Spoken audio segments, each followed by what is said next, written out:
1 2 1 2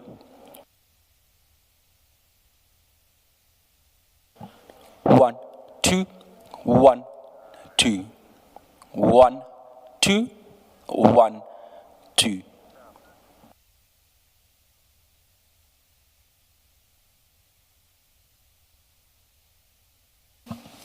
1 2 1 2 1 2 1 2 1 2 1 2 1 2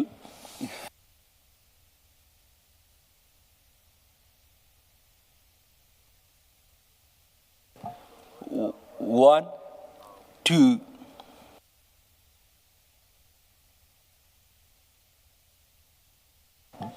1 2 1 2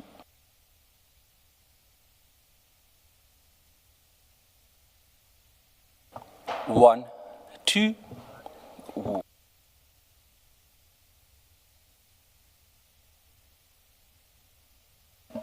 1 2 1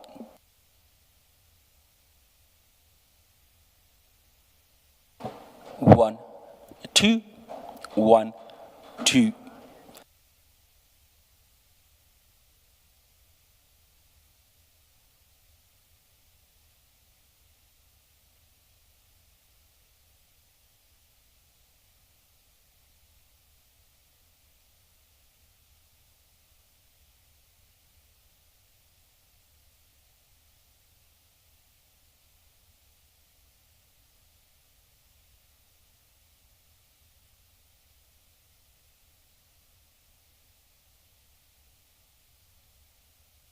1 2 Happy.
1, 2.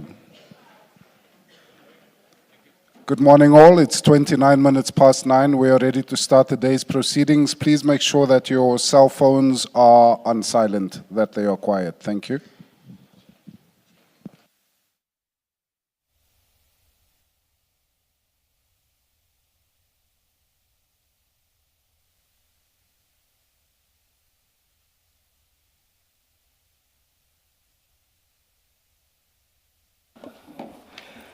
Good morning, Ms. Sillo. Good morning, Mr. Bodlani. Good morning, Advocate Johnson. Good morning. Good morning, Chair. Good morning, Commissioners. Good morning, Chair. Good morning, Commissioners. Good morning, Mr. Bodlani, and of course, good morning, Advocate Johnson to you. Chair, before we commence, just to update you, your file 9, there have been additions to your file 9, CJC 396. So we'll get to it in the fullness of time. That would, and by way of further housekeeping issues, Advocate Johnson, yesterday which file do we take? No, you don't have to touch it for now. No file, no file. For now, which for one? now, no file. Okay. I will indicate. Okay. Thank you, Chair. Yesterday, we went through the list of documents that were outstanding, chief amongst which is the inquiry file following the Section 27 affidavit by Mr. Adams. Correct. And other outstanding documents. Correct. We haven't received anything since we last engaged. Are you able to indicate where we stand on those? And those documents are not only relevant for engagement with you, but for all witnesses within what we term the IDEX stream. So they would still be required. Chair and Commissioners, Council, I understand. As of yesterday, I do not hold an official position. I am not the ID. Chair, out of respect for the Commission as well, I made sure that we shared the presidential minute with the evidence leader so that was very apparent and signed.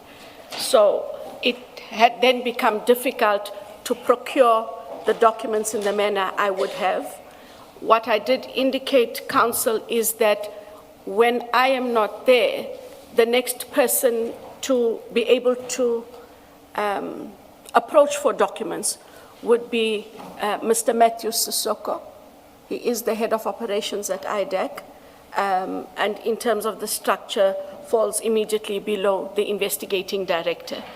And why I made that suggestion, Chair, is I do not want that there be a break in how the Commission does its work and how it is able to access documents. I therefore make that suggestion, Council, so that the work of the Commission is not held up. Just to confirm, before you vacated office, did you make a formal instruction to Mr. Sissoko or whoever would be next in command to act upon the Commission's request? Or is that something that we will have to do all over again?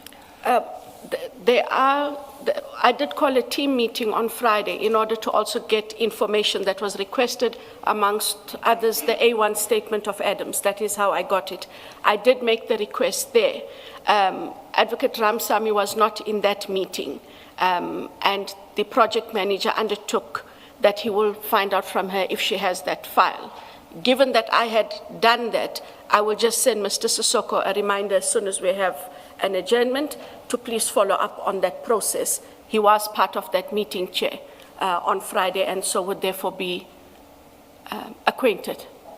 Just a quick one. Who is the project manager? You referenced the project manager. Can you attach a name? He is Mr. Tlale. Mr. Tlale. T-L-A-L-E. Thank you. Chair, perhaps this will assist as well. We get instructions from a representative of the NPA, Mr. Mthunzimaga. Now, in the wake of Ms. Johnson's departure from office, he has undertaken to follow up on these documents in keeping with the relevant protocols within IDEC and the NPA. We will report to the other side, perhaps after lunch, if we do not have anything immediately after tea. Thank you. Thank you, Mr. Bodlani. Thank you, Chair. Thank you, Mr. Bodlani, and thank you, Advocate Johnson. Advocate Johnson, yesterday when we parted, we had dealt with the 4 supplementary statements that were commissioned by Investigator Rapesu. Correct. And from your previous testimony, I'd understood that there was a referral affidavit and then followed by the supplementaries. Correct. So there are 4. And on my understanding then, if there are 4, if we go to file 9, okay, Chair, this is now we grab file 9. Starting at page 3487, that's CJC 394.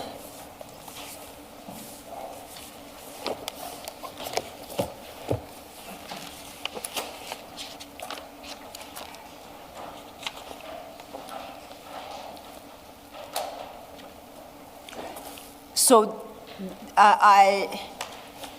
and this is my analysis, I would understand that based on the supplementary affidavits received, 4 quote-unquote independent investigations then were triggered.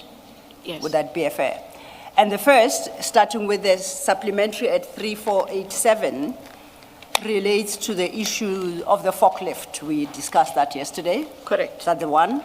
The second would be at 3489, and this relates, as paragraph 3 indicates, to high-ranking officials, security clearances, and promotions. Correct. The third one is at 3491. This is concerning General Lushaba. And the last would be the use of Secret Service funds to purchase resources for the PKTT. So those are the 4 that I have managed to pick up. I think at the ad hoc, you indicated there were 6 independent investigations. Do you recall that? Yes. What are the other 2, and what are they based on? If not on the supplementaries that we have at CJC 394.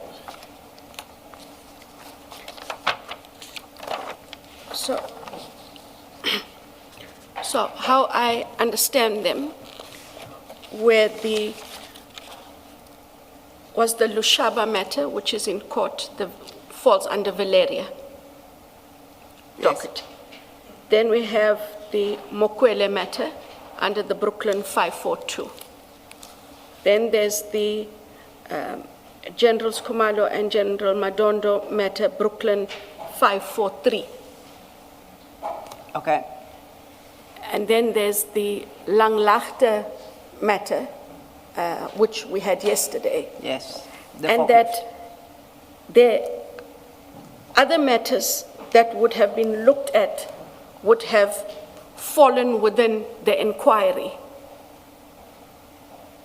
So in terms of the matters they were looking at, it was the housebreaking, it was vetting, it was housebreaking, it was appointment, it was vetting, appointment again, it was forklift. I know that I am missing one.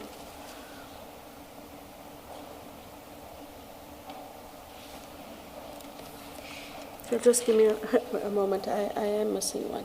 Okay, take your time. I am missing it. And because I also asked for this breakdown, Chair and Commissioners, from the team on Friday, for me to have clarity, simply because I'm not, simply because I'm not involved directly in the investigations, how those investigations were. And sorry, the last one was the alleged manipulation of the procurement processes.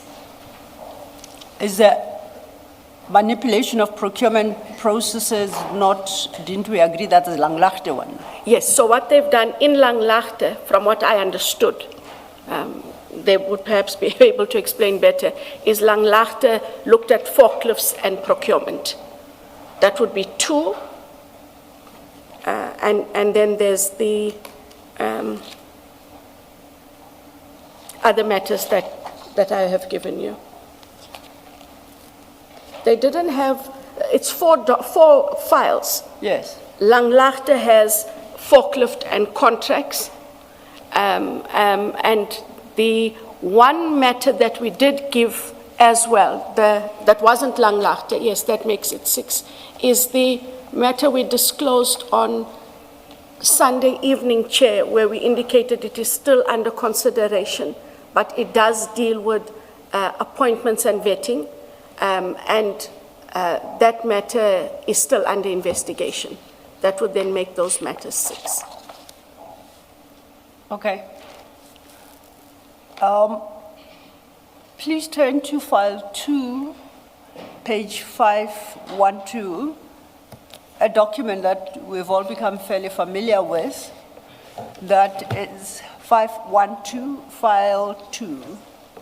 That would be Mr. Adams' section 27 referral.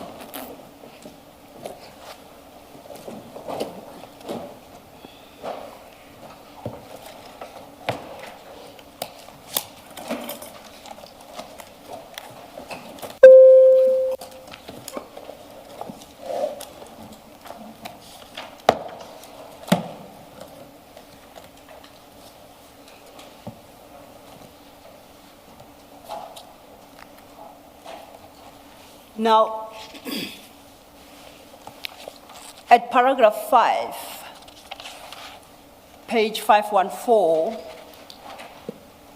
Mr. Adams states that he suspects that some funds became taken unlawfully from the secret fund and given to Police Minister Becky Cele. Then the next allegation is the former police minister was also involved in appointing General Khumalo as the Divisional Commissioner of Crime Intelligence without an interview process and without Khumalo having worked as a senior manager in crime intelligence. So I read that to be two complaints. For my current purposes, I'm interested in the second, which really relates to how General Khumalo was appointed as the Divisional Commissioner of Crime Intelligence by the former police minister. And I'll stop there. The second complaint is, as I've just summarized it, and that particular issue, we don't have a supplementary affidavit to provide any further detail. As paragraph 5 is currently worded, how does that bring the matter within the mandate of IDEC? The fact that the former police minister appointed General Khumalo as the Divisional Commissioner of Crime Intelligence without an interview process and without General Khumalo having worked as a senior police manager in crime intelligence.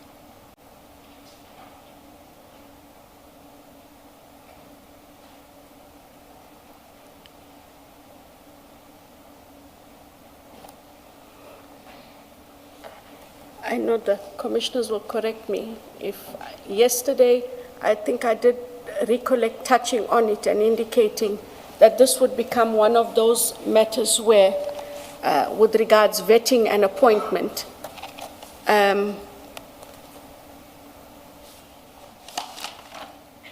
matter would have to, it doesn't fall within the mandate, and the matter would have to be dealt with as we discussed, commissioners, with the Mokwele matter, the standing order, and a recommendation of what must happen with that. And I said in a similar vein that that must happen then with the Langlaagte matter with regards to the forklift.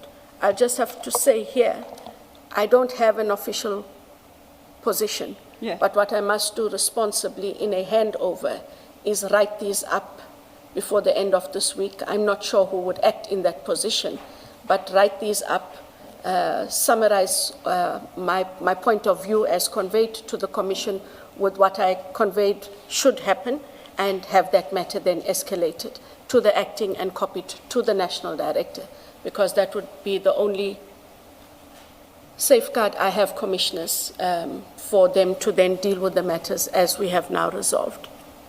Okay. But just for our purposes, what's set out in paragraph 5 does not relate to vetting. It's a slightly different issue. It's his appointment generally as the divisional head of crime intelligence. That is the complaint. And that is the one that you, as couched, you would say IDEC would not have mandate over. Correct. Staying with with file 9. Staying with paragraph 5, good morning. Good morning. The first part of that paragraph 5, the suspicion of funds being unlawfully taken from the secret fund to former Minister Begicele, it seems to me that out of this whole affidavit, this would be the one that obviously would fall within the mandate of IDEC to investigate. Correct. You accept that? I accept that. Okay. Was anything done about it? Was any further statements taken? Was any investigation initiated on this allegation? Commissioner Baloy, I am not sure how far the investigation team has gone or what they would have done in relation to this matter. But you would know if an investigation was conducted. I mean, you know about the others. Yes. Something was done and they've been classified into 6 legs that you can speak to. Correct. It's fair to say you would know if there was an investigation into this as part of the briefings that you are getting arising from this Section 27. Correct, and I didn't receive a briefing on this. And so until there is evidence that there was an investigation, it is fair to surmise that nothing came out of this. I have nothing to gainsay your proposition. Yes. Now, directing this to you, you've seen this affidavit, Correct. this Section 27. You've told us it came to you. When you realize, I mean, you familiarized yourself with this and you were satisfied, as you have told us, that, that there was a case to be investigated further. When you see this, do you not ask, don't you say to them, what is happening about that allegation about Minister Cele? How come I'm not hearing anything about it? Commissioner, I know that in the Section 2813, Yes. that would have been one of the matters as they were broken up and authorized. I didn't ask questions about how far they were with each investigation. They presented each leg of investigation as they got to their completion.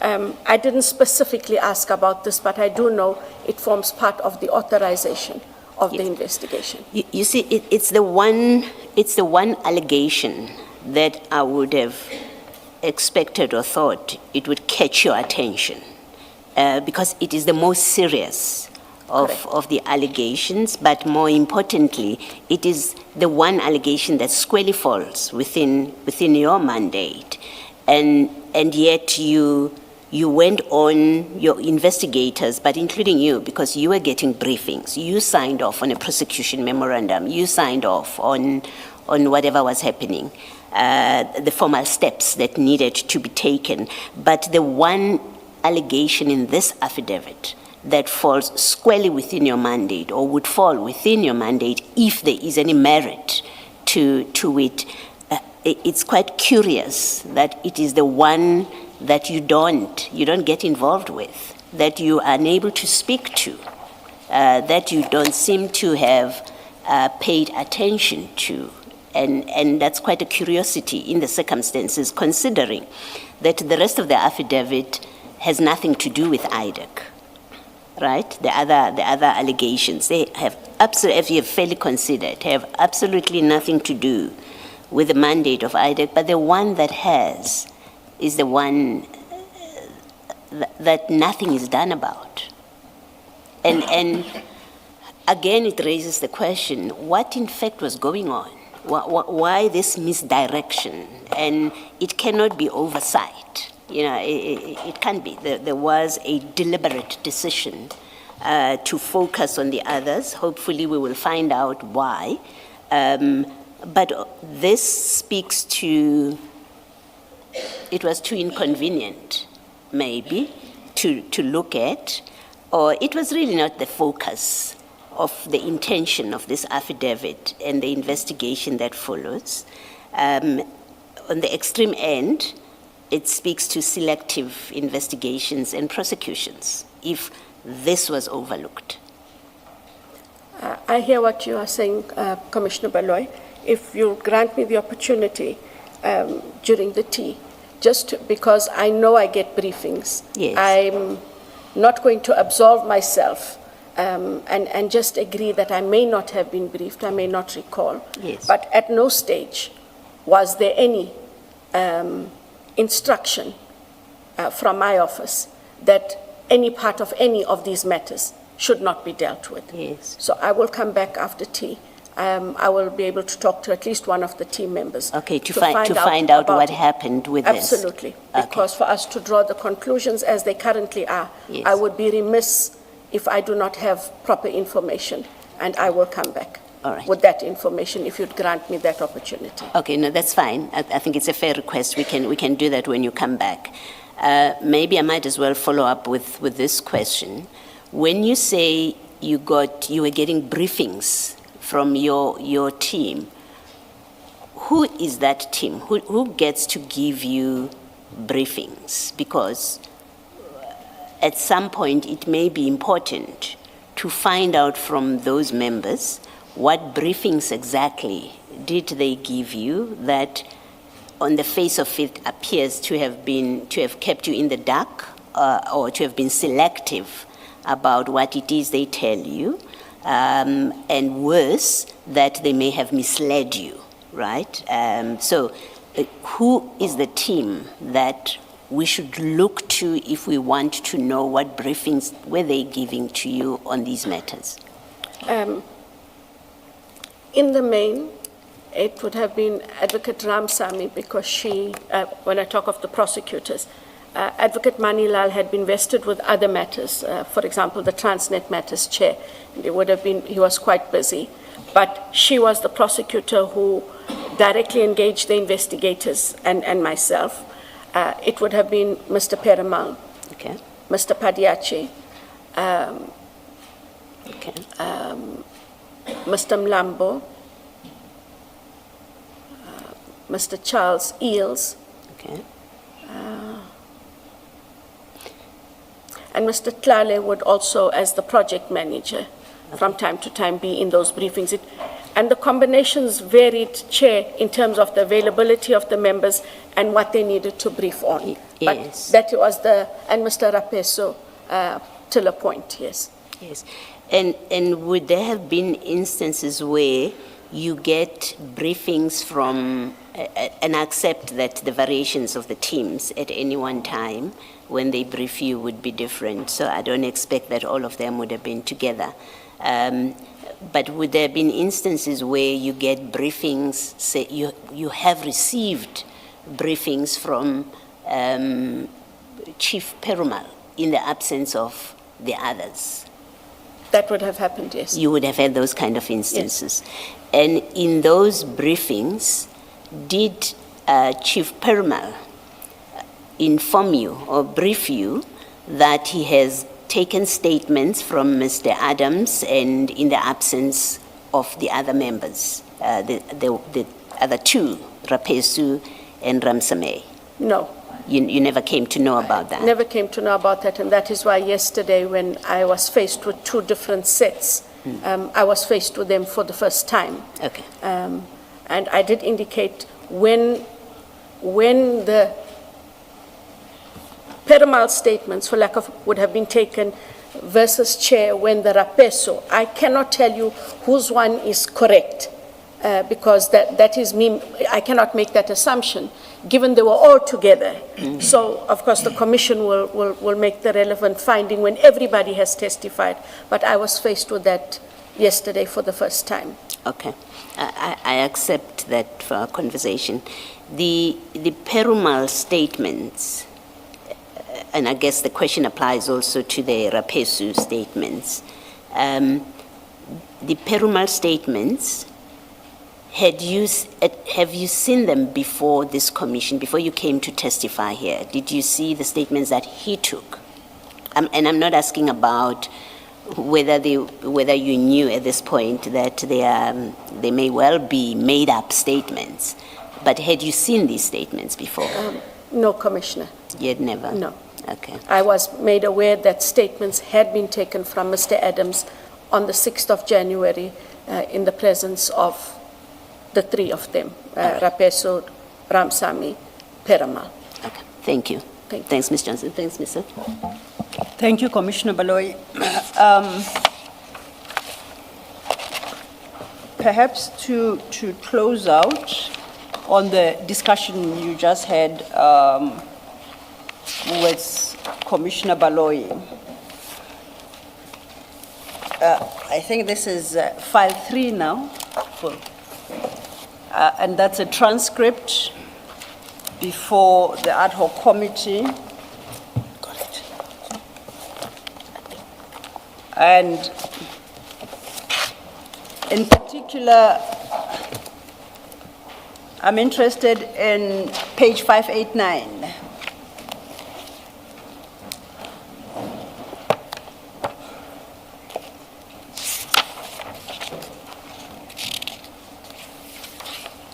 Now, in relation to the paragraph 5 of Mr.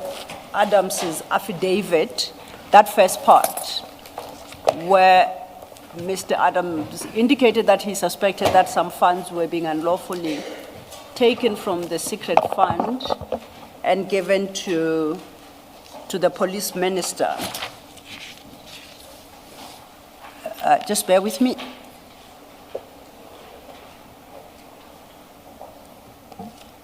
Let's start at page 587. Perhaps for clarity, former minister. Former minister, indeed, Chair. Yes. Absolutely. Yes. Thank you so much, Chair. Former minister. Let's start at 587, at the top of 587. This is a question from Mr. Ngola, and he asks, I quote, is it part of Adams' complaint that there was apparently a motor vehicle that was procured unlawfully through the PKTT funds, which is privately used by alleged former minister Cele? Your response is not about a vehicle for the previous minister, no. He asks, is it not a part of the complaints? You say not that aspect. Which aspect then is part of the complaint?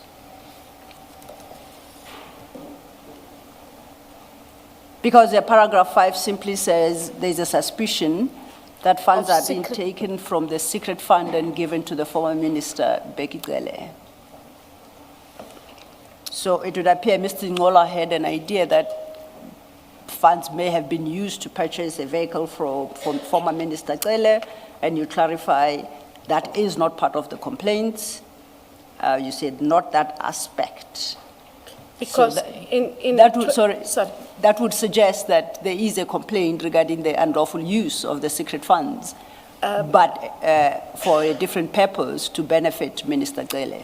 I understood that funds were allegedly taken to benefit, the former minister. When I say not that aspect, it is not clear from Adam's statement what the funds would have been used for. Yes. And that was my stipulation, because I couldn't determine from what we had that a vehicle had in fact been procured for the former minister, even if the allegation that secret funds were taken and used for him and or given to him, I couldn't say with certainty or any clarity that it was about a vehicle.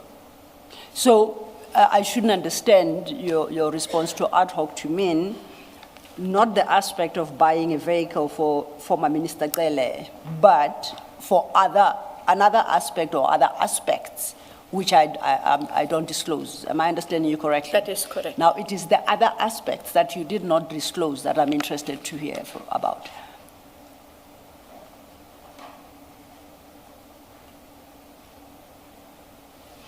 So, and that goes to the question that, or the request I made to Commissioner Baloy for me to be able to get clarity, because I go only on what he said about the secret funds, and I would just require that detail of what those aspects, if any, have been brought to date. But at that time, I didn't have details of aspects, Chair.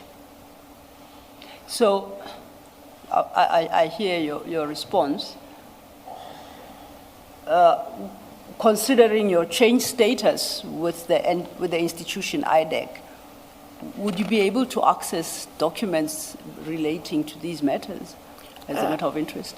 I can make a request through Mr. Maga to Mr. Sissoko, and he is very helpful. If he's able to trace them, Chair, he will most certainly do. So okay. In fact, I did, off the record, speak to him yesterday to indicate that we might have to work through him, given that I do not have access to the documentation or documentation that might be required. So I'll do that through Mr. Maga. Understood.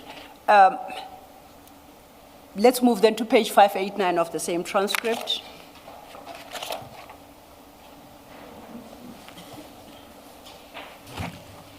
And it's on the same topic.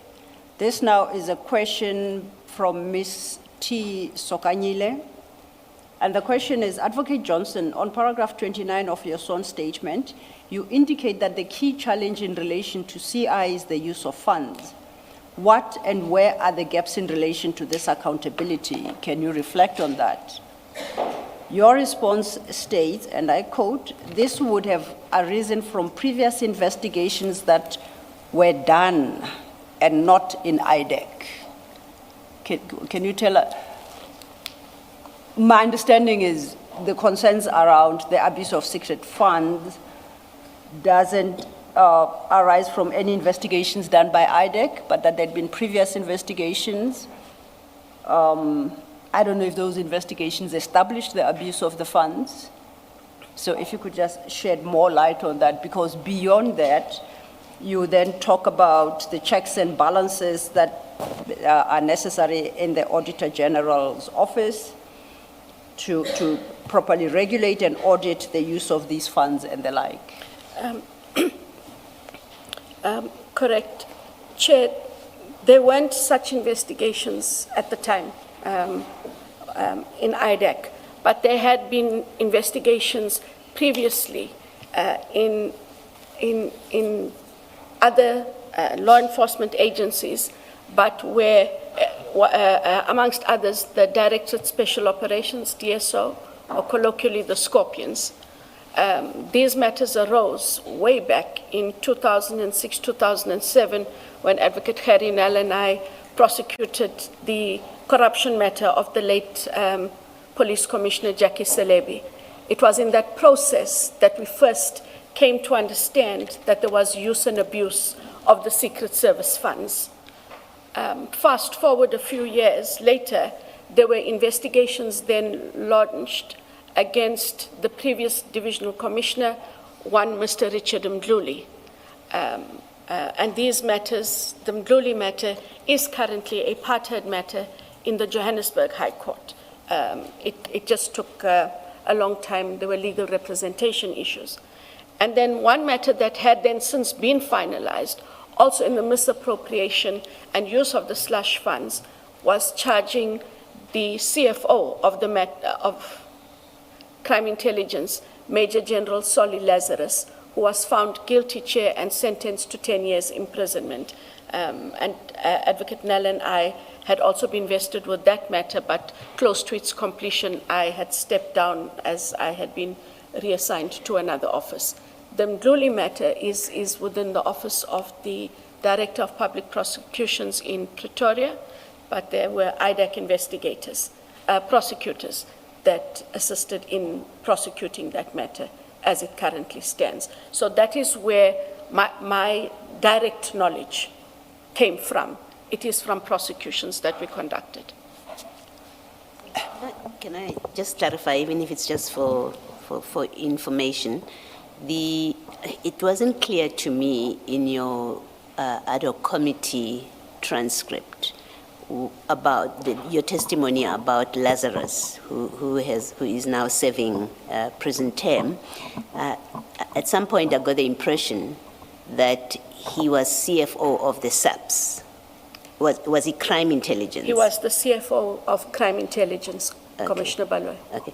And the conviction is about his use of crime intelligence, because there was somewhere you spoke about a vehicle, a tender of vehicles, and then him getting a vehicle for himself and for his daughter, and I got the impression that's as far as it went. Was it more than that? About the slush funds, it was fraud and corruption, and I didn't finish off with the matter, so I'm not sure what all he was finally convicted of, but he was convicted. But the charge was about use of the slush funds. Use of the slush funds. That's how it initially started. Okay. How the prosecution ended. All right. Thank you. Might be different, yes. Thank you. And these cases you reference, thank you, Commissioner Baloyi. These cases you reference were all investigated, if I understand, in the first part of 2000s.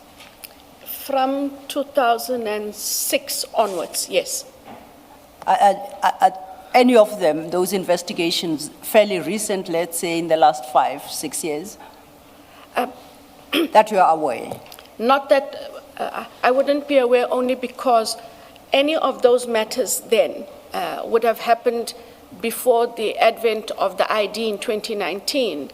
And if there were such matters, Chair, they would have gone to the DPCI, the Directorate Priority Crimes Investigations, to deal with those matters, as it would also fall within their serious economic offenses and their serious corruption mandate. So one would have to check there. I would like to think that even if there were matters prior to the advent of the ID, they would have gone somewhere for them to have been considered. And that would have been the only place they could have gone to, as they had the previous DSO mandate. No, thank you. You recall that if at the time of this testimony, which has been quoted here, if IDEC were investigating Mr. Adams's allegation of funds being used for the benefit of former Minister Cele, that would have been an investigation that you would have spoken to. Yes, ma'am. You would have had to say, we are presently seized with one investigation. Correct. Okay, thank you. Thank you, Commissioner Baloyi. You recall that this morning we did a recap about, on what the supplementary affidavits informed IDEC, and the last supplementary affidavit, as commissioned by Investigator Rapesu, is the one at file 93493. We can put away file 3 for now, Chair. Thank you.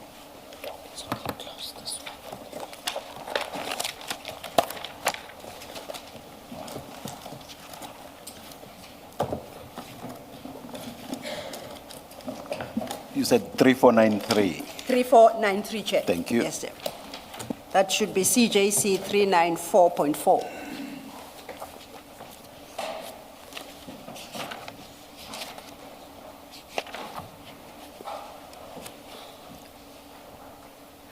And you recall yesterday when we touched on paragraph 3, wherein Mr. Adams indicates that amongst the information he had received in October 24 it was alleged that Secret Service funds were used to purchase resources for PKTT, and that this team was previously led by Divisional Commissioner of Crime Intelligence, Lieutenant General Kumalo, who has close ties with the former minister, and that it is alleged that the resources procured under the ban of the task team were for the benefit of Mr. B.H. Cele and others. Now, when we dealt with this supplementary affidavit, and I pointed out that complaints concerning the PKTT don't form part of the Section 27 affidavit, and we discussed the possibility of there being perhaps another Section 27 that specifically references the PKTT. You, if I understood you correctly, you advised that you were not aware of any investigation into the PKTT. Correct. Did I understand you correctly? Correct. And you did not say, but the conclusion I drew is that for the first time yesterday at this commission, you found out that actually there had been an investigation of some kind into the affairs of the PKTT. That there is an allegation in a Yes. supplementary. There's that is more precise, you are quite correct. There's an allegation in the supplementary which supports a call for an investigation because it's supplementing the very Section 27. That is correct. And you learned of that yesterday. Yesterday. I would like us to turn our attention to, still staying with file 9, CJC 392.2, that should be at page 3362. No, that's at 3361, Chair. Same file 9 where we see the supplementary. 3361. 3361, yes.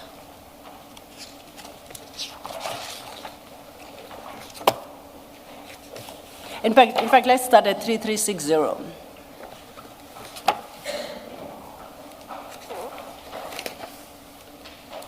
This is at 3360, it's a letter you wrote addressed to the National Commissioner. And it reads, this office refers to the information previously requested in terms of Section 28 of the NPA Act, to which your office complied. And then at paragraph 3, you indicate attached here to is a Section 28 subpoena requesting further information. And that subpoena starts at 3361. You see that? I see that. And that subpoena has got a date stamp of the 3rd of April, 2025. And if you look at 3362, it has, under the heading details of the matter or other information, and I quote, this investigation pertains to unlawful promotion, appointment of personnel within the Division Crime Intelligence of the South African Police Service. Where does that matter come from? Because paragraph 5 of Mr. Adams's affidavit complains specifically about the promotion, not even the promotion, the appointment of General Kumalo as the Divisional Commissioner of Crime Intelligence. How do we land where the subpoena now implies that there's a full-blown investigation into promotions, appointments of personnel within crime intelligence?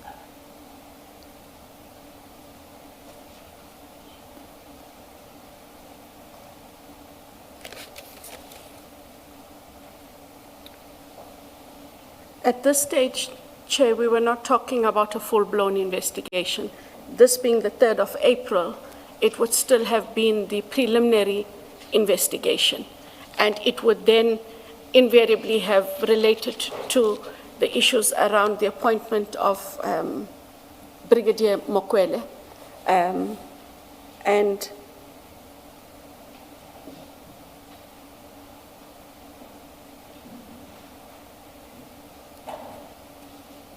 promotion, stroke of. Yes, this subpoena would have related to that matter. And you can see that from the. Okay. Yes. All right, then let's go to 3363 while we are on that.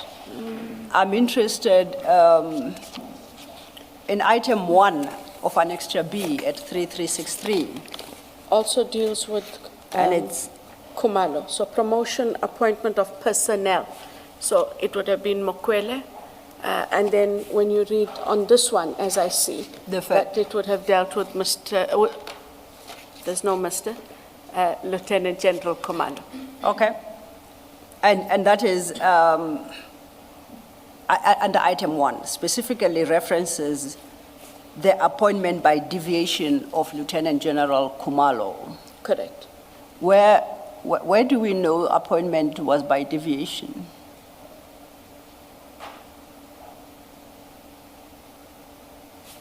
Sorry, Council? How did you land at the conclusion that the appointment was by deviation? The complaint was that the appointment, original complaint, was that the appointment was effected without an interview process. Do you recall?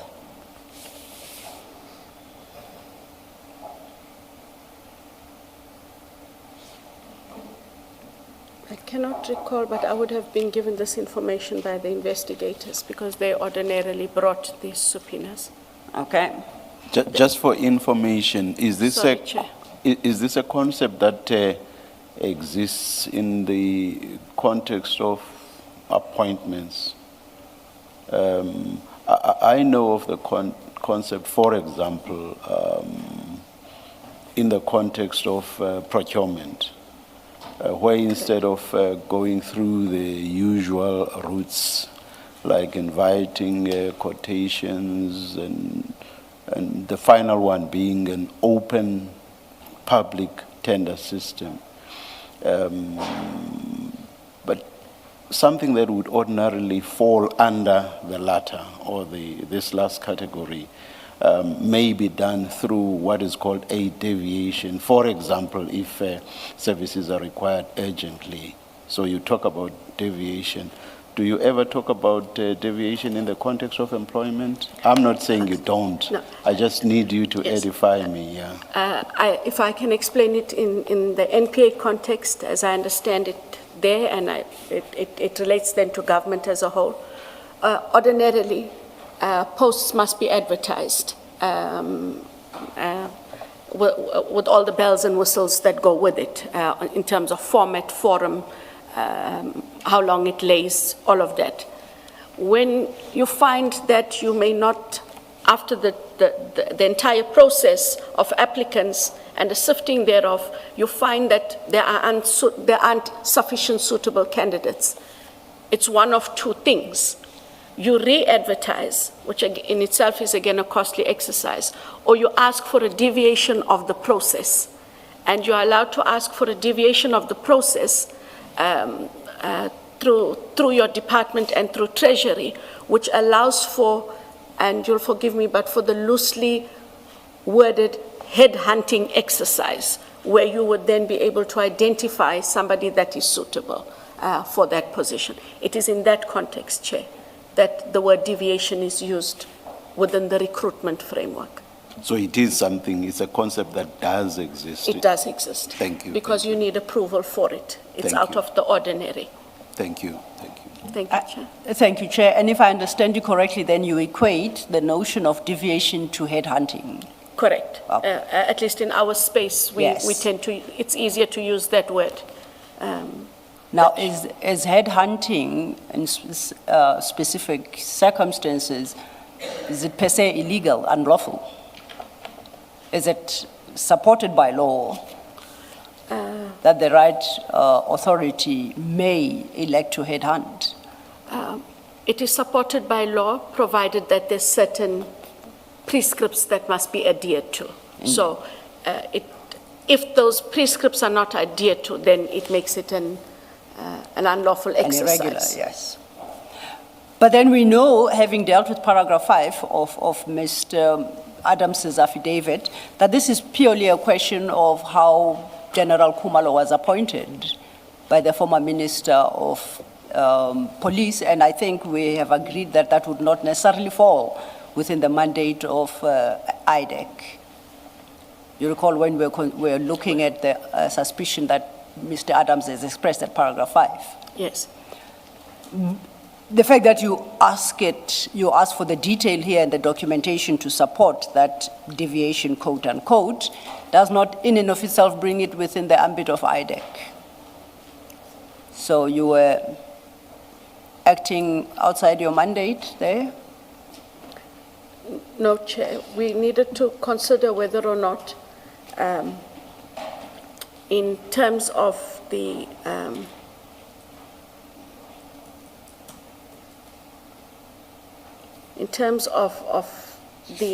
the allegations of, more especially the fraud and/or corruption, if in the alleged deviation that had taken place. Where does the That is fraud and how corruption come? I understand it. Also, my apologies. Now you are imputing corruption in the deviation and fraud. Where do those notions now come from? We start from paragraph 5 of the referral affidavit. We don't have a supplementary affidavit. We have just established on the issue of the appointment of General Khumalo. How do we even land on fraud or corruption? We've just, I think, agreed that deviation, which is headhunting, properly executed and following applicable prescripts, is permissible. When did we get to fraud and corruption, and how? Can we just, I know you say that, Council, that we didn't, we only had the 27. If you look at the date of, the summons is 3 April. It's April. By then, we ought to have had the supplementary affidavits from Mr. Adams. Yeah, we have them. Remember, Yes. they are taken on the 6th of January. Yes, And we have clarified this morning what topics they specifically covered. yes. If I could just cast my mind there, that was the color. It's confusing about which one I must now cast my mind to, because you've given me 2 sets and one of which I only saw yesterday, but I cast my mind to the first set I've seen. Yes. Fadil, I received.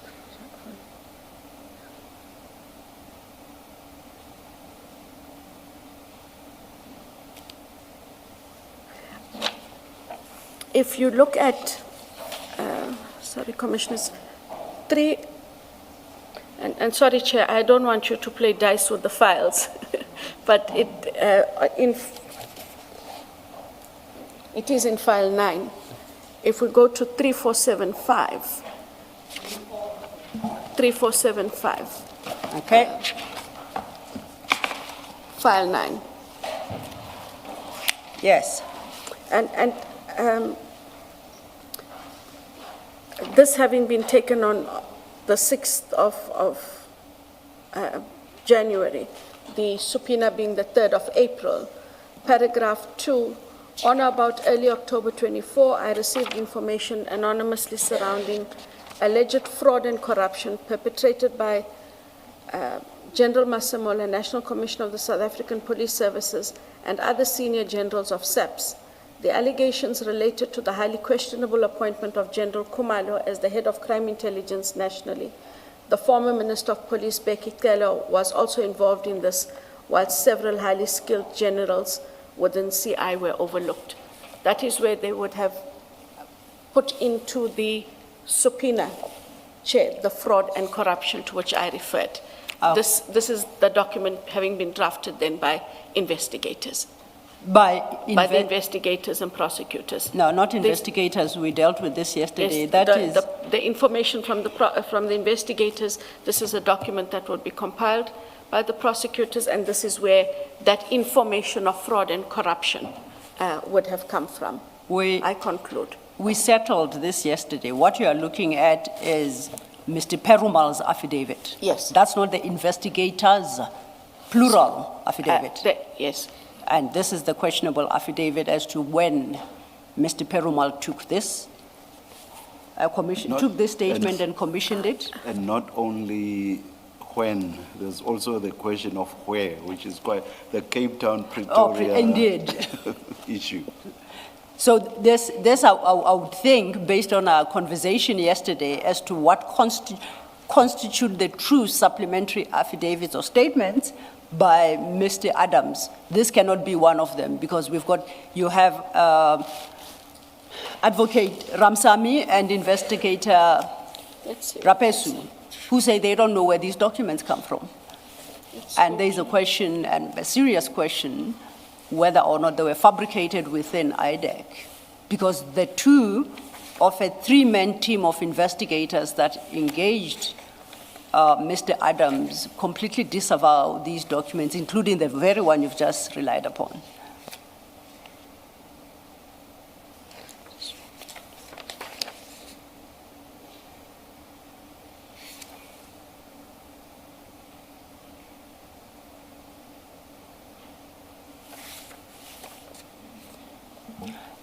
To assist you, besides that affidavit you rely on, personally, I'm not aware of any other document.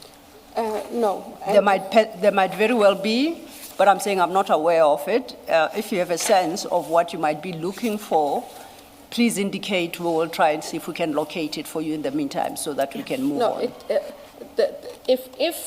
And I say if, because it's an exercise the Commission will still undertake about Yes. which is the true set. There is some alluding there too. If you look at the supplementary, if we are to say that the supplementary taken by Mr. Rapesu, although it is not as detailed, says on 3489, Yes. paragraph 3, Commissioners, Chair, amongst the information, it was alleged that certain high-ranking police officials' security clearances and promotions were awarded as a result of alleged corrupt practices. That is the only other reference I can find. And in fact, that I think actually dovetails with what's in this, the original affidavit, which is about security clearances, but now it's got promotions being awarded as a result of alleged corrupt practices. That can be talking to the original paragraph 5. And even if we say they were, how that then lands you on Lieutenant General Khumalo is difficult for me to appreciate for the moment. But however you landed there this morning, you considered that would still not be a matter that falls within the mandate of IDEC. That is correct, An no matter employment which way issue. we debate it. Yes. And then if we go back to our section 28, still staying with file 9, we're at page 3363. Yes, ma'am. Are you still coming back to this document, or are you done with it? 3363. I'm 3363. That's where You're I'm still going busy now. with it? Yes, ma'am. Okay. No.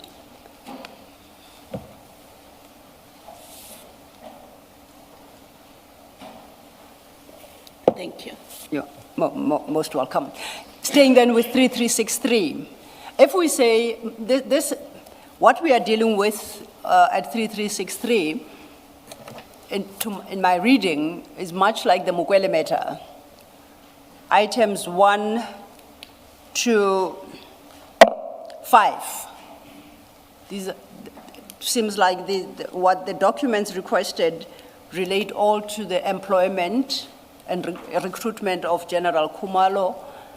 And you remember the exercise that Commissioner Khumalo took you through to establish that the employment of Brigadier Mukwele, absent any unlawfulness and fraud and corruption, is purely an employment matter and doesn't fall within the mandate of. Good. And my proposition to you is similarly here. Which is what I had Yes. alluded to previously, must then be dealt with differently. Which then would mean the requested information from items 1 to 5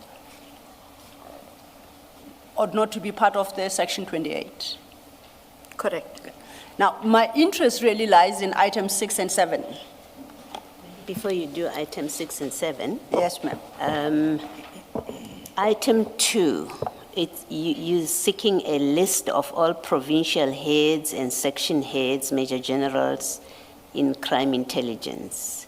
You want their performance assessments for 2022, I think you meant 2023. You want all documentation related to 2 previous advertised processes, and you list what you want. You want, among others, panel appointments, long lists, short lists, interview records. You want audio and video recordings of interviews. 4, you want to know about records wherein Lieutenant General Jacobs' refusal to return to crime intelligence. You also want an affidavit indicating whether Lieutenant General Jacobs has any civil or labor proceedings pending regarding his temporary transfer as Divisional Commissioner of Crime Intelligence. 2 questions. Where in the section 27 do these come from? That there are issues about performance assessment, that there are issues about provincial heads and section heads, that there are issues about Lieutenant General Jacobs. That's the first question. Where in your section 27 does this come from? That's the first question. The second question is, what does it have to do with your mandate? What happened with Lieutenant General Jacobs? What happened with interviews? What performance assessments of major generals in 2022, 2023? That's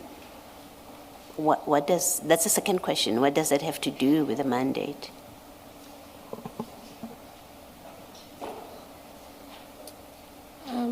So you can answer the first question, which is where do this looking at the section 27 of Mr. Adams, the one that's before us, where does these questions come from? Or where do these questions, where do these questions come from? Yes. Commissioner Baloy, for me, these questions would seek to determine whether or not there was a necessity for the deviation, whether or not there were suitable persons within crime intelligence based on their history and performance, and given that there should not have been a deviation, and the allegation then that there was corruption and fraud in how these processes were run. That is how I took it to read. Well, Mr. Adams doesn't say anything about performance assessments. He says the appointment of General Kumalo, who did not qualify to be appointed, and other generals, and he doesn't say who. You sign off on a summons that requires information of provincial heads and section heads. You want the performance assessments. I don't see how that arises from Mr. Adams's affidavit. You can go and read paragraph 5 again. Even the supplementaries, I don't see where this comes from.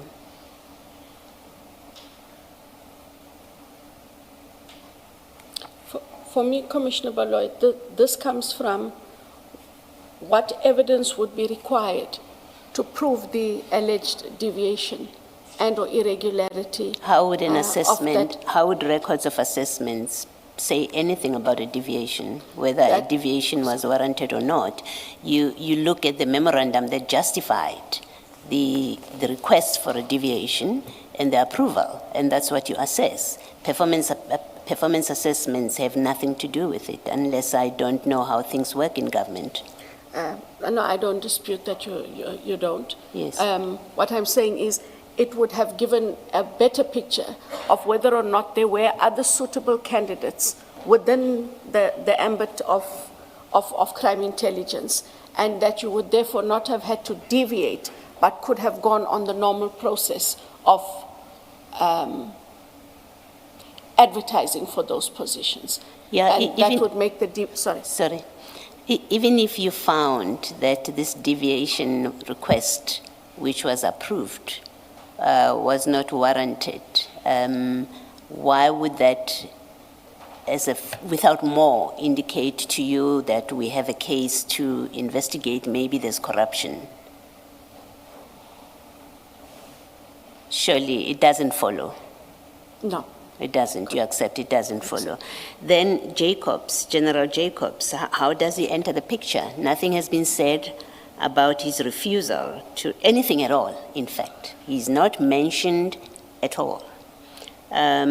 You single him out, and you know that he has refused to return to crime intelligence, even though Mr. Mr.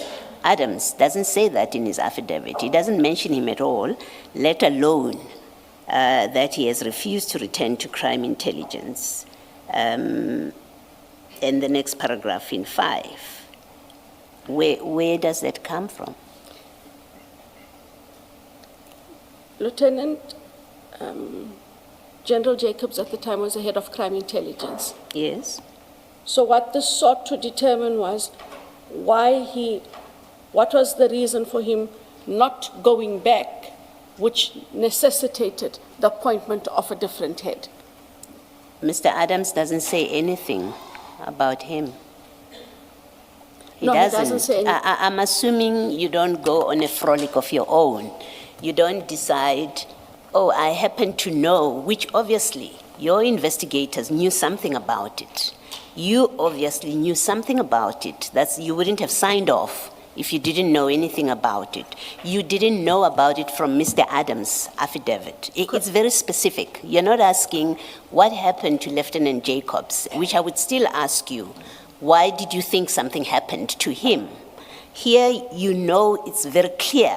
You know that he has refused to return to crime intelligence. Where do you get that from? It's not in the section 27 affidavit. It's not in the supplementary affidavit, which at this point are the only documents that speak to appointments in crime intelligence. Where do you get it from that General Jacobs has refused to go to crime intelligence? Someone told you that, told your investigators, and they didn't tell you in any of the documents that are before us. So my question is, you are signing off on information that is not on record. Who told you or your investigators about General Jacobs that you decide it's a matter that we must look into? It is certainly not in the documents that have been presented to you. So it's fair for me to surmise that on the properly obtained information, which is the affidavit and the statements, nothing of sorts was said. It can only leave one explanation that this is information obtained in other ways, which are not properly explained on documents. You accept that? I accept that. You accept that? I accept that. Okay. Now, when you sign this summons that speaks to General Jacobs, when there is no basis whatsoever, that's one. 2, on a matter that on the face of it doesn't fall within your mandate, the issues about why he refused to return.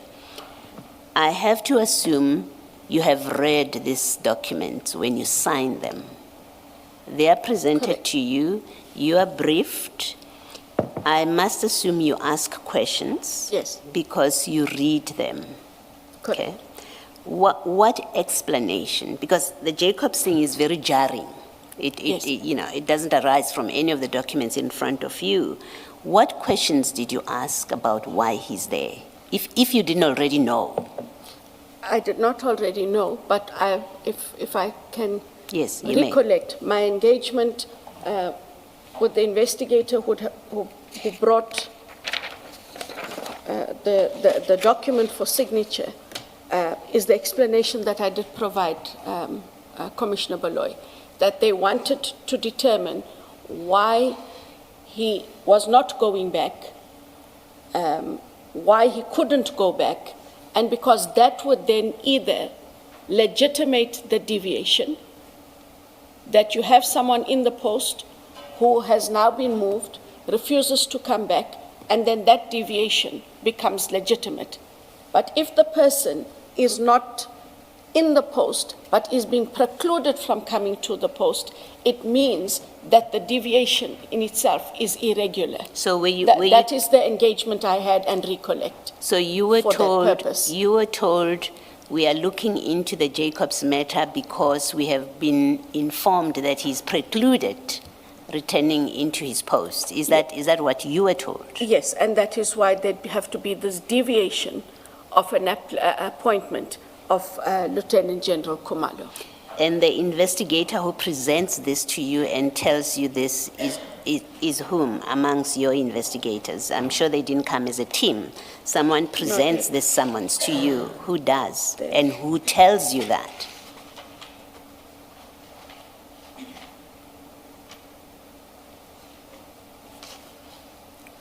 I see on the face of the summons, it is Investigator Mlambo. Do you say But that? I can't- Do you say that because but it I says can't- no, inquiries? I'm saying on the face of it, it is Investigator Mlambo.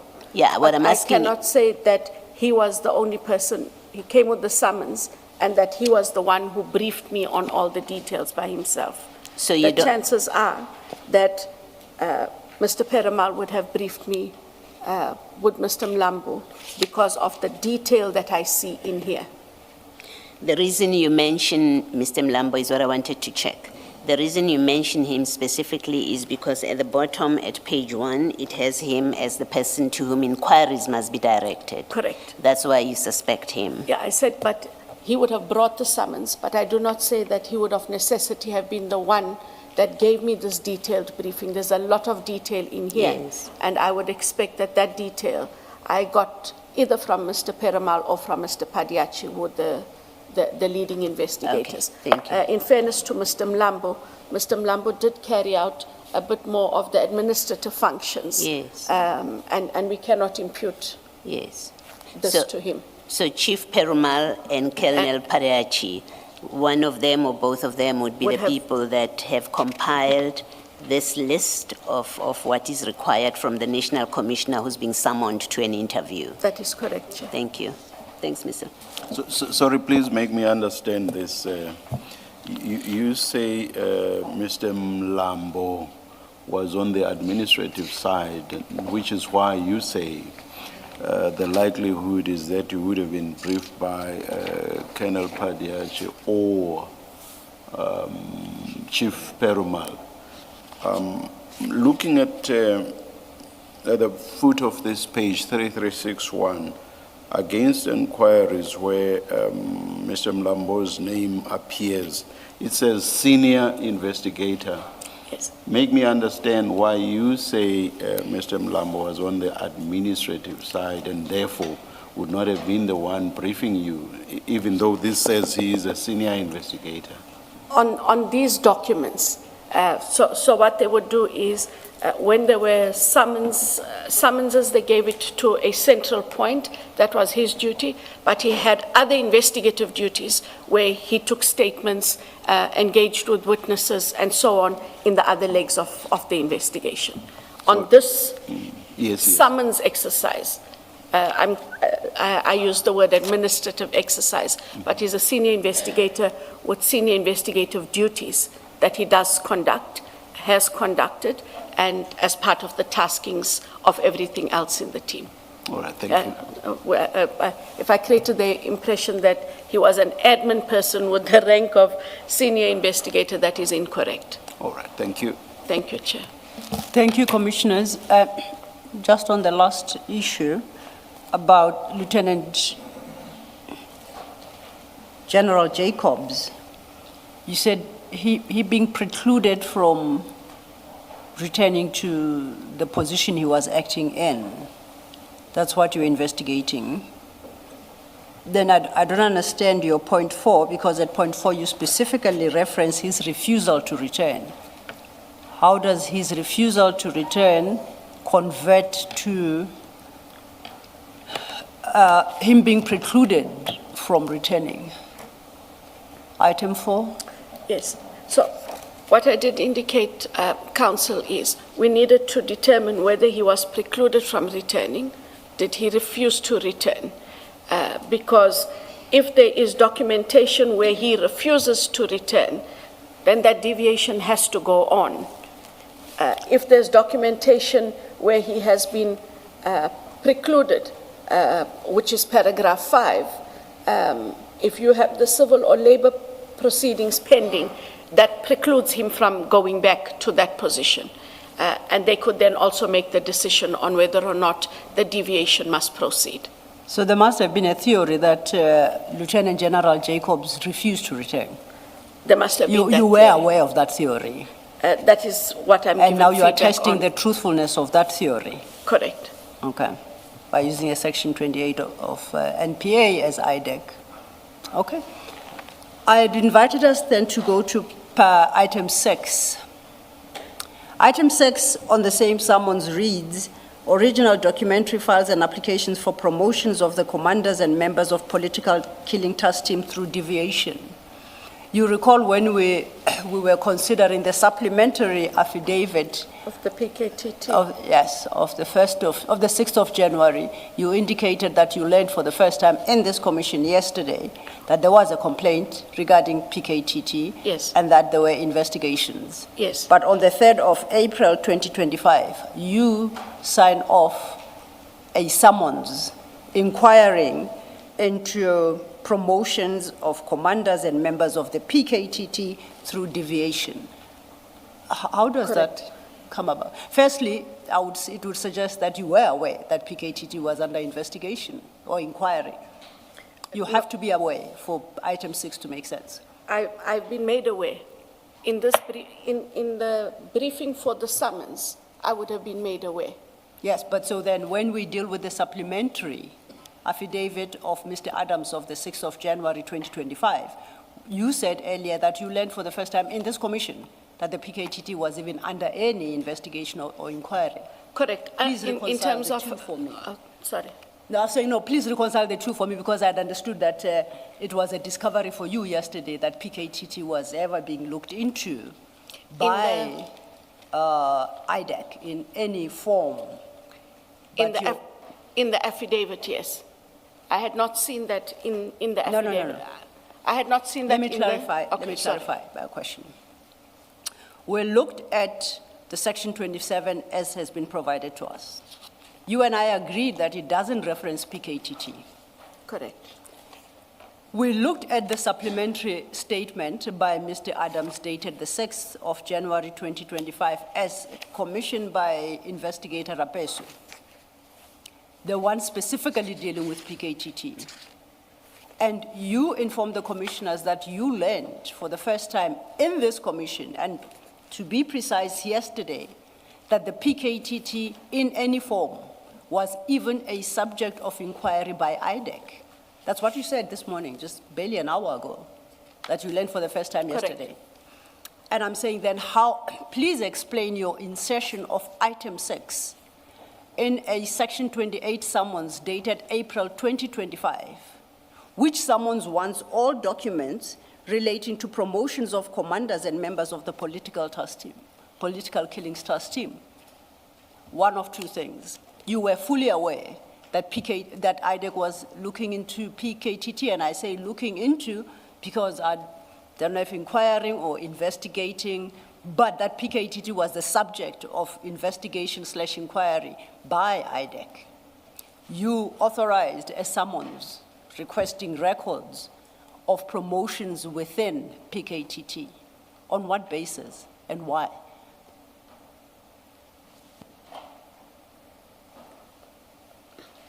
So when I look, it is exactly as I said yesterday and earlier. It's the first time I see it in the affidavit. And I know that I also indicated earlier, Chair, that I needed to find out if they had in fact done investigations. When I look at the Section 28 subpoena, as I've indicated, Chair, given the detail of information that is in here, I would have been informed by one of the two investigators that they needed this. Okay. We have established, at least through your testimony here today, that insofar as detail in items 1 to 5, which involves the appointment of Lieutenant General Kumalo, and all the other details regarding other major generals and their assessments and the position of Lieutenant General Jacobs, based on the engagement you had with Commissioner Baloyi, you said that information you obtained from maybe Mr.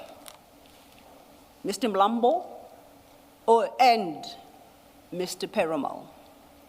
Where did you obtain the issue? The PKTT issue is so divorced completely from what is required in terms of 1 to 5. It just slips in there. What does PKTT have to do with anything, and who informed you that it is necessary to obtain those records because PKTT is a subject of investigation?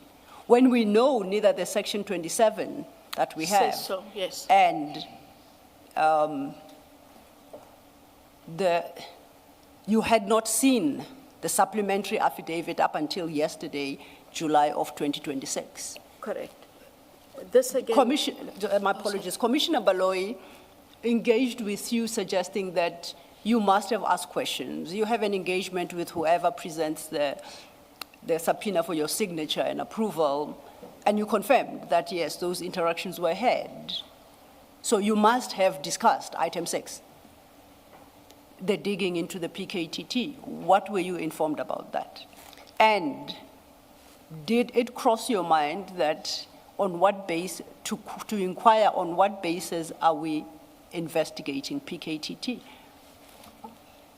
And any aspect of PKTT for that matter.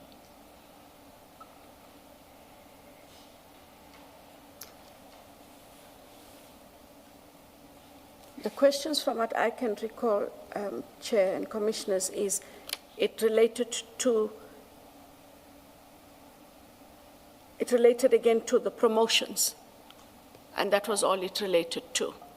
This is PKTT. You specifically mention it there. To promotions. Why are you investigating promotions within PKTT?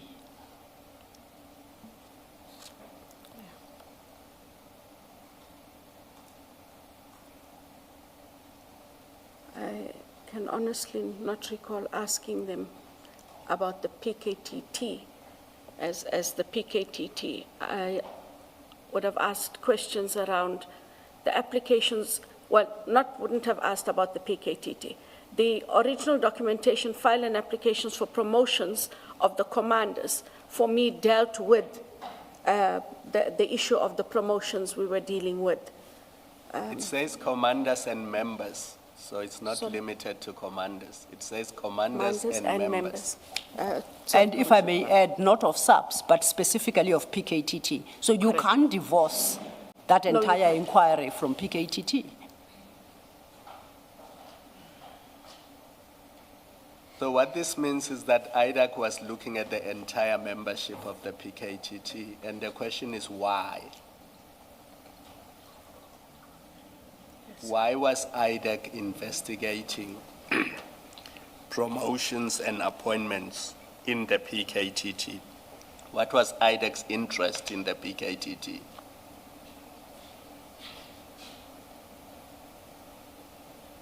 And maybe while you consider your answer, let me read for you what you said in the ad hoc committee. You were discussing the PKTT and their involvement with that the National Commissioner said to you, I will arrange with the PKTT. He did not make clarification. You don't need to go there, but I'll read it for you. At 583, you say, and then the PKTT, like I indicated, it is a name that is known, but what they did, who they reported to, what the actual work was not within my knowledge and purview. So you say to the ad hoc committee, I know nothing about the PKTT.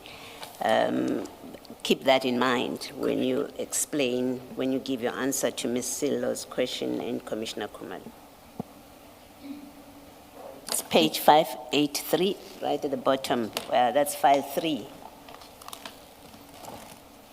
And it continues over leaf.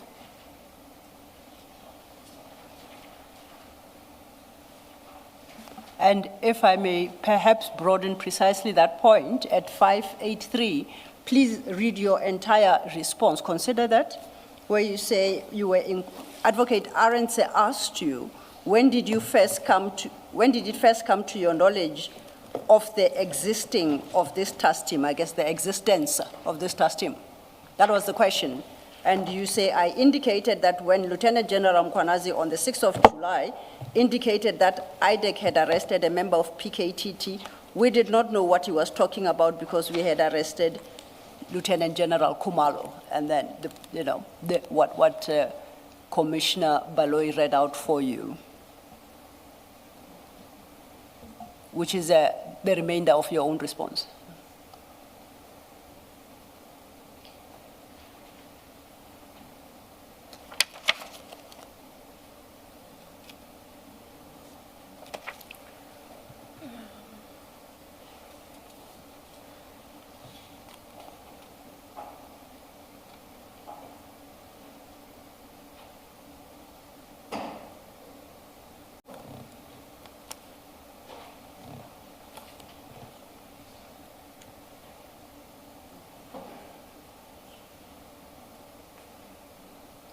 Is it 583? Yes, what I think both Commissioner Baloyi and I read from. 583, I just started with Advocate Arendse's question. Oh, at the bottom. Yeah, the bottom Sorry. 1/3 of 583. Chair, I see it's 10:56. Perhaps the questions posed to Advocate Johnson on this particular topic may require her to consider a few documents. Might not be more appropriate that she does so during the tea adjournment. Let's take the tea adjournment and come back at 11:30. Let's adjourn. Thank you.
Good morning again. It's 29 minutes past 11. We are ready to resume. Please make sure that your devices are quiet. Thank you.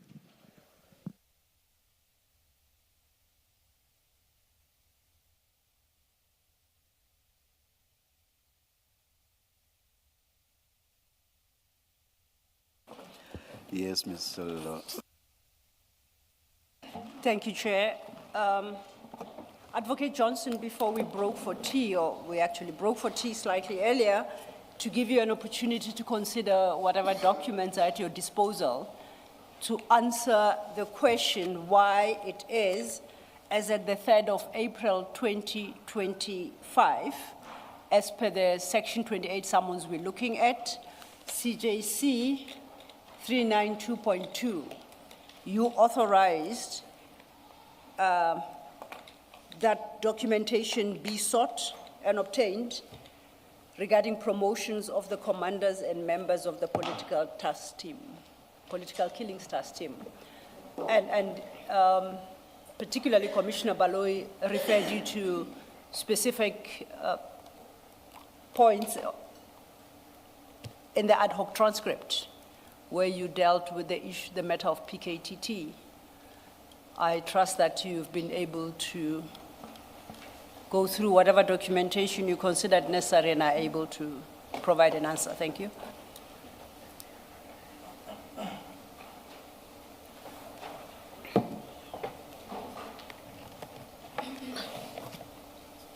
Thank you, Commissioner Baloyi.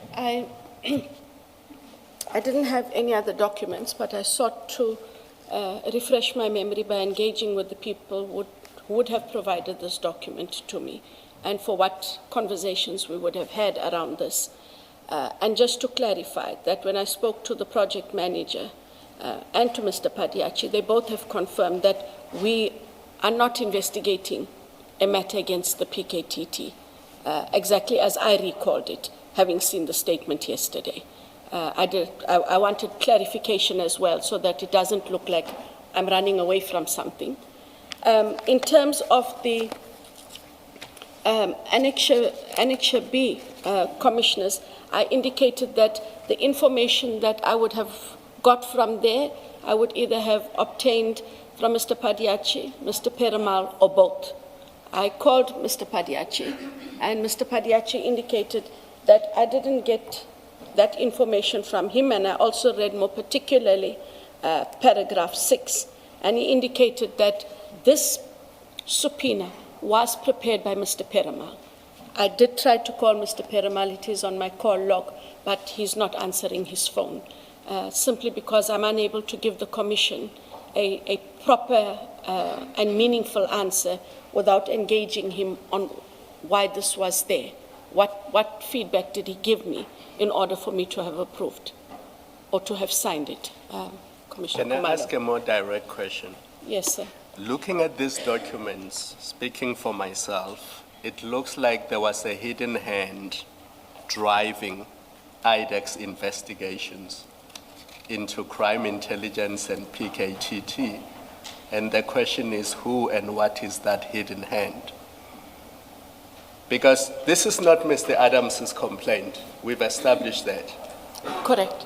So where do all these things come from? I mean, if you just look at that entire Annexure B, this is not Mr. Adams's complaint, not just item 6, but going into why Jacobs doesn't want to come back, going into performance assessments of all major generals from 2022-2023, not just Jacobs or Khumalo, if that was the issue, why Jacobs doesn't want to come back, of all generals, of all provincial heads, of all section heads.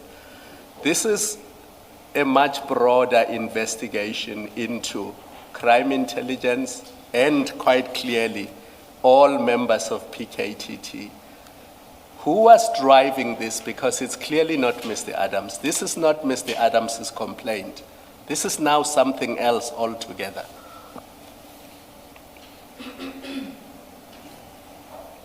I hear you, Commissioner. And Does it look that way to you too? Because I could be completely wrong. Let's be fair. I could be way off the mark. It's my observation, and it could be 100% wrong. You sitting there now looking at this, what does it look like to you? So, I hear, Commissioner, and I'm not saying that your conclusion may not be wrong when you read it as you read it. I'm saying I am briefed on this matter by a chief investigator, and the investigators conduct the investigations. At the time I signed this, I have nothing within my knowledge to gainsay the authenticity or the truth of what is being put to me. However, in the manner that it comes forward, and given the fact that I've also indicated I have not seen an investigation and we don't have one into the political killings task team, the project manager who sits with all of the documentation confirms the same, as does Mr. Padiachi. The question that I am unable to answer for you is why this? But you knew that there's a Section 27, and you would have seen it at the latest, according to you, in mid-December, earliest sometime in November. And that should be the genesis of all the investigations IDEC is conducting. Now, assuming that that is the starting point, now look at item 1 to item 8 of this annexure to the summons that you issued in your name or that you signed on behalf of IDEC. What does it look like to you? Just looking at, bearing in mind that your starting point is your Section 27, which you have seen. Just look at this. And draw an inference if you must, because you are not the investigator and you don't know who they are talking to and what that person is saying to them. But you know that they must be guided by the Section 27. And then they bring this to you. Now you look at it, what does it look like? That they must be guided, Commissioner Kumalo, by the Section 27, the A1, additional A1, which we now see yesterday is different in most regards. Now my question is, looking at this Annexure B, if you had to draw an inference, what would that inference be? That the investigator had other information. Or other motives, or they were conducting other investigations that had nothing to do with Mr. Adams's complaint. Or the A1 or the supplementary, yes. And it begs the question, who was driving this? And what was the motive? Commissioner Baloy's question on Thursday, what was IDEC's motive? Was there political interference? Was there infiltration? Because those are the answers this commission must ask. It's great that we are looking at facts, but facts point to individual cases where things went wrong. What is the big picture? Is it political interference? Is it infiltration of IDEC by unknown people? Is it a hidden hand that we don't see in any of these documents? Those are the questions we must ask ourselves. And the best person to answer would be the person who drew up this document and indicate the basis on which he lay for these documents. No, I don't think that's right. No, that's not right. The best person to answer is the person that authorizes the summons. I think your investigators may well be entitled to put to you whatever they have gathered. You are the final decision maker. You are the one that asks the questions. You are the one that approves. And so you would have satisfied yourself that there is a valid basis for that inquiry into PKTT promotions of commanders and members. You would have satisfied yourself. Otherwise, if you were not satisfied with his explanations, you would have said, as a responsible leader who's exercising their power within the law and for the purpose for which it is given, you would have said, no, I'm not approving that. We are not doing 6. Take it out and bring me back as someone that speaks to why we are doing this investigation. You would have done that. So No, it's not available to you to say the person who prepared answers. You are the one that must answer. Why did you approve? Maybe he was taking a chance with you. You know, maybe he was, Perumal, maybe he was acting on the instruction of a hidden hand, as Commissioner Kumalo suggests. There are many maybes why he would have done that, but you are the last person to speak on this. You are the last person. You are the one that approves. And you must have satisfied yourself that this is a legitimate line of inquiry.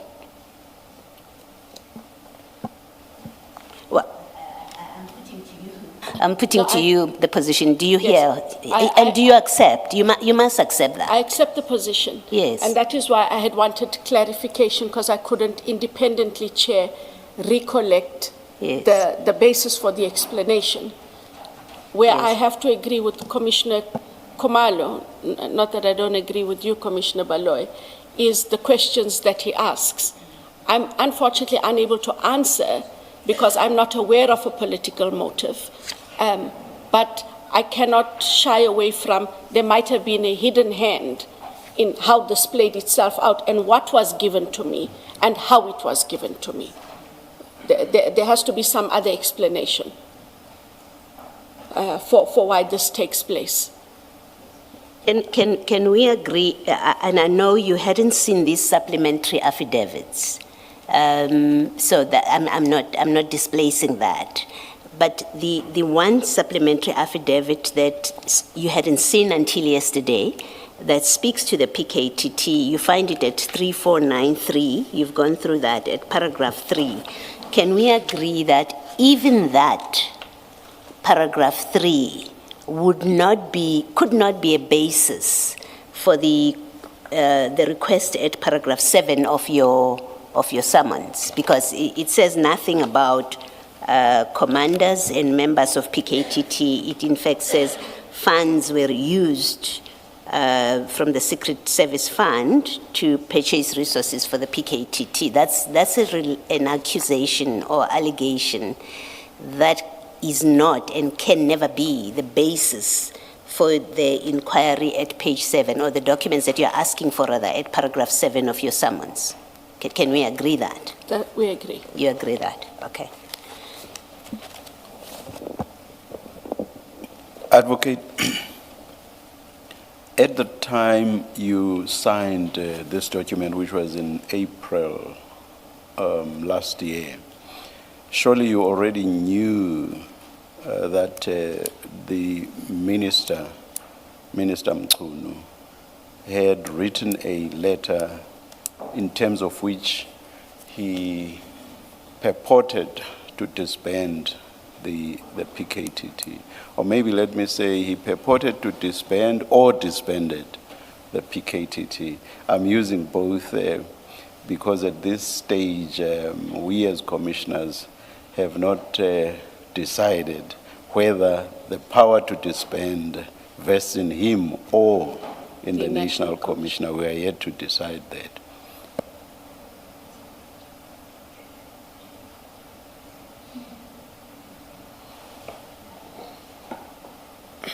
So I will use both because we are yet to decide that legal question.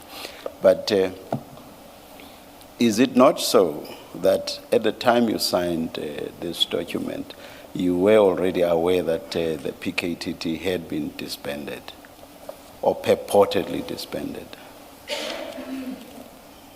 If it was in the media at that time, I would have been aware. But I haven't had engagements in that regard.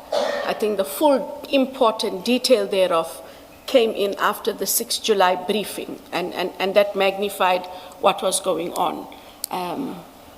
If it was in the media space, yes, I would have most certainly known that that is what was being discussed. Perhaps what we will do then is to check if it was not in the media, because that's something that's relatively easy to do. Now, if you were already aware, you would probably also be aware that that disbandment or purported disbandment was controversial. Correct. And that being the case, surely then, mention of the PKTT in the manner in which it is mentioned, a generalized investigation of all PKTT members should have raised curiosity in your mind. Correct? Correct. Correct. And that would have been a basis for you to look more closely as to why the PKTT was included. In the summons. In the yes. Correct. Yes. Which, if that be so, I have to ask this in this manner because you have said if it was out there in the media. So if that were the case, that should reinforce the point made by Commissioner Baloyi, which is basically that you should be able to answer why you still signed this despite the fact that it was making reference to the PKTT, when at no stage there was a reference before.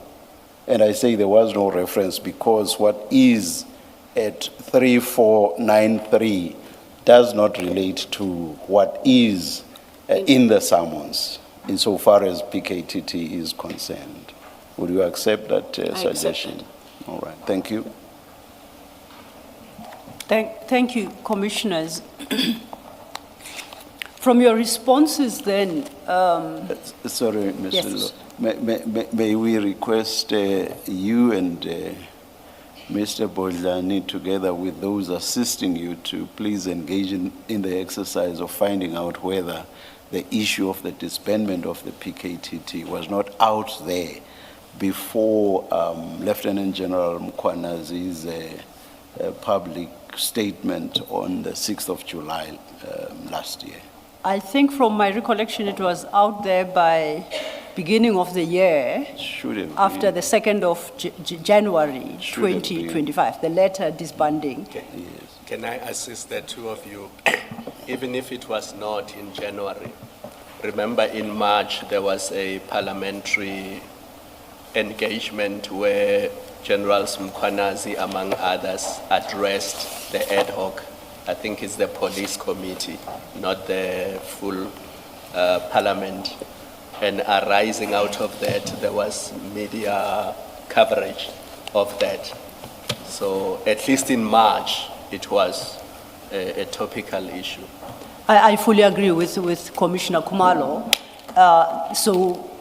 It would have, the newspapers and press would have been replete with comments regarding PKTT by the 6th of July.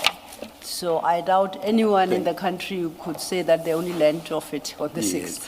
Thank you very much. May I just get something concrete, which I want to again engage Advocate Johnson about? Because once faced with that, you would have to answer, Advocate, why in the face of that controversy, you did not focus your mind on this, because you appear not to have done so. So with the concrete information in my hand, I want to revisit this question with Advocate Johnson. We shall do so, Chair. If I understand, then the instruction is that we do sort of a press scan and to see what was publicly available and out there. Please. On the matter. We shall do Thank so. you very much. Chair. We shall oblige, Chair. Thank you. Advocate Johnson, based on the responses you have provided, in particular... Just a minute, and I hope and pray Advocate Johnson will not say, that appears in this, in items from this media house. No, I don't read that. No. I don't watch those TV channels, and so I just hope and pray that won't be your escape route. No, and Thank please you. don't put me at war with any of the media houses. I read media. Thank you. Thank you, Chair. Thank you. Thank you, Chair. I go back to the response I think you gave to Commissioner Baloyi, wherein you attempted to shift the responsibility of the contents of the Section 28 to the investigators. And my challenge is, Colonel Padiachi indicated that he conducted a full-blown investigation into the Mukwele appointment in circumstances where he had not even seen the Section 27 referral. You, on the other hand, had seen this Section 27 referral. You made a decision on it, and you determined that a Section 2813 preparatory investigation be initiated. So between the two of you, you being the ID and the investigator, clearly you have more knowledge as to what the original referral was about. And it's your responsibility, I dare say, to ensure that should either malice, improper conduct, or simple human error find reflection in the Section 28 summons, that the institution has to depend on you to determine that those errors and issues of malice are dealt with and taken out of the summons. For the simple reason that if not for your signature, certain things won't be done. If not for your signature, there will not be a basis to demand from the National Commissioner, as the summons do, that all appointments of PKTT members be conducted. So I have a difficulty in your answer, the effect of which would suggest you are the least powerful person in the institution when in the converse, you are the most powerful person. Alternatively, it suggests that you don't bother to read what your investigators tell you and ask of you. Having put forward the very two propositions, I personally reject them. And my proposition is you knew exactly what was happening when that item 6 was included and for what purpose. You were not blindsided by that, you knew. And I support Commissioner Baloi's question. What were you trying to achieve by the inclusion of item 6, investigating the PKTT?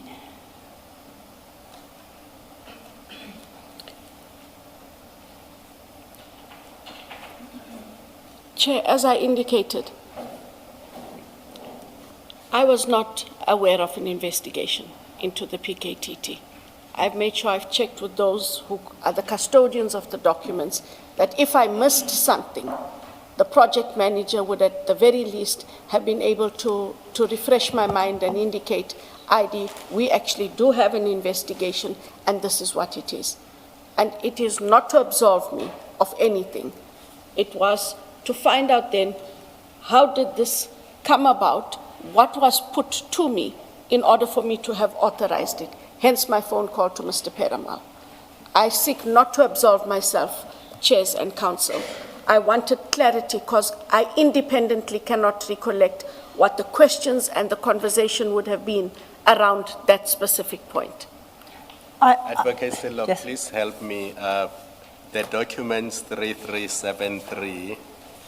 3373. All the way to 3383. Did you get them from IDEC? How did they land in this file? Because these are performance assessments of PKTT, not employment issues, just general performance.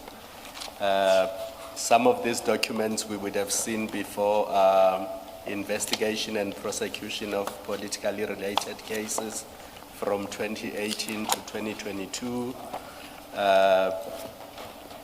The information notes relating to PKTT. If IDEC was not investigating PKTT, where do these documents come from?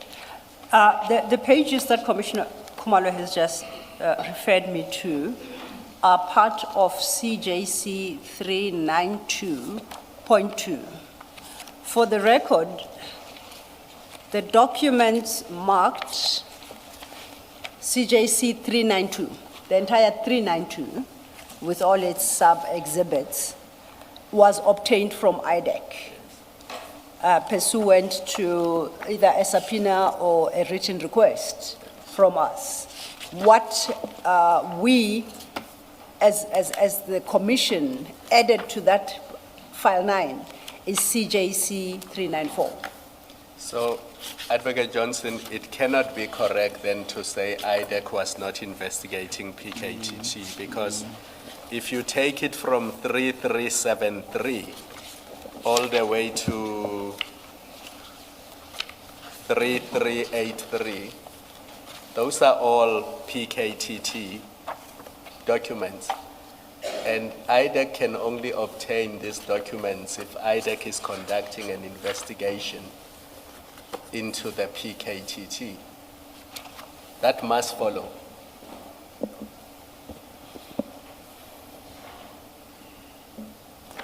Yes, and that must follow then from that item 6.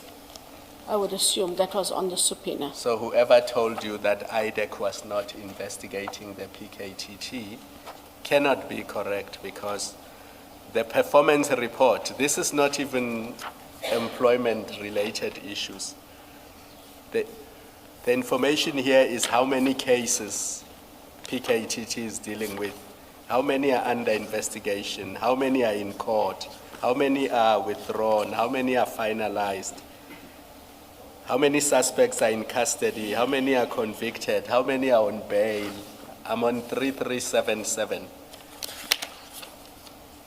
So all that information relates to the activities of the PKTT as a unit.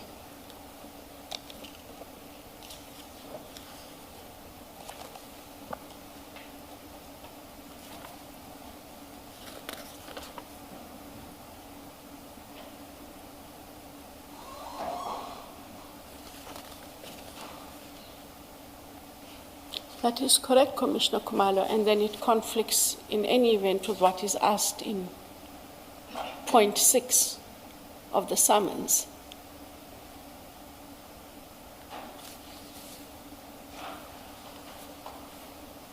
Advocate Johnson, you could not possibly have signed the summons that we are discussing without having gone through it line by line, sentence by sentence. Am I correct?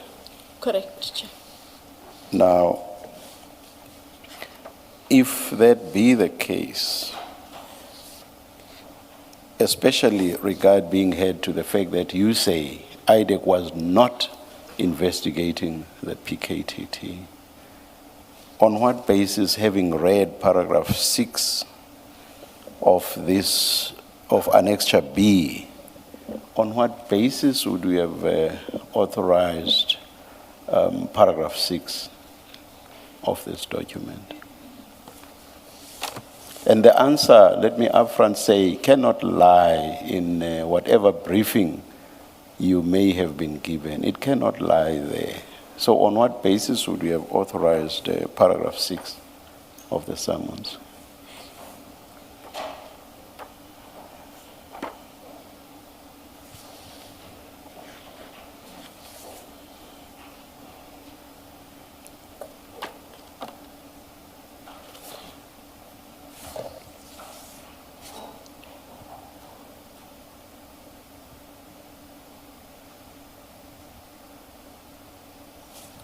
Again, Chair, and not to be obstinate, I really rely on I rely on a briefing. What I'm saying is, I would have asked questions about this. I need to engage Perima. What did we talk about this? And for this to land here, for me to have attested my signature. I was able to explain the other things, including about Jacobs. I'm unable to give Chair a reasonable explanation. You are stating what IDEC was not investigating in the past tense. So I understand that to mean that even at the time you signed the summons, that was your understanding. PKTT is not being investigated, correct? Chair. It is exactly for that reason that I say to you, the answer for authorizing paragraph 6 cannot lie in a briefing that you might have been given. It cannot. That briefing would have been irrelevant to what was being investigated, correct? Correct. Now, if it were irrelevant, paragraph 6 would also have been irrelevant in terms of what you required for purposes of your investigation. Correct? Correct, sir. Now it must follow automatically then that you ought not to have authorized paragraph 6 of the summons, correct? I agree with the chair. Yeah. So are you able to explain then? Because again, I repeat, the briefing is totally irrelevant. On what basis then did you authorize paragraph 6 of the summons? I don't have an explanation for you, Chair.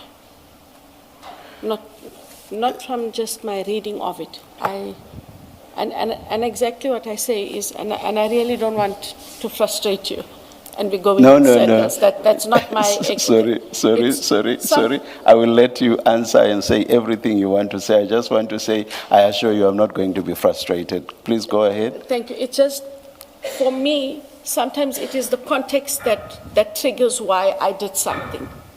I'm reading it as I read it. Yes. And as irritating as it may be, I do need the context of what was discussed between Mr. Perumal and I. In the absence thereof, I have no explanation for you, Chair, given that I have indicated that we had no investigation against the PKTT. Yeah, based on the discussion that you and I have just had, do you think that context could ever change the picture? Because you say you've agreed with me that whatever briefing you might have been given would have been irrelevant to what was being investigated for the simple reason that you were not investigating the PKTT. So I do not understand how context, as you put it, could have been relevant to the question as to why you authorized paragraph 6. If the briefing could not be relevant, how could this context be relevant?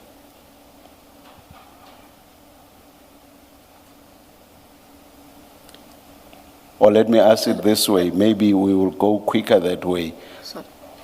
Just like the briefing would have been irrelevant, something you've agreed to, I suggest to you that the context as well would have been irrelevant. Do you agree? Surely you must. I agree. I can't take this point any further. I'm not going to get to a reasonable explanation for this. Yes. So that, in a sense, ties in with Kumalo's, I'm very sorry, with Commissioner Kumalo's point that isn't what is behind all of this some inarticulate premise that we have not been told about? Isn't that the real explanation? Sandy. Do you want to please respond? I didn't even see him accept your apology, Chair. No, I took the point. I took the point. Thank you. Thank you. Are you, before you leave this annexure, I wanted to deal with the Public Service Commission report of August 2023. If you're going to deal with it, I'm going to shut up. I'm just going to make comments regarding the PKTT, but we are still in that annexure. By the annexure, we're talking Section 28 summons. They are all part of... and the responses there too. They are part of CJC 3922. Yes, which would have been the documents received pursuant to that summons. Yes. Yes. So then let me leave it and then... No, I'm still on PKTT for now. As soon as, and when I'm done, then perhaps, Commissioner, you may... But if you're going to deal with it, no, I wasn't. My time pressure. My issue is, and having listened to your interaction with the commissioners, this is where we land. You, the person who authorized this Section 28, have absolutely no recollection why it is you authorized investigations into the PKTT and how its members are appointed and the like. You suggest that it's Mr. Perumal who would have told you. Once again, I ask you, when should Mr. Perumal be sitting where you are and be confronted with the same question, and he says, I have absolutely no recollection? What do you suggest the commissioners make of all this? Both of you, the only people who were in that conversation that can explain away paragraph 6, say you both don't have a recollection. And if that is the case, you're discussing it amongst yourselves become irrelevant because neither can remind the other. Where do we land? Or worse still, Advocate Johnson, he doesn't say he has no recollection, but he says, I never said anything about this. Please.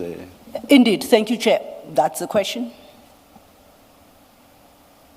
Please guide the Commission as to what it must make of the investigation into the PKTT and how it came about, and the basis thereof.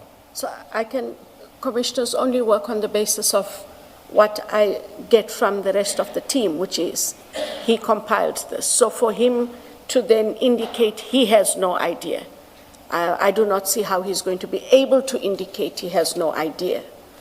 But if we both don't have an idea, I think then Commissioner's going to have to make a referral for some kind of treatment at a facility, because all of us can't be sitting here. And for both of you, or just him? No, so on a lighter note, I have to take it from where it comes, Commissioner. His fellow investigator says he's compiled this.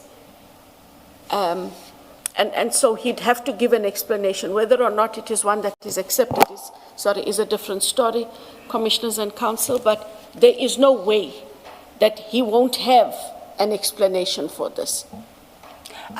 Please make me understand, why does he bear the full responsibility to remember what your conversation was about? The conversation was between the two of you, but you don't bear that responsibility. It is enough for you to say, I don't remember. Why does he assume the full responsibility for that conversation? Not because I don't bear the responsibility, it's because I have many conversations on many matters. And so the investigators invariably would engage. Either they would have kept notes, and or because it is their matter, it is easier for them to engage me. We engage as we do, and then I'm able to, in their presence, having had that engagement, sign the Section 28. So I'm not running away from having a responsibility. It's the number of things they present versus what I have to deal with. Let me take it a step forward. And if he were to come here, we are now in the arena of conjecture, accept. If he were to come here and say, now I do recall that the ID and I had a full engagement on it, and I explained why it is necessary to obtain those documents from PKTT. If that were to be the answer, what do you want the commissioners to make of that? Do you suggest that the commissioners should reject it? And I suggest that, in turn, that you cannot, because you don't remember what the conversation was about. Or, so what do you... You're head of a very powerful institution, and I personally can learn a lot from you, so maybe you may just cast some pearls of wisdom the direction of the commissioners if you are so inclined. Thank you. It would become important why this was put in, and where did he get this information from? Because I also don't run away from the point that the chair made. Were they having engagements with other people? How did it come about that this became a pertinent thing? And then talks to the question or the summation by Commissioner Khumalo, is there, so did you say, Commissioner Khumalo, underhand or third hand? I don't know. A hidden hand. Sorry, I got both hands wrong. That there is a hidden hand. Because that is an engagement this commission would be fully entitled to have and might arrive and at an answer. By extension, you are suggesting that should it be concluded that there is a hidden hand, you have neither any knowledge of that hand nor are you a part thereof. Is that what you are suggesting? Correct. But that potentially your investigator, starting with Mr. Perumal, could potentially be involved in that or have knowledge of that underhand? And have knowledge of things that we didn't have knowledge of. It sounds like you are you throwing your investigators under the bus, or am I misreading you? You're absolutely misreading. Please help me. Because we have to work on who was responsible. I've asked a whole lot of them. If the last person there is Perumal, it means Perumal must account. If the issue was it was Mr. Padiachi, I would have indicated Mr. Padiachi has to account, together with myself. And so it's about, Council, we've agreed that if there's items on which I myself do not have direct knowledge, we should make sure that those who have the direct knowledge are at least mentioned to the Commission. I'm saying it is in that light that we'd have to ask Mr. Perumal. Can I just follow up on that answer? But in fact, it was going to be a follow-up on your answer to the chairperson earlier. But now that you've said it, you must have direct knowledge because you were briefed before you approved this summons. So you're the right person to look to give an explanation on your summons. We're not at the point where we are asking Mr. Perumal what informed him including it in the summons. That's not the discussion we are having. The discussion we are having is why did you approve it in the summons? So you must have had knowledge of what this is about. You said to the chair at the end of your discussion, you said, yeah, Chair, I don't have a reasonable explanation for this as matters stand. I think, speaking for myself, I'm interested in the explanation, reasonable or unreasonable. There is an explanation for this. You must have an explanation for this. So the topic doesn't end at, well, I don't have a reasonable explanation, I see I messed up. You must have an explanation what was going on when you approved this. And it is that explanation that you are not giving us, and it's, in my view, it's not satisfactory an answer. It's not a satisfactory answer for you to say that I must still speak to Perumal, and because he could cook up anything. At this point, I'm not interested in what Mr. Perumal tells you because of what you signed off. I'm interested in why did you sign it off. So that's the first point. And so you haven't yet given us an answer, but I think you do have an explanation, you just have not given it to us. A second point, and I say this, if you want to comment, you can, but I just want to list my concerns. A second point is, having signed off on the summons, which has paragraph 6 in it, your answer, whether to the ad hoc committee or to us, that you were not aware of an investigation into the PKTT in the face of this summons is not correct. It could not have been correct unless you said to us, I signed without reading the summons. And that's not what you have said, right? No. You have told us, I read it and I got a briefing on it. So just from reading, even without a briefing, from reading this which is put before you, you would have known that there is an investigation of the PKTT, even if it is limited to promotions.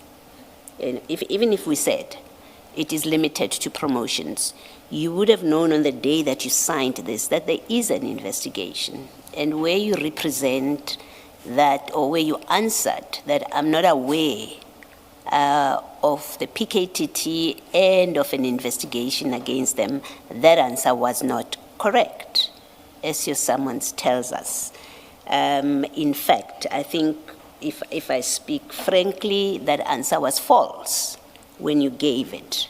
And the falsity is evidenced by paragraph 6 of your summons. Do you want to comment? I do have a last direct question that I would like to ask you, but do you have any comment on these two that I'm putting to you?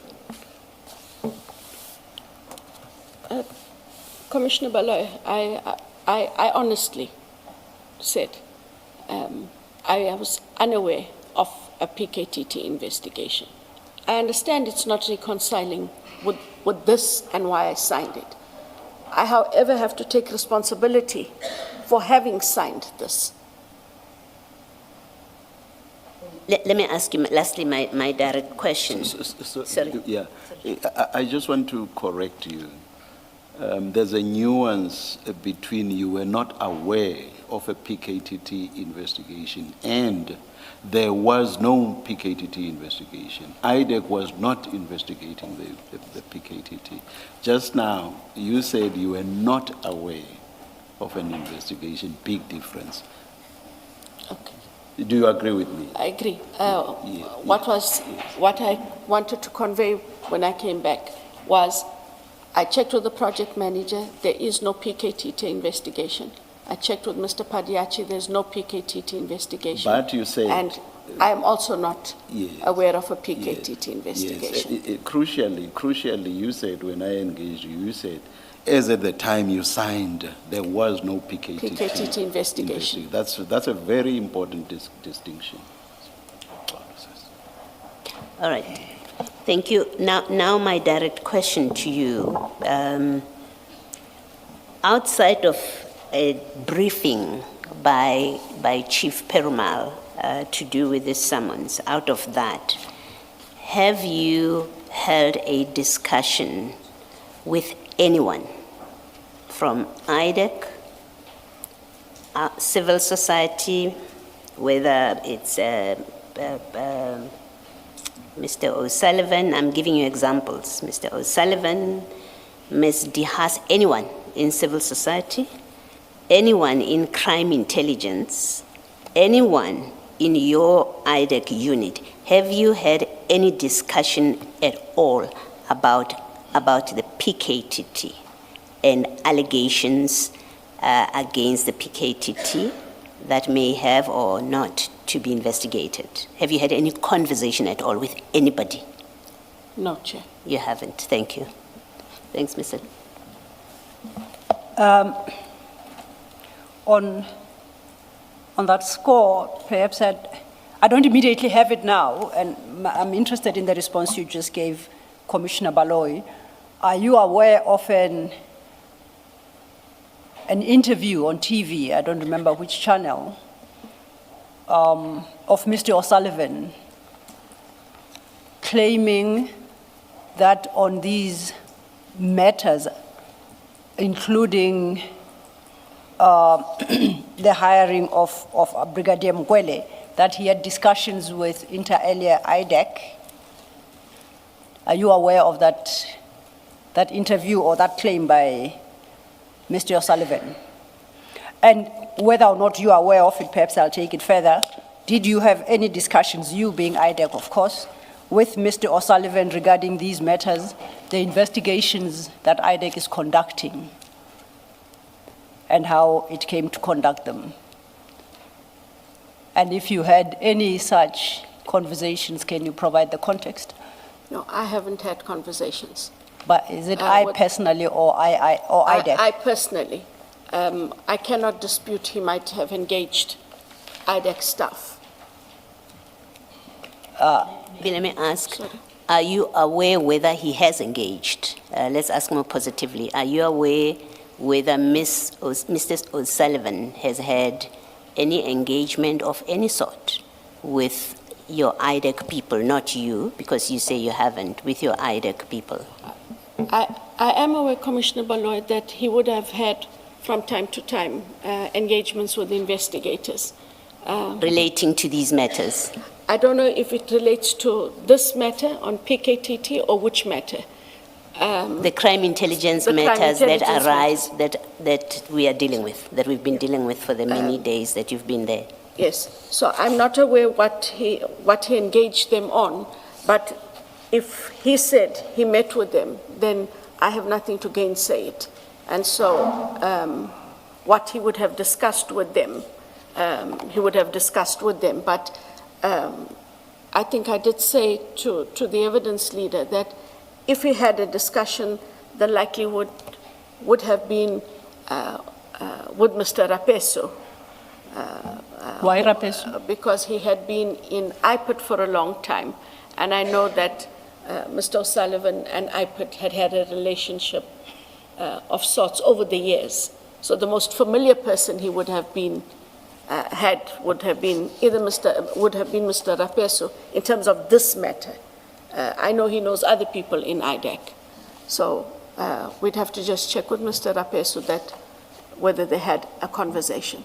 Okay, even accepting that for a moment, who is Mr. O'Sullivan within the law enforcement environment?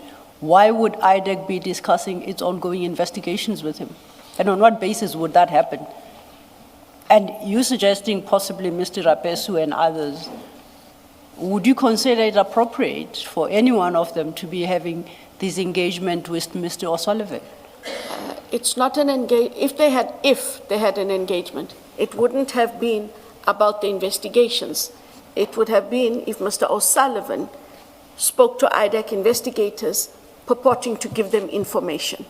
That would have been the only basis on which he would have had to engage. As can anybody from outside bring information, but not that they've brought the information and you then discuss if there is a relevant investigation pertaining to that matter, that you discuss it with him. You don't discuss it with him or any other outsider. The rule is not different. So then is it safe to assume that if he had done so, I don't know what discussions you suggest he had with IDEC, then if he's giving information, that information would find itself into a relevant docket? It should. And should we land at a place where there is no documentary proof in any docket that there was such an engagement, then how do we explain away those engagements?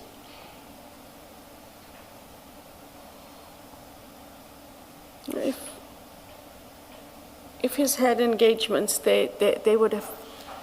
If they had engagements with him, it would depend on the value of what came out of them. A lot of the time, it might just be mind over matter and not substance that then didn't have to be dealt with. But if there was substance to it, and if it was in any way able to amplify or corroborate something in the investigation, it would move into the investigation. The investigators would make that assessment, Chair. So where he claims, if he were to claim that there were meetings with IDEC, that wouldn't be entirely correct. Because once you call it a meeting, you're sort of formalizing the engagement. Would you still accept the possibility of him having meetings, whether at his offices with IDEC or at IDEC's offices? What would your comment to that be? I'm just interested to trying to establish the relationship IDEC has with Mr. O'Sullivan based on an interview he once had, and engagements I take it the institution he represents or is a part of with IDEC. So I thought you might shed some light on that relationship, however formal or informal. If he met with the investigators, it would have had to have been for information sharing. I can't see what else. Not being part of them, I'm thumb-sucking, which is wrong. But you haven't had such engagements with him on behalf of IDEC? As the head of IDEC, no. You say as a head of IDEC, in what capacity have you as a matter of interest? We've had engagements with him in the past on other matters when we were in the DSO. The Selebi matter comes to mind, and there were other matters that would have been referred.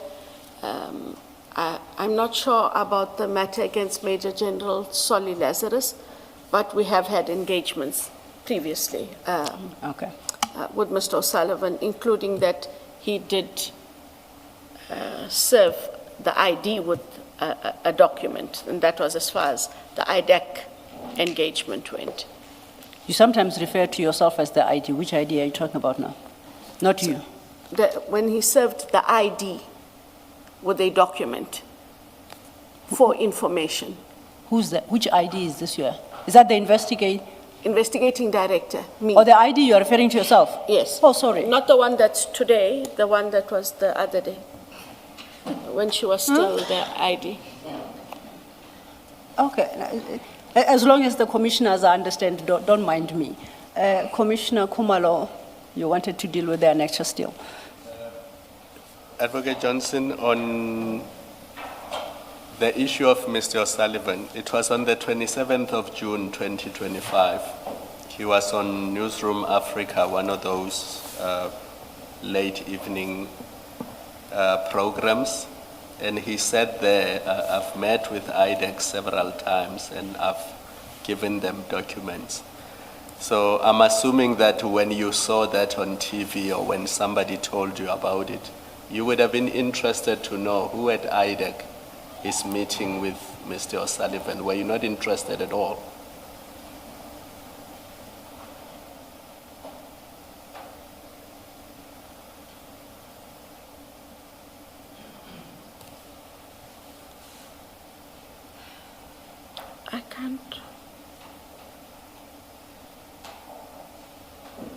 I can't recall the interview, but if he said he was meeting with IDEC several times, the one person that I do discuss it with would be Mr. Sissoko to find out if Mr. O'Sullivan engaged with anyone in IDEC. Yes. And then in relation to these cases, did you meet and discuss them with General Khan? No. Do you know that members of IDEC met and discussed these cases with General Khan? What I am aware of, Chair, which is what I had to do to prepare for the commission, because I don't read the dockets, and I wanted to know if they had an engagement with General Khan on any of the CI matters. And I give you the feedback as I was given the feedback. They had conducted most of the investigations, I think in the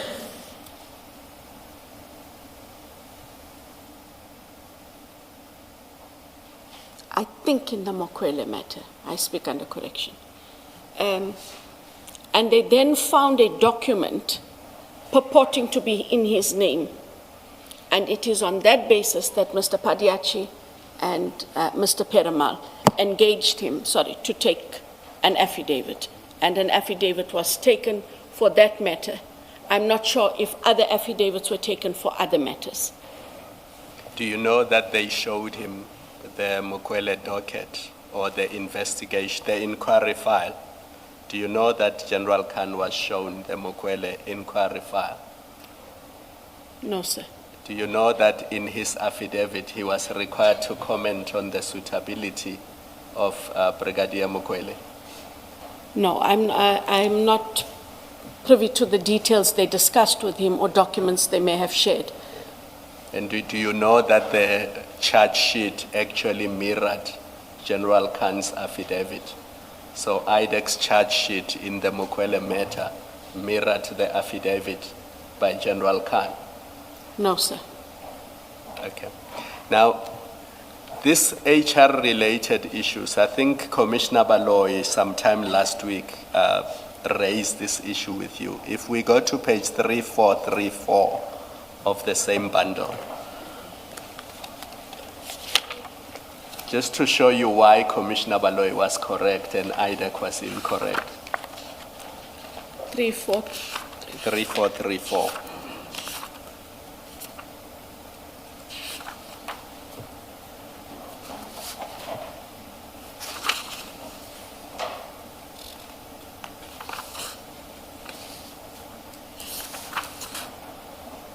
Are you there?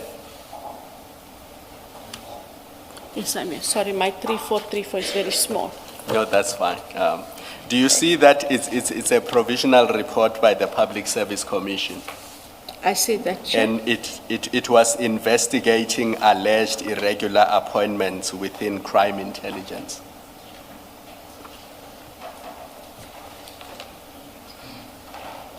August 2023? I see that. But do you see that it related to irregular appointments? in Correct. crime intelligence. Correct. The very issue which is the subject of Mr. Adams's complaint. And then go to 3445.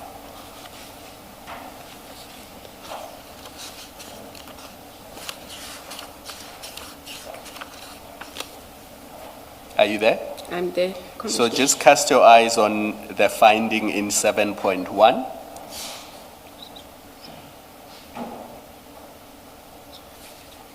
Do you see that? Correct. Yes, and also in 9.1, the recommendation.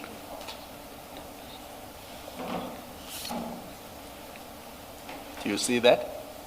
So by the time Mr. Adams brings these things to IDEC, the Public Service Commission has already investigated them and made recommendations to, among others, the National Commissioner and the Minister.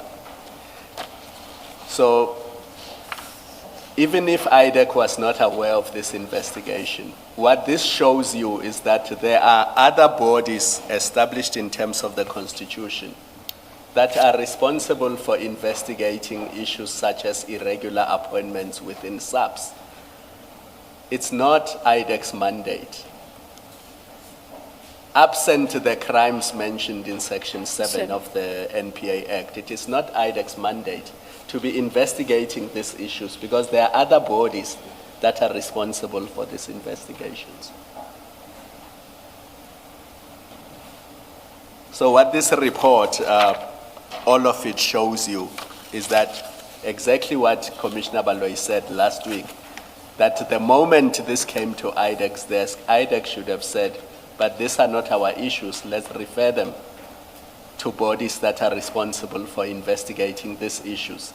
And there would have been no need for that summons that we see on 3360 and the annexures that follow all the way up to 3363.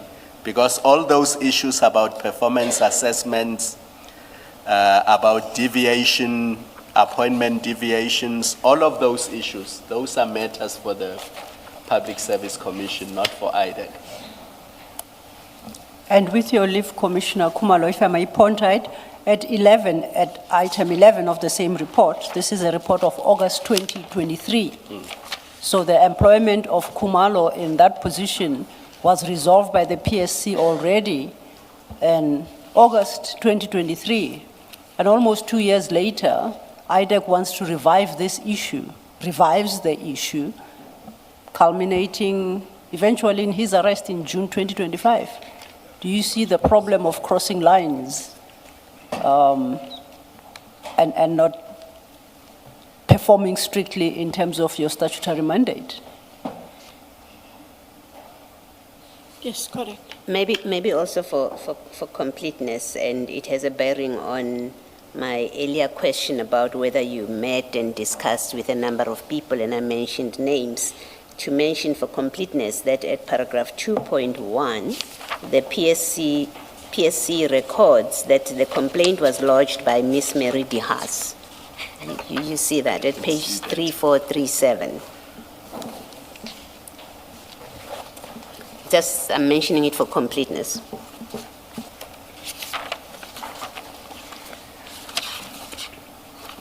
Sorry, 3437. Paragraph 2.1. It says the complaint was lodged on the 23rd of December 22 by Miss Mary DeHaas. I see that, Commissioner. Let's go back to 3445.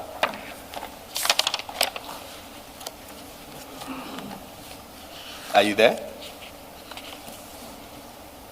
I am there. I'm going to ask you to do three things very quickly.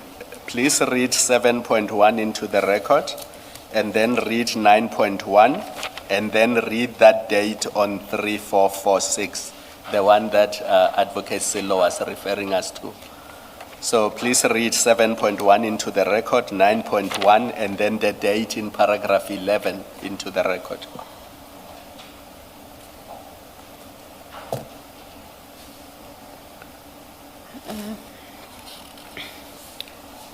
Paragraph 7 deals with findings, and 7.1 reads as follows.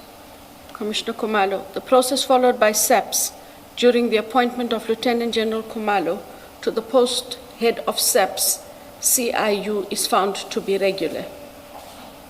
9.1 under recommendations, despite the determination that Lieutenant General Khumalo's appointment to the post of head of SAPS CIU was regular, the Public Service Commission recommends that the minister should facilitate that, and I think, do I read 9.1.1 and 2?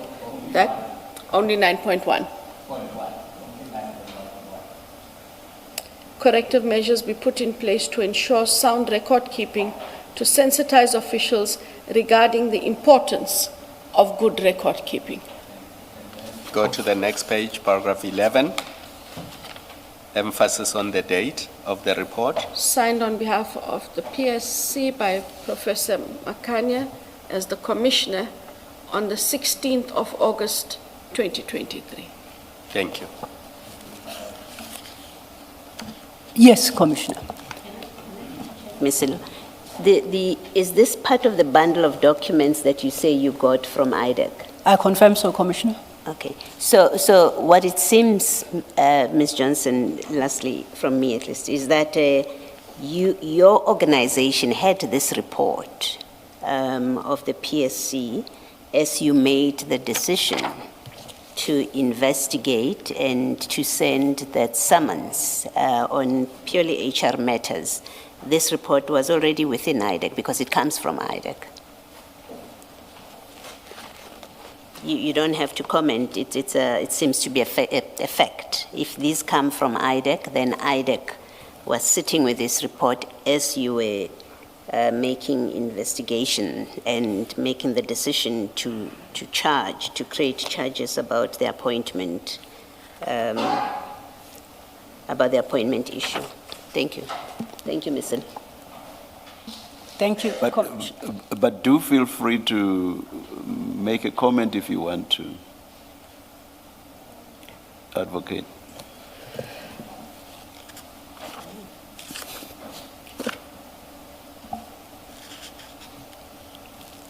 Advocate Johnson. It is irresponsible for us as IDEC, if the investigators had this, not to have brought it to my attention, and for us to have had then a proper adjudication of what did we get in, what has happened in the interim, and does this still find place? Because just this report, don't even worry about the mandate of IDEC, just such a conclusive report removes it from the realm of any kind of investigation. Thank you. If I may follow up on that, again, we go to our base document, our famous Section 27 affidavit. We don't have to go to it, I'll read into it. It's our paragraph 5. Okay. That one that suggested that the very appointment of General Khumalo to this position was either irregular, unlawful, or otherwise. That was Mr. Adams's. Now, we know that the Section 28 is dated the 3rd of April 2025. Correct. And subsequent to the issue of that Section 28, IDEC is then furnished with the full document, the suite. And as Commissioner Khumalo points your attention to the PSC finding, is it safe to conclude that somewhere within IDEC lies a formal report under your signature indicating that any complaint or concerns raised by this Section 27 referral, particularly in paragraph 5 of the referral, or relating to the appointment or the regularity of the appointment of General Khumalo, has been put to bed? Is there anywhere where IDEC has signed off and say, we will not be pursuing that matter any further? Whether or not you had the mandate, that's not the issue.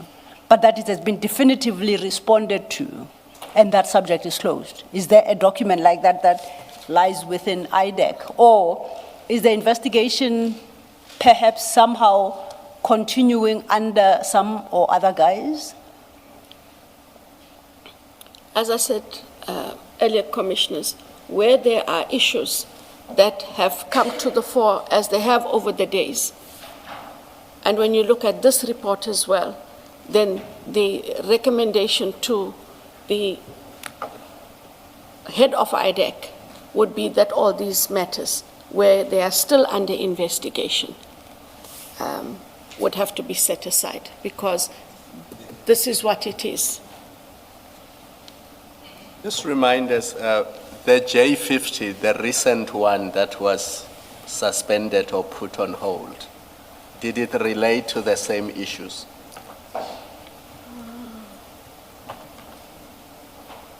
Now Did you it catch me relate off to guard. appointment issues?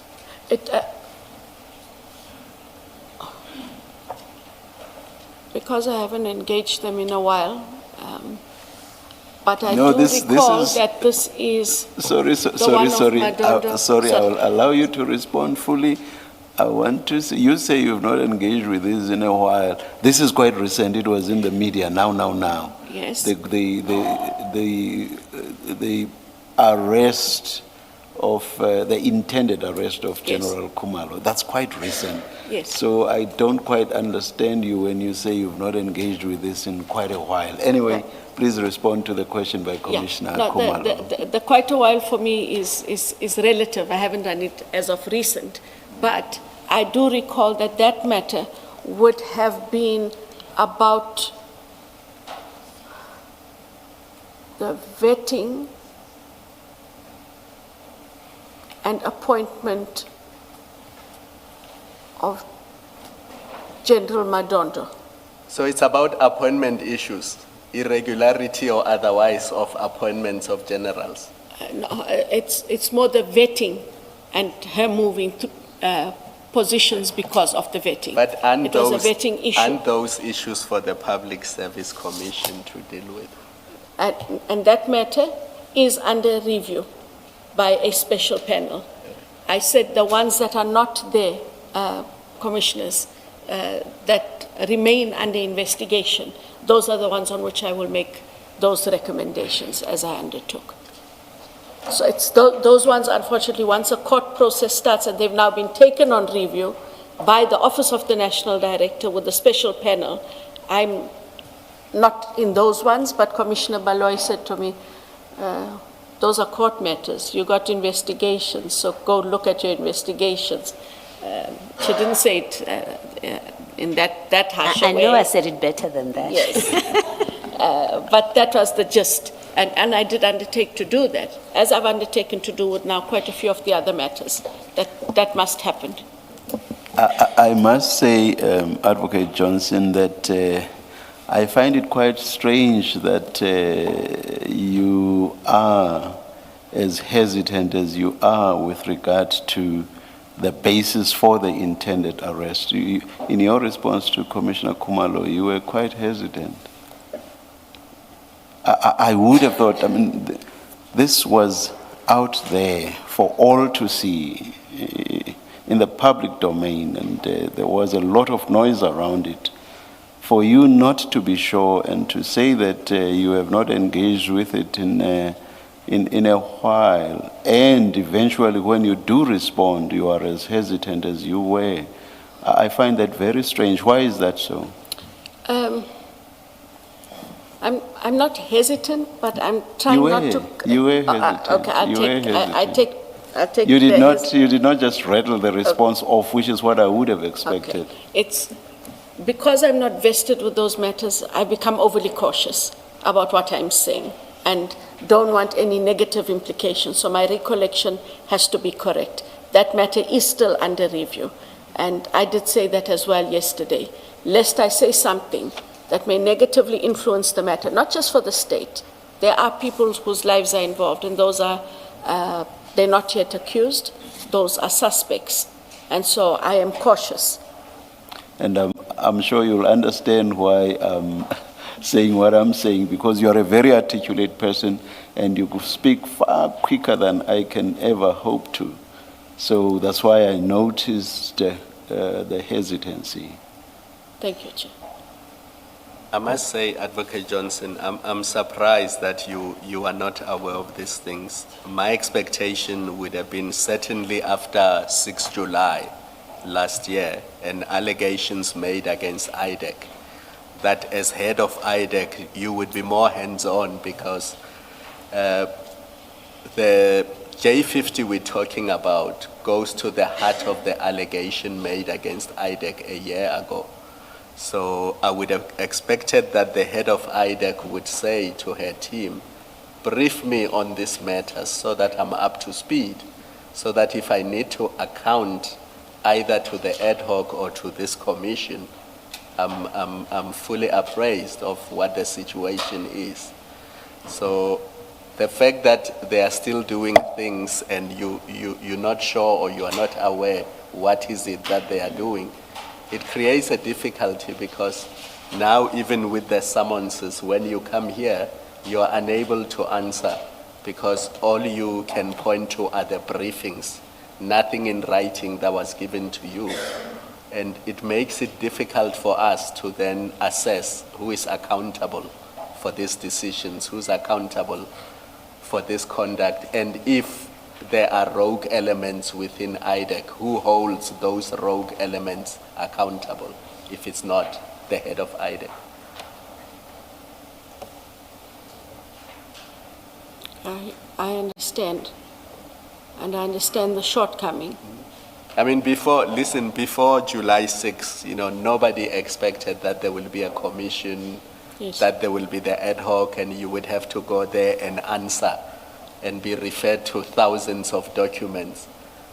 But after July 6, it should have been obvious that on all these matters, I will be asked to go and explain and answer, and I need to be aware of what's going on so that I'm able to answer the questions that are posed.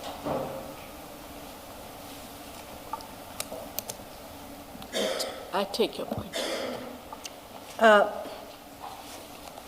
Thank you, Advocate Johnson.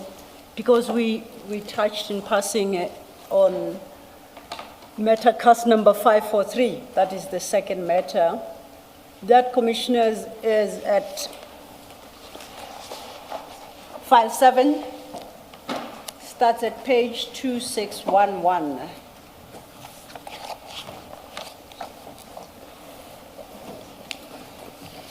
Just an observation to make. Can And- we put and- away file 9? File 9. No, I'm not making any promises, but It must be a closer. it must be close by. And just for the record, that this is the file, the docket. We said it's still under investigation. It's fairly sensitive. And it concerns I'll call them the aborted J50 warrants of arrest of Generals Kumalo and Madondo.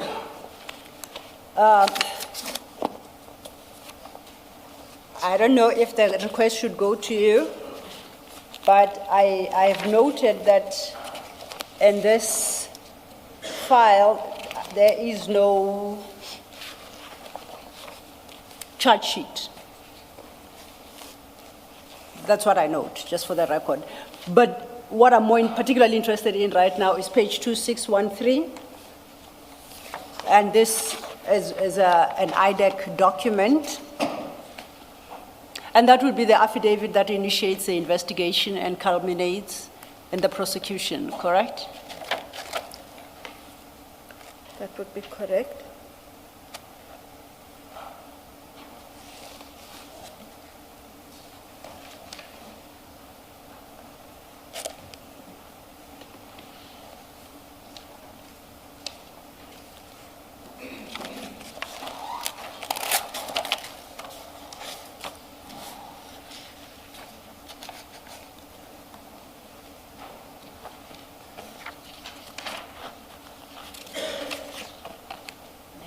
Maybe whilst you're still looking at it, just to point out to you that this is one of the documents, both the preamble statement and the affidavit, in respect of which it was suggested to Colonel Pareachi that there seems to be something wrong with the signatures there. and that it looks like the signature that purports to be of Mr. Adams may not be his.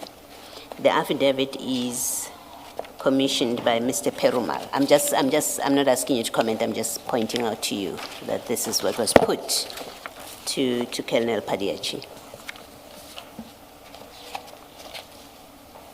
And on that score, the affidavit that triggered this investigation into General Madondo's security clearance is the same, it's from the same batch of affidavits commissioned by Mr. Perumal on the 6th of January. You know that? Yes, in Cape Town, Pretoria. So, just as a matter of interest, if that affidavit is invalid, as a lawyer, what impact does it have on anything? What impact would that fact have on anything, if at all?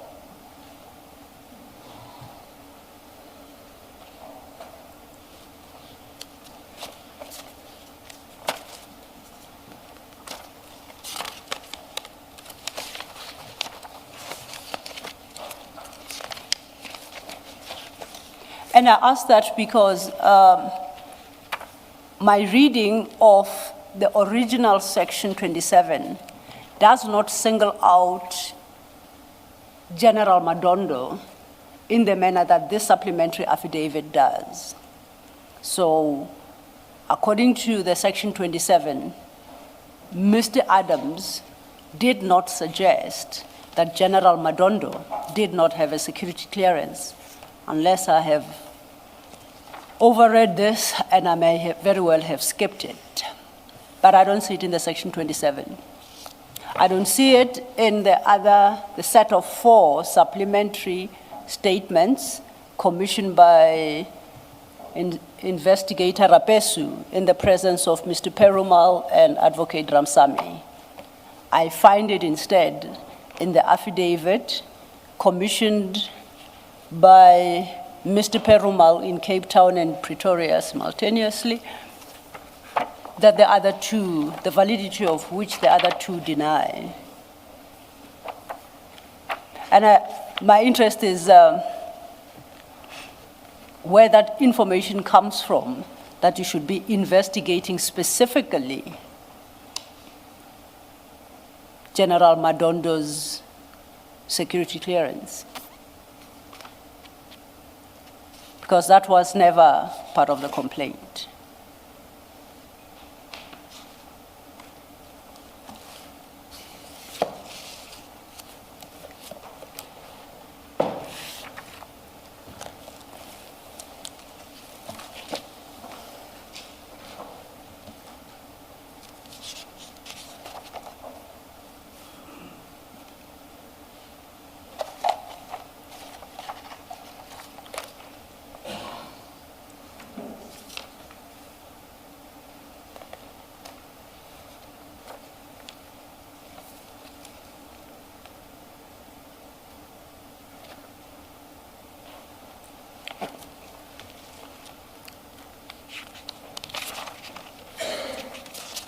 So, Council, the question being that if this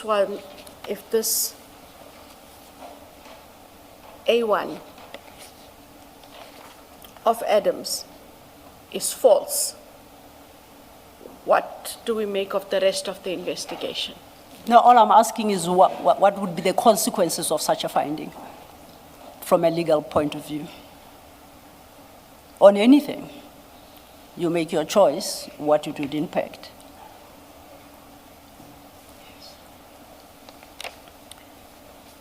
If the statement is false,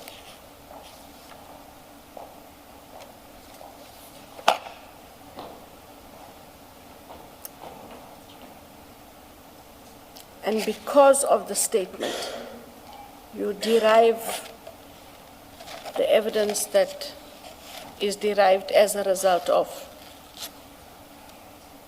then it taints that investigation. unless there is other independent evidence that even if you didn't show anyone this A1, and you just approach them to say, are you aware that the transfer of Major General Madondo from KZN to CI, assisted by General Komalo and other generals, knowing that she failed to secure a top secret clearance? If you took just maybe that part, because that is what it relates to, and you are able to find persons who can independently give you that evidence, and it is objective evidence, that evidence can't be tainted. What is the direct evidence out of this? Because if I look, and because there is evidence to support the allegations. So it's not affected by the principle of fruits of a poison tree notion? And that is what I said. It depends how far this goes. What derived from it is fruit of the poison tree. Is it everything, or is there independent evidence that you would have been able to glean? If I could just use the example, Commissioner Kumalo, and then maybe it might either fall within the fruit of the poison tree, or girl, you got it all wrong. And please don't tell the girl she got it all wrong. I'm trying to cross-reference. The question is very clear. The averment is very clear. Allegations related to the questionable lateral transfer of Major General Madondo from KZN to CI head office by Lieutenant General Kumalo, who was assisted by other senior generals to do so, knowing that she failed to secure a top secret clearance for many years. I find something, for me, that's independent. And for me, the independent is, now I don't know what these pages are marked. I think it should say 28-11-11, if you have something like that in the same file. What page? 28, yes. 11-11 in the same file. And what about that page? It refers to an affidavit. And here you're going to guide me. This is the one that we were not talking about names publicly, am I right? Yes. So there is a statement from a very senior official. Yes. And what the senior official is saying, this person, Madondo, resorted under my district, was laterally transferred to CI after a request from General Komalo. The lateral transfer was approved by the National Commissioner. What's important is, I was not aware, nor did anyone inform me, that Madondo did not have a top secret clearance and was also refused a top secret clearance while she held the rank of brigadier, including the time when I, that is this deponent, chaired a promotional panel which resulted in her appointment as a major general in the post in that district. Similarly, I was not aware that Madondo did not have a top secret clearance when she was recommended for the lateral transfer to the division CI. I was also unaware that her application for a top secret clearance was refused. And Assume all of that Yes. is correct. Assume all of that is correct. What does it have to do with IDEC? Is it IDEC's mandate to investigate lateral transfers within subs and whether they were regularly done or not? It was the issue of the vetting. But does IDEC investigate whether somebody's vetting is correct or not? Is that IDEC's mandate? No, and this may, is one may, of, may I piggyback on that? We've taken the liberty of projecting Section 7. Please indicate accepting the correctness of the affidavit that you have just, parts of which you have read into the record. Where do we fit in that Section 7, 1 capital A?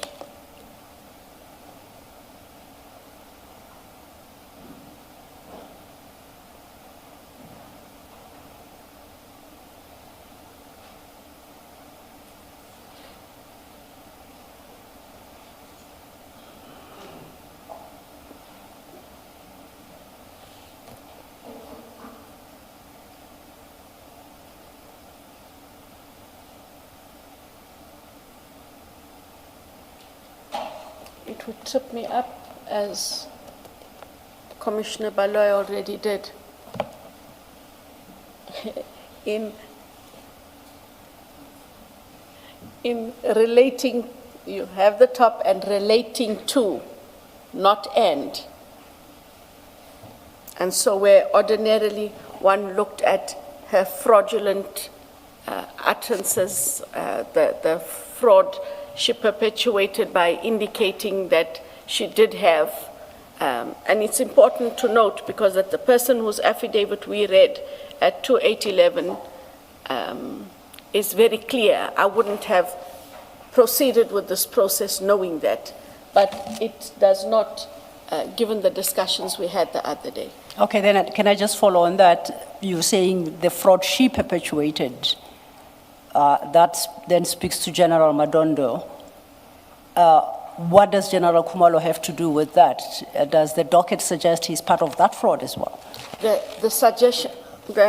suggestion is he knew she had no clearance and that she had pending matters, which was the basis on which she could not be properly vetted and or transferred, which is supported by But then, to bring it into 7, he must have known of the fraud. He must have known. Because it's a fraud. Correct. So are you saying the docket suggests that General Kumalo knew of the fraud, was complicit in the fraud? Is that where the docket will land us? That is what the allegation was, yes. And there is a basis for that, I take it, in the docket? That is correct. Okay. Should be there. Chair, I see it's 1 o'clock. Might this be an appropriate time? Yes, it is. Oh, sorry. May I ask a question? Yes. I hope we finish today. I would really like us to finish today. You know, I'm not being disrespectful. I've been, my employment is terminated. I haven't been to the office yesterday or today to ensure that, you know, this is government. You know, the moment they tell you, they say, can you please just hand us your stuff and get out the door? And I haven't been able to get out the door. And so I'm hoping that even if we have to take a little longer, if we could be of a mind to finish today.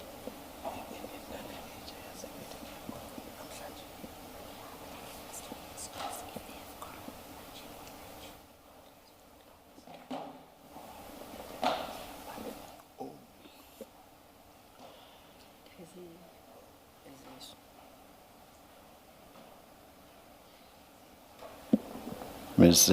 Silo, Chair. how long do you think will be this afternoon? Oh, I thought the chair was going to ask me an easier question, which is whether we'll finish today, the answer to which would be a yes. I wouldn't commit to the time. Yes.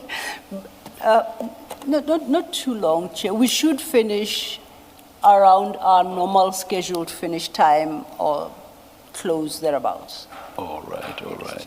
I would not be making an issue of it. It is just that Commissioner Baloy has a Judicial Service Commission engagement, but she will attempt to attend to that issue. Let me say this so long, Advocate Johnson. We hope to finish and we want as much as possible to come to your assistance in that regard.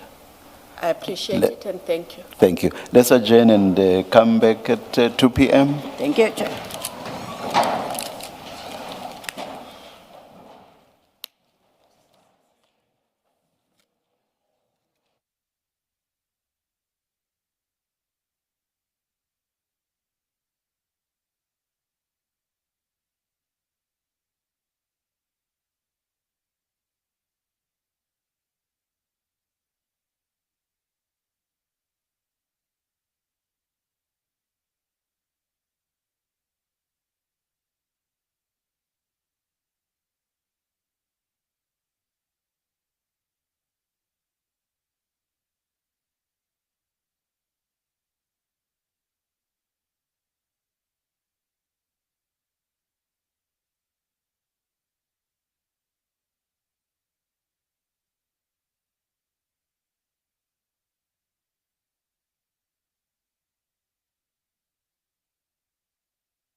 your cell phones are off. We don't want cell phones ringing again. And yeah, thanks.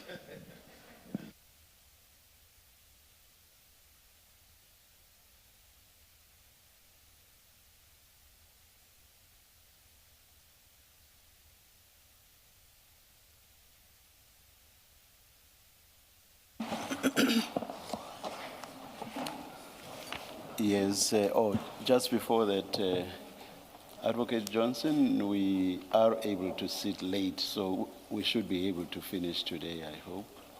Thank you.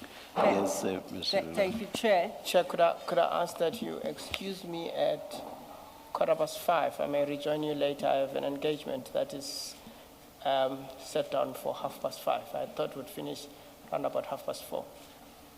If you're not finished when I'm done, I'll come back. Let's see how things go. Thank you. I'm not Mr. about to abandon my ship. Thank you, thank you. Thank you, Chair. Advocate Johnson, before we continue, just matters for housekeeping. Chair, you gave us an assignment. On my end, I was still trying to retrieve these articles that the Chair had asked for. If you could give us perhaps another 15 minutes to half an hour, we should have a report back for you on that. Thank you. Thank you, Chair. Thank you. But otherwise, Advocate Johnson, you recall when we broke for tea, Commissioner Baloyi had specifically requested documents or information pertaining to the former Minister Bheki Cele's siphoning, I think, of the secret fund. And you were going to make a call, if I recall, to somebody in the office. Perhaps Commissioner Baloyi can restate the request, and then you can tell us where you landed with that. That was before tea. When we came back, I clean forgot to inquire how far your efforts have gone. You do remember what it was? I do remember. Yes. And what I did together with Advocate Maga from the NPA, we did call Mr. Sissoko, and because it's not within his direct purview, we gave him the question, told him what it is the commission is looking for, and I told him who in the team might have it, and he undertook to engage them, find it if he can, and he will then liaise directly with Mr. Maga. But we had that conversation at lunch. All right, so it's still outstanding. It's still outstanding. All right, thank you. Thank you, Advocate. And I think before we part company today, we would appreciate a clear indication, perhaps through your legal representatives, on how best to deal with outstanding documents Yes. that are within IDEC in light of the fact that you are now retired.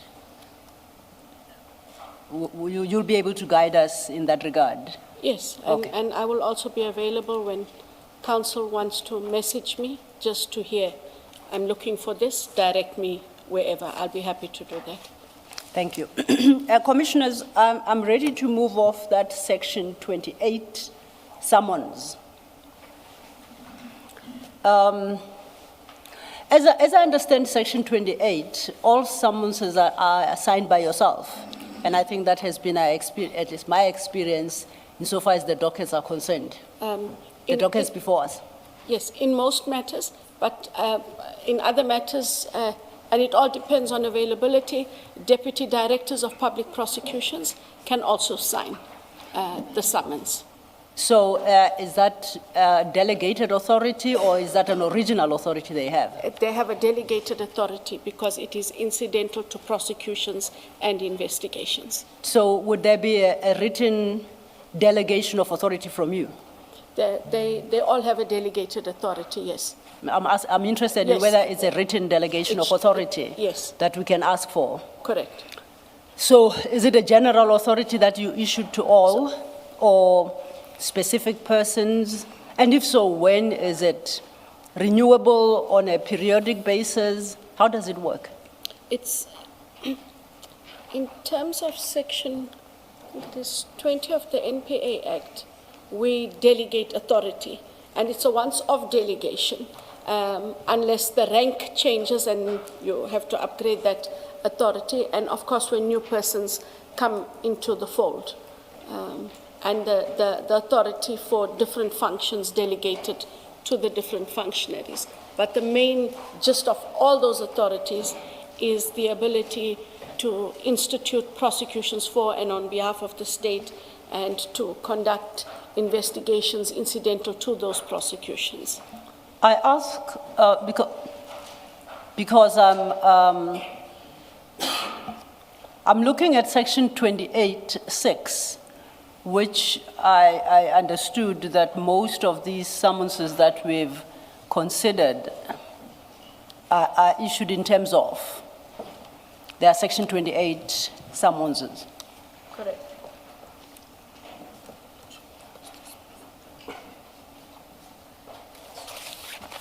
So where's mine?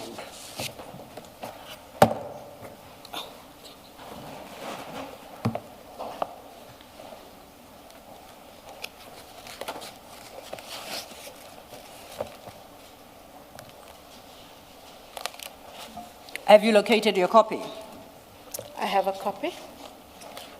I read section 28 sub 6, and it states that for the purposes of an investigation, remember we are in section 28, Yes. sub A, the investigating director may summon any person or ask for any document or book in their possession or under their control, and at B, the investigating director or person designated by him or her may question any person. Do you see that? Yes. So most of the section 28 summonses I've seen, at least in the dockets, are signed by you, just like the one we were considering just before lunch. Now, section 28 sub 7 provides that a summons referred to in subsection 6, which is the one we've just looked at, shall be, and it states AB, and I'm interested in C, be signed by the ID or a person authorized by him or her. So there seems to be a requirement, if it's not signed by you, for specific authorization by you, which of course implicit in that is that you delegated the power. And as we know, with the rules of delegation, it must be in writing. Correct. So it would be fair to expect that if we come across a summons that is signed by anyone but the ID, there would be within IDEX records that delegation. To be compliant with sub 7, That is correct. there would be a written delegation. Yes. And that delegation, if I may, Council, is in terms of section 20 of the NPA Act, power to institute and conduct criminal proceedings. The power is contemplated in section 1792 and all other relevant sections of the Constitution to A, institute and conduct criminal proceedings on behalf of the state. B, carry out any necessary functions incidental to instituting and conducting such criminal proceedings. And C, discontinue criminal proceedings. So they have a section 20 authority, and that allows them then to deal with functions incidental to investigations and prosecutions. I read 20 to speak to the institution and conduct of criminal proceedings. On behalf of the state? Yes. Yes. And not investigations. You recall, as I understand, IDEC has got both powers. Yes. Power of investigation and power of prosecution. Yes. And section 20, on my reading, relates to criminal proceedings, which is the prosecutorial part of the NPA. Section 28 that we have dealt with, you remember we dealt with Section 28.1 and 28.13, which speak to investigations. And that particular section, insofar as investigations are concerned and the issuing of summonses prescribes that a summons must be signed in 7 sub C must be signed by the ID or a person authorized by him or her. Correct. My interpretation is that that's a separate now Yeah. authorization. Yes. So my question was, is it fair to assume where there is a summons signed by anyone but yourselves, that there would be a record of the delegation of that power to that specific person within IDEC? That should be, yes. That's a fair assumption. Please turn to, we're still with file 9. I'm at 3527. This is CJC 397.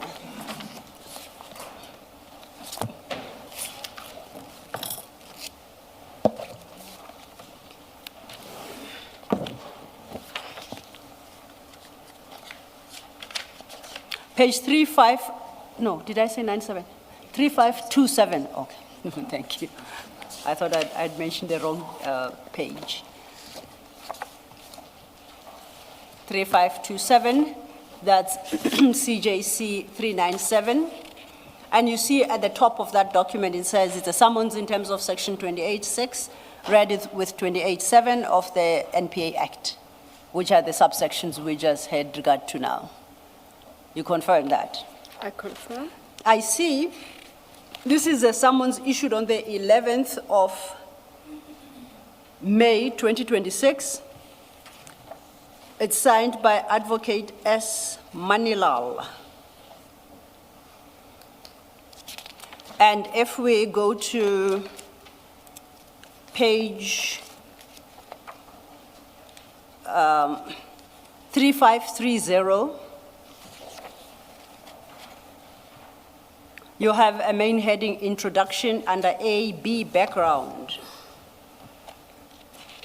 And it's at 5, it says, the information required from you relates to the conducting of an investigation into serious fraud and corruption committed within the South African Police Service. This investigation was authorized by the investigating director in terms of section 28 sub 1 sub A of the NPA Act into allegations of the commission of the following offenses. A, fraud, B, corruption. Which investigation is this?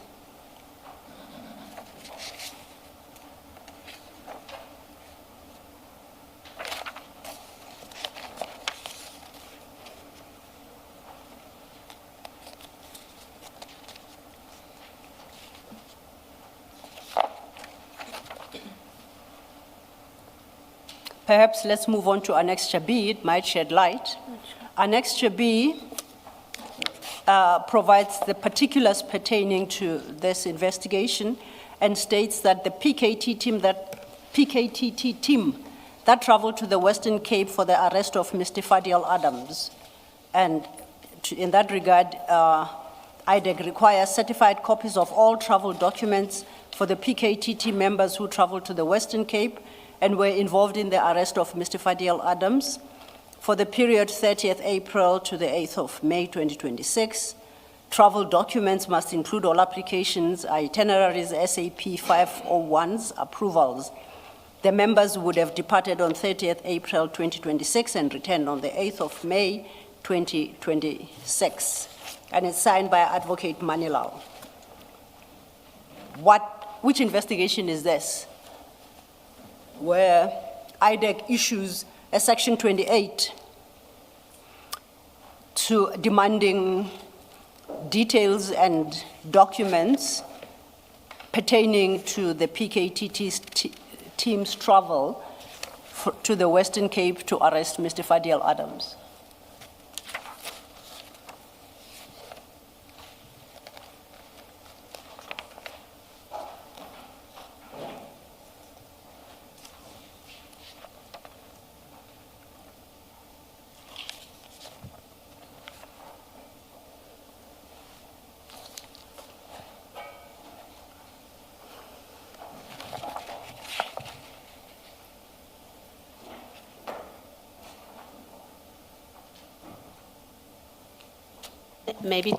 Maybe to point out at that 3527, at the foot of the page, that the investigator is Brian Padeachi.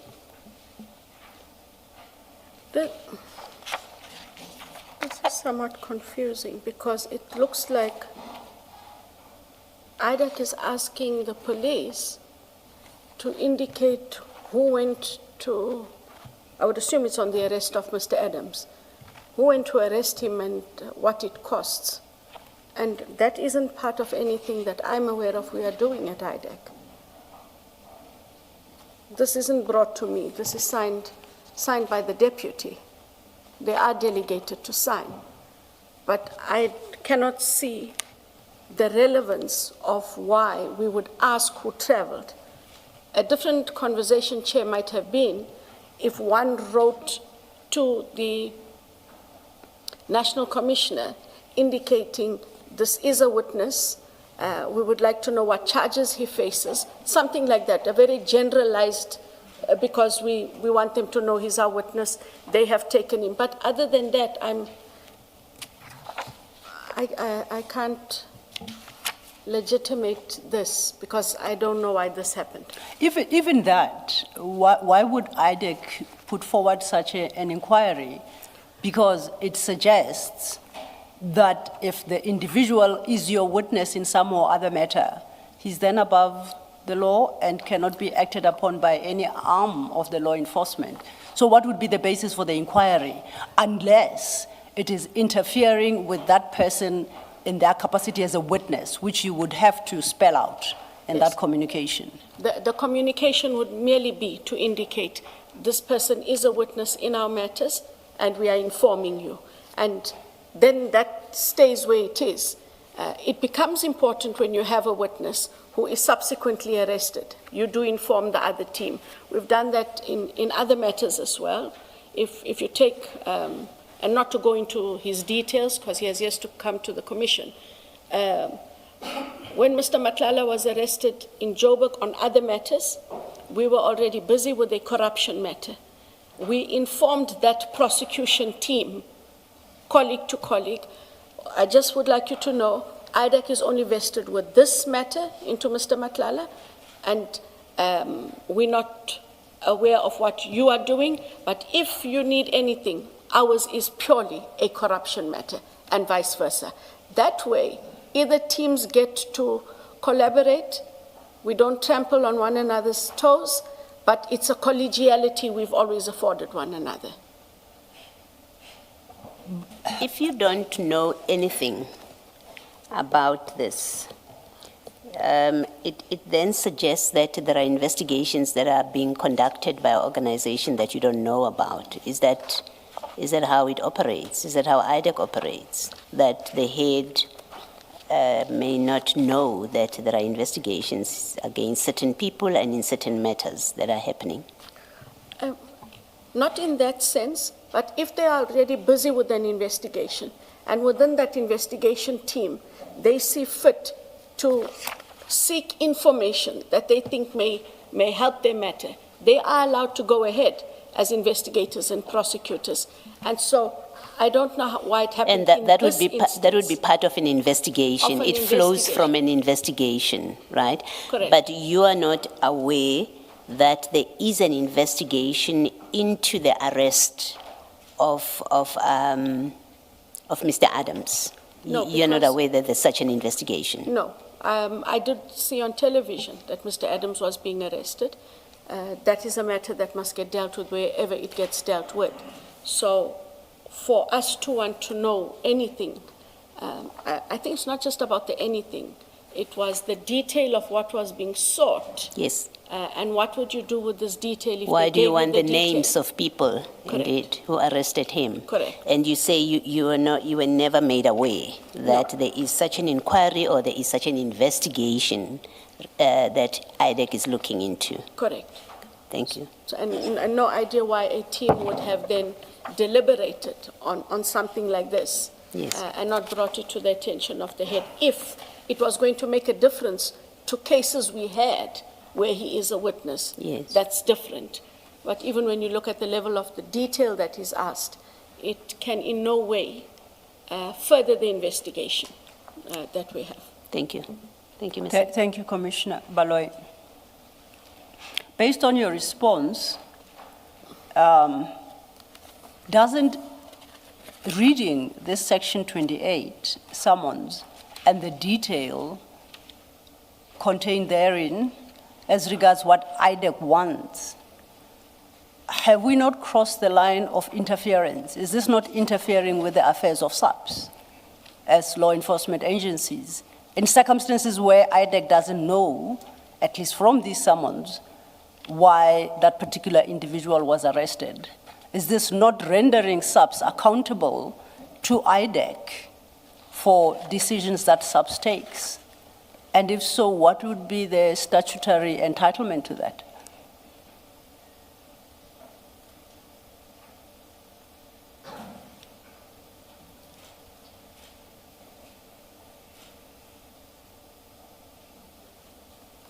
It does not make sense at all. And that's why I said that there's no requirement, there's no legal requirement. They may have used a legal document to procure this or attempt to procure this, but there's no legal basis for the existing investigations in IDEC where Mr. Adams made a 27 referral and however many supplementary A1s. It cannot take the matter further knowing who arrested him, why they arrested him, and so on. So would it be fair then, based on the face of this document and your responses, I take it you have no knowledge of the summons, you never authorized the issue of such a summons? Correct. So the commission must turn to the person who signed it, which is Advocate Manilal, together with his investigator as reflected at page 3527, Mr. Brian Padiachi, who's the senior investigating officer. The answer must lie between the two of them. Correct. We shall do so. Thank you.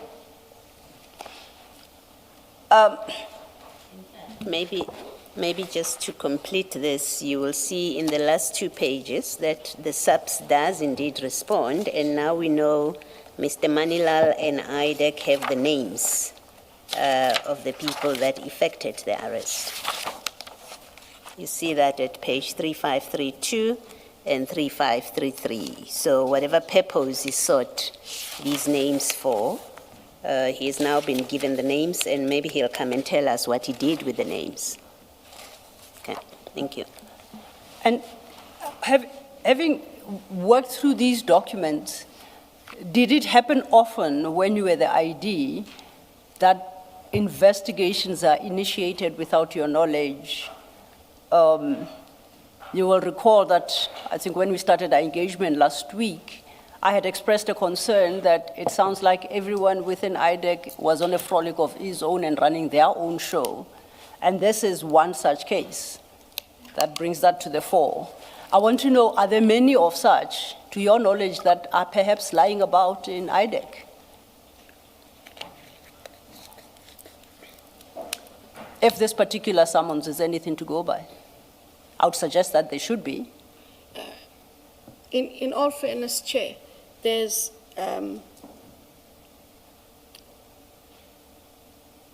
the teams work within a very structured approach with their matters.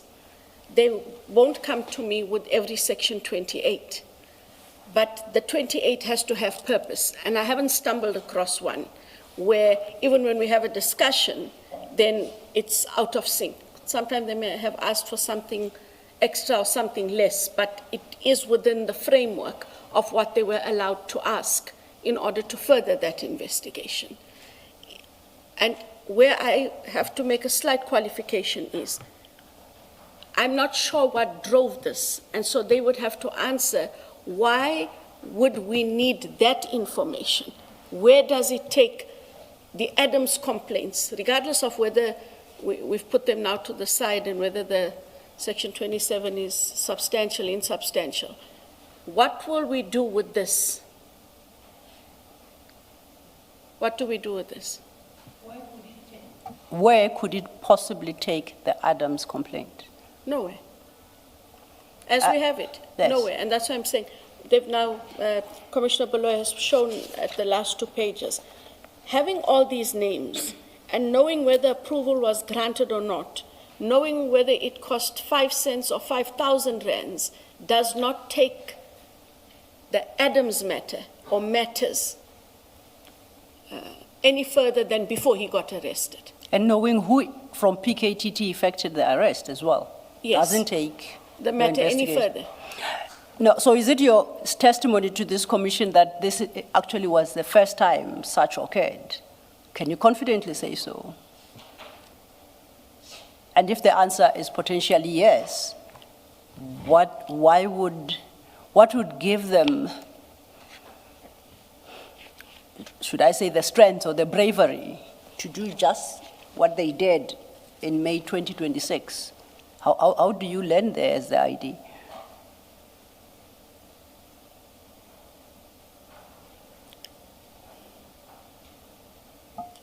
And I will add to that, if I may. You've been an ID for a few years. If you were in office, what would be the consequences of this? Well, first of all, they would have to explain why they went off investigation. They'd have to show where it was in the investigation plan. And where does that help you if they've gone off And investigation? if they have gone off investigation, then steps would have to be taken because... No, sorry, I apologize. You start by saying why they went off Yes. investigation, and I'm saying the why is irrelevant. As based on your and my discussion, we've established that there was no such investigation that can justify this summons. Now, I'm interested in consequence management. So in terms of the consequence management, either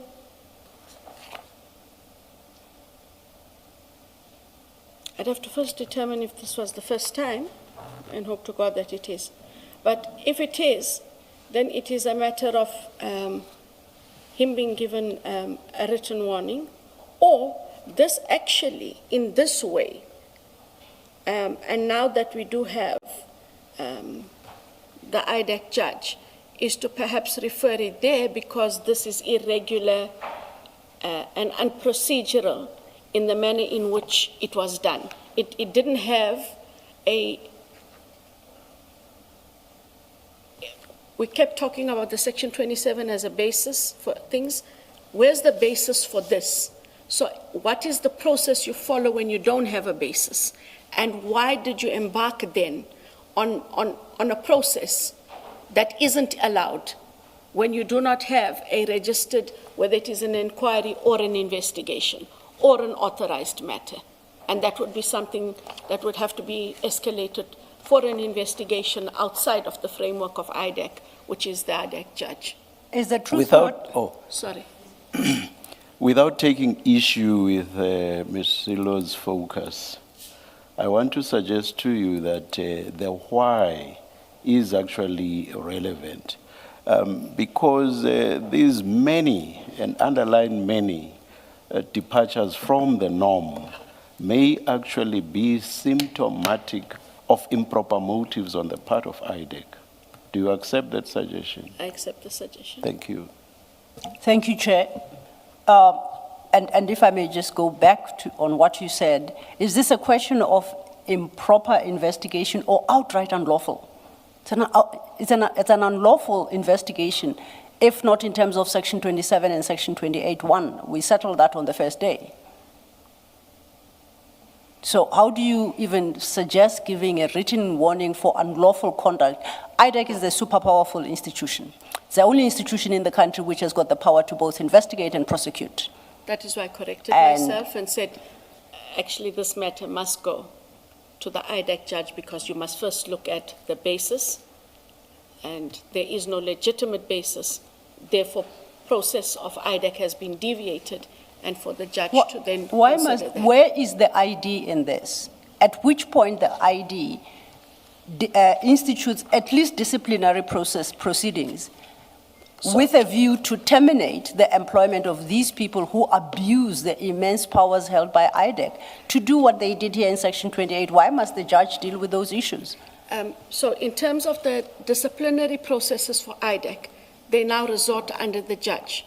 Judge will look at it, Judge can then recommend to the labor department.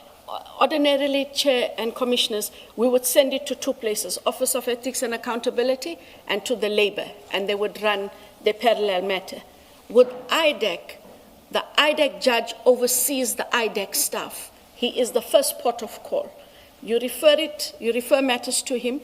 He can then decide, look, we're going to proceed on this part, look at criminality. In the meantime, Labor, you can institute action because this is clearly a labor issue, but it is looked at holistically, and the judge engages both the Office of Ethics and Accountability as well as labor. But he is the final arbiter and the conduit through which these matters go. Can I just add that, it's not just irregular, and I think you will agree with me, it's not just irregular, it is in fact an abuse of the Section 28(6) and 7 power and process. So it's much more serious than an irregularity. An irregularity can be, some irregularities can be condoned, can be excused with an I'm sorry, I misunderstood. But this is an outright abuse of a process that is prescribed by law for ulterior purposes. You accept that? I accept that, Yeah. Commissioner. Thank you. Thank you, Commissioner Baloy. And you, on your first day of testimony, you touched on this section, Section 29, capital A, which reads, an investigator may, subject to the control and direction of a head of an investigating directorate.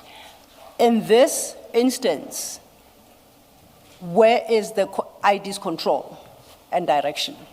When you have a patently unlawful Section 28, presumably informed by an unlawful investigation, and your solution is to direct it to the judge, where do you exercise that control and direction, unless it has to then be accepted that that investigation was done, that unlawful investigation was initiated and implemented with the concurrence of the ID, because the solution that you offer somehow takes the head of the investigating directorate out of the picture and absolves them of responsibility.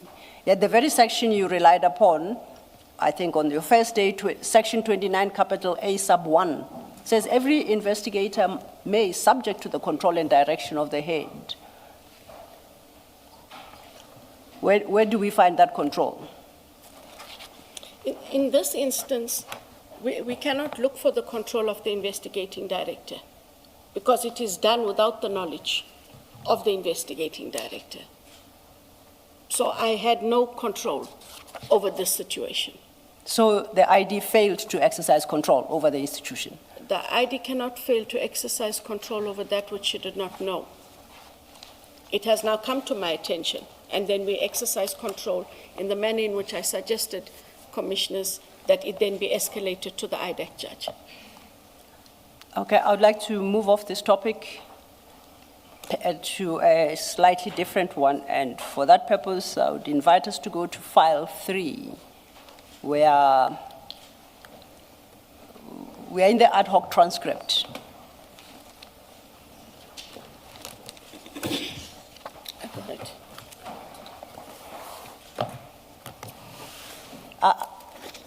I think I'm not closing file 9 yet. No, I'm not.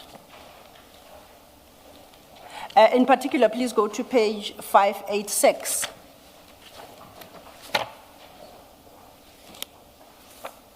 And midway there, page there, this is an engagement you had before the ad hoc with Mr. Ngola.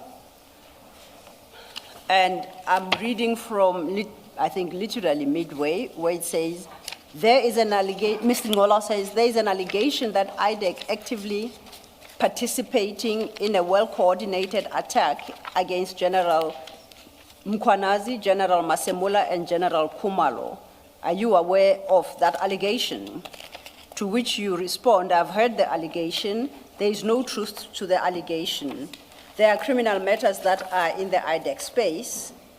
If all that IDEC wanted to do was to go out on a witch hunt, nothing precluded IDEC from arresting and placing both Generals Mkhwanazi and Masemula on the court roll when I took office in 2022, or any time from then till now. We did not do that because there was not sufficient evidence in the matters we have. There is also no witch hunt against Lieutenant General Khumalo because there were no matters brought to IDEC prior to the referral by Mr. Adams. And Mr. Ngola asks, do you not think the manner in which the IDEC responded to Mr. Adams' complaints is actually feeding that narrative? Now, what we dealt with in the morning, in large part arises from yesterday, Mr.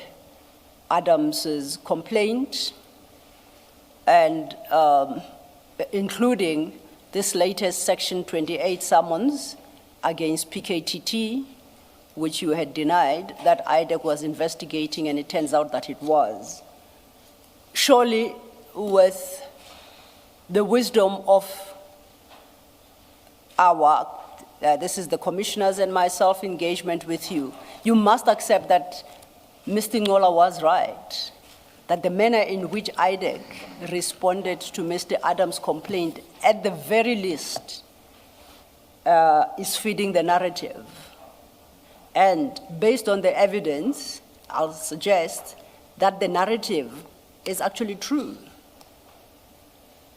that there appears to be an active, coordinated attack, at least against General Khumalo. That much we've established. General Mkhwanazi, not yet, but to the extent that he is associated with PKTT, perhaps. General Masemula, we haven't canvassed that. What would your comment to that be?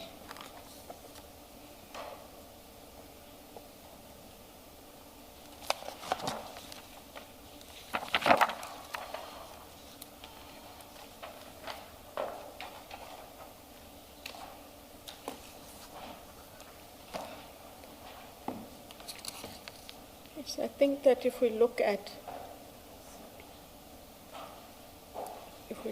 the matters in their totality, and we also look now that this one, Commissioners 3527, really bothers me. Then the assertion that, or the conclusion you draw, makes reasonable sense. And whilst it didn't, and in all honesty, at the time, what I said is exactly how it was.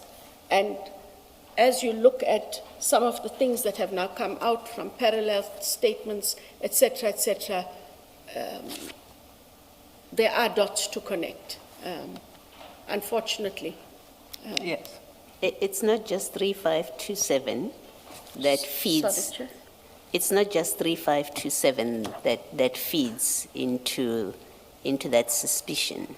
There's also the summons that you signed. Correct. Where there doesn't seem to be any basis for the inclusion of the PKTT. So that's another dot that feeds into the suspicion of the PKTT being targeted. You accept that? I accept that. Thank you, Commissioner Baloy. Staying with the transcript, let's go to page 592. The same point is revisited by Ms. Sangoni.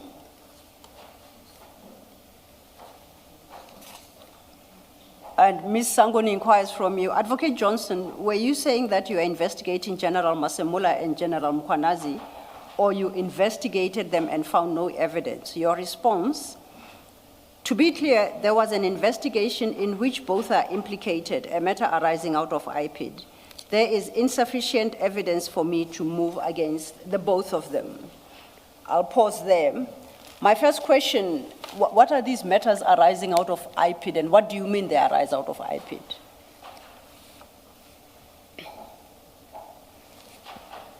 Council, when you and I consulted, I did indicate that when I first took office in March 2022, there were already some IPID investigators at the then ID, and they had come over with their matters.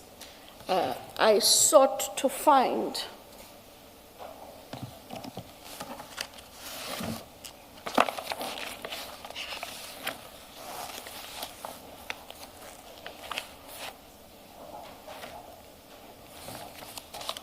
I just want to find a letter that I can ask that it be shared. If I could just first indicate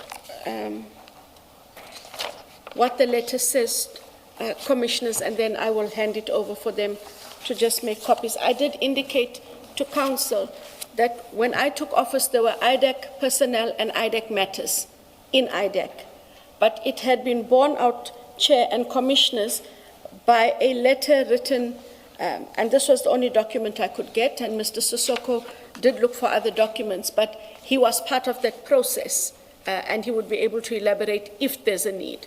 But my predecessor wrote to the acting executive director of IPID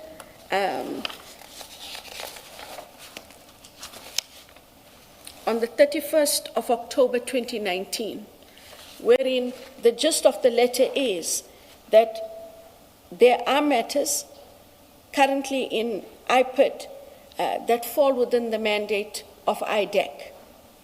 And in terms thereof, certain cases have been identified, and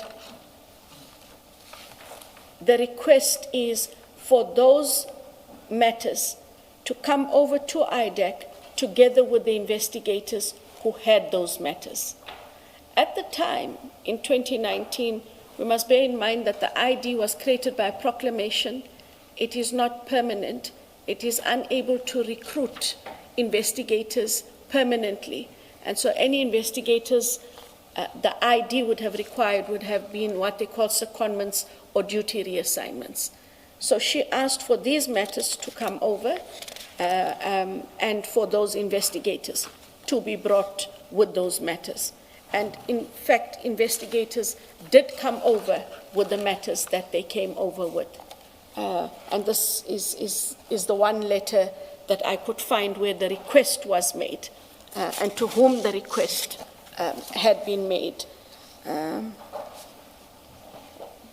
Just for the record, who's the author of the letter and who is it addressed to? It is addressed to the acting executive head of IPID at the time, and it was addressed by Advocate Hermione Cronier, who was the investigating director, commissioners at the time.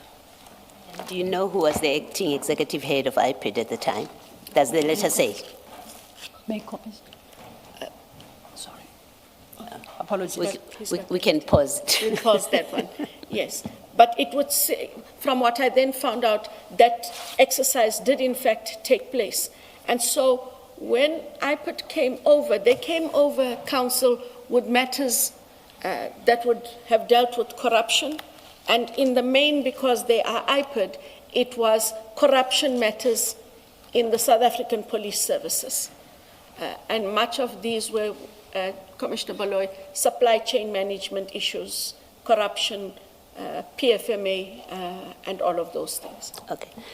It brings me to a question about which could have been asked much earlier.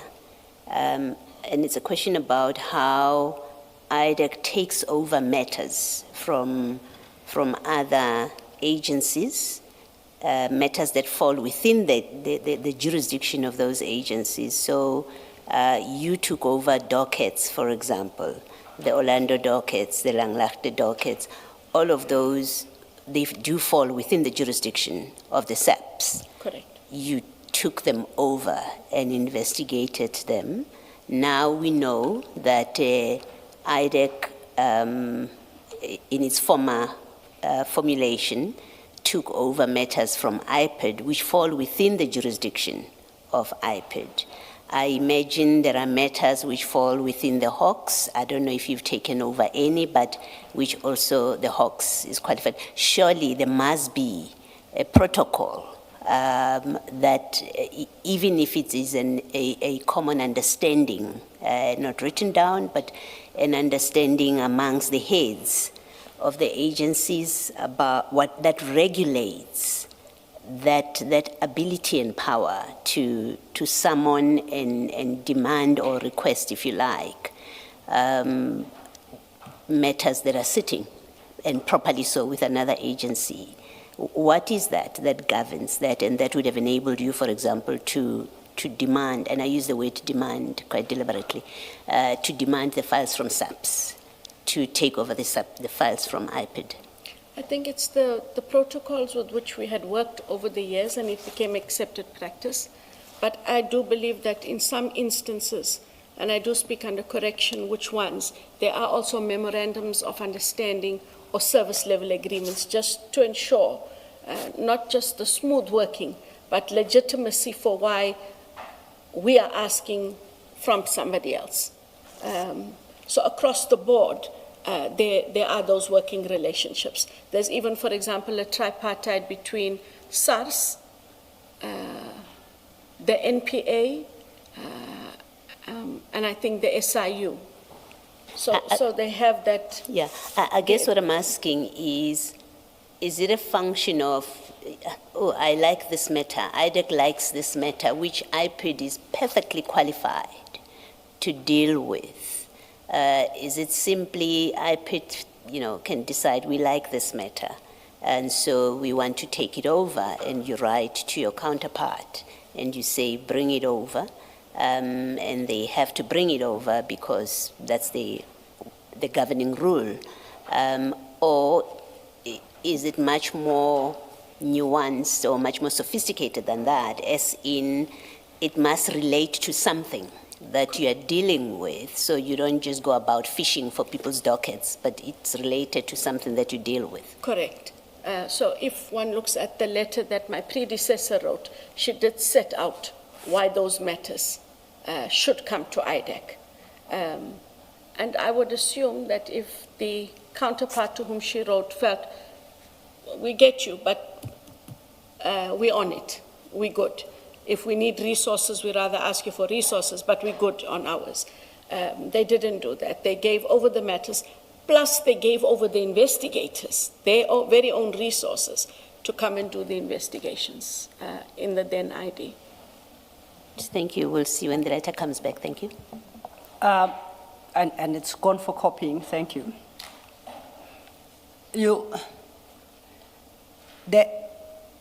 Let's agree on one thing. The files and the investigations are owned by the institution, which has the mandate to investigate. No investigator owns any investigation. Correct. So must I take it that the letter, when it does come, is going to specify which matters precisely are transferring from IPID to IDEC, or it doesn't specify which matters, therefore leaving it open to what you often refer to as their matters for the investigators themselves to determine, I like this file, I'm taking this one. What must we expect from the letter? In this letter, which was the only one I could find, was where she wrote to them, said why it should be in the IDEC mandate, and then identified certain investigators that must come over with the matters. I guess then those investigators already had specific matters that she had identified to fall within the mandate, and they would have come with those. Mr. Sissoko and I tried to look for any other engagements. In fact, he did call IPID to see if they could find their letter where they then say, these persons are coming over with these matters. We don't have that letter. But we have the persons who came over. Your response also seems to place emphasis on the investigators and their matters. My question places emphasis on the matters. Does that letter identify them? Because when IPID was seized with those matters, it had the mandate to investigate. The establishment of IDEC and acquisition of certain power by IDEC did not strip IPID of its original mandate, as I understand the law, unless you can show me a provision in the Act, in any Act, that stipulates that henceforth the nature of these matters will fall strictly within the purview of IDEC only. I'm not aware of such. So, if it had the authority, even after IDEC was established, it retained the authority. So I'm trying to understand how the investigation then transfers to IDEC. That's why I say the emphasis cannot be on the investigators, it can only be on the investigations themselves. And that letter, I then expect, would have identified the respective investigations that IPID transfers to IDEC, because having effected that transfer, then IPID no longer bears responsibility for the further execution of those investigations and acting upon any outcome. If I could just look at them. Yes, this.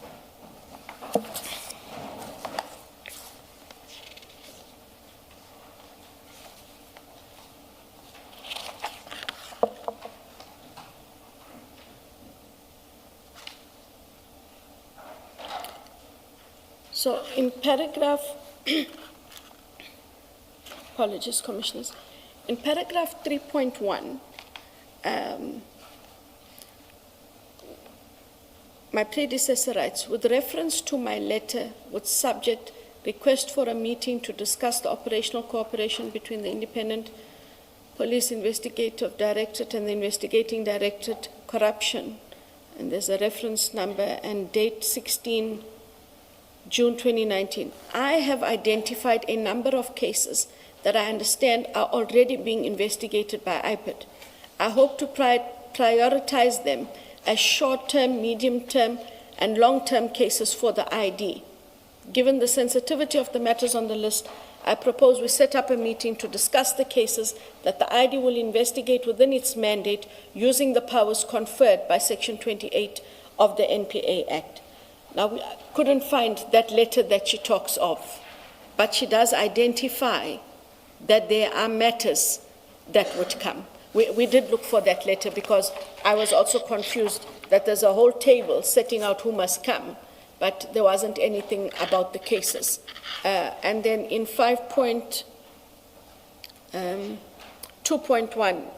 Chair and Commissioners, transfer of the cases mentioned in paragraph 3 for investigation by the ID as specified offences in terms of the mandate of the ID, and the placement of the IPID members mentioned in paragraph 4 for a period of 10 months to conclude the investigations under the auspices of the ID.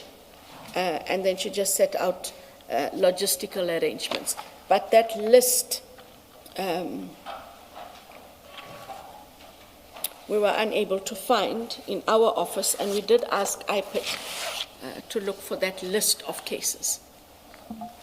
Yeah, and because the letter you've given us, as I understand it, at least it identifies the investigators that have been seconded to IDEC, and those are set out in paragraph 4 of the letter.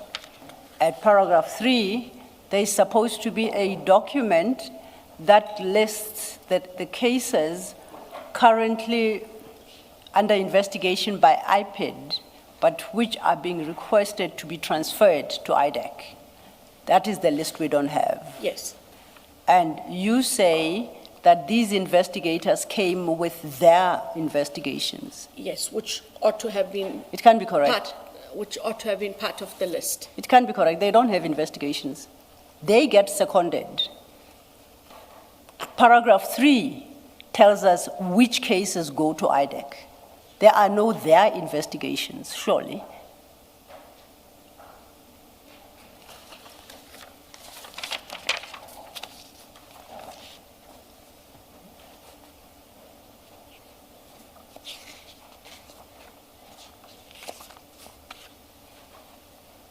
Because when we express ourselves in those terms, it suggests that these investigators own the investigations, and that is wholly wrong.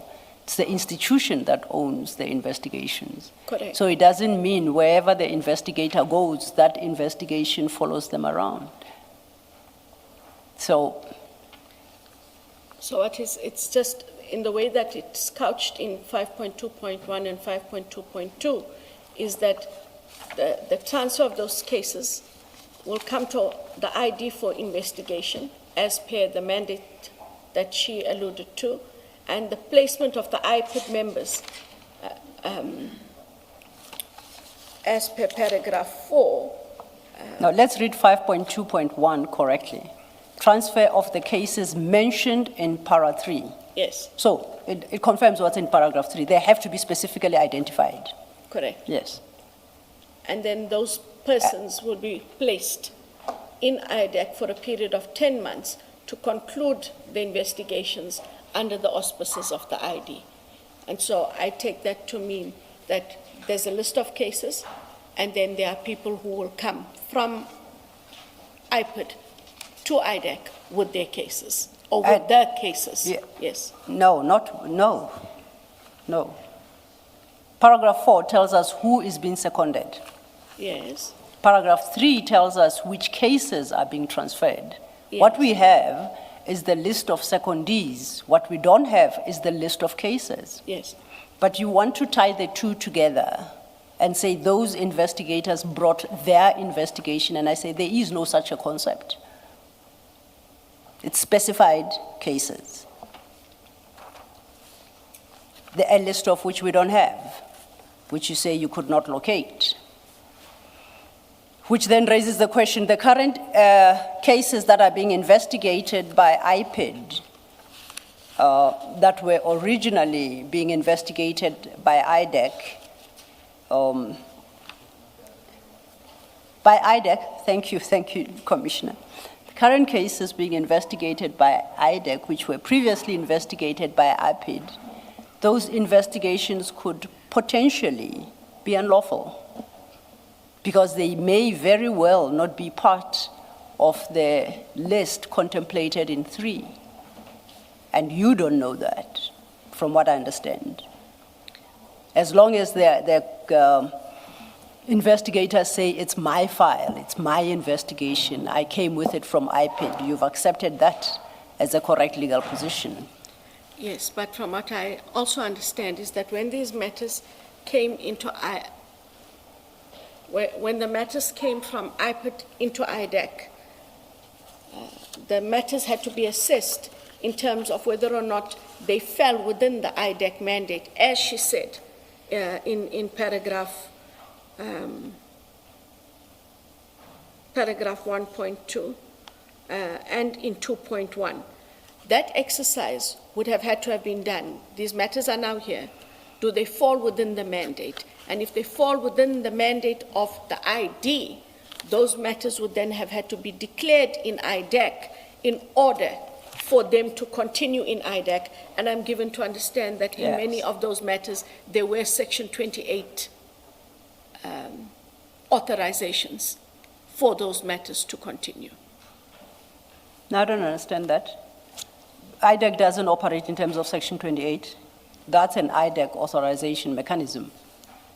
Yes, So we need the first leg for them to leave IPID and legitimately come into IDAC, which they did. which they did. And I would have said, on the basis of that transfer, the investigation continues. It doesn't need a 28-1 to trigger an investigation. The investigation is ongoing, except now it's under a different umbrella. But what I understand from what you are saying, there is absolutely no record of any investigation within IDAC, following your extensive search with Mr. Sissoko, of matters that were lawfully transferred from IPID to IDAC. We don't have that record. That's what you struggle to find. The list of the cases. Yes. Yes. Okay. We touched on that in passing because we were looking at page 592 of the transcript, your file 3. Ms. Silla, maybe just for Yes. the record to mention that the letter doesn't say who the acting executive head of IPID was at the time. Just to complete that question. Yes, Ms. Silla. Thank you, Commissioner. I note, would you by any chance remember who it was?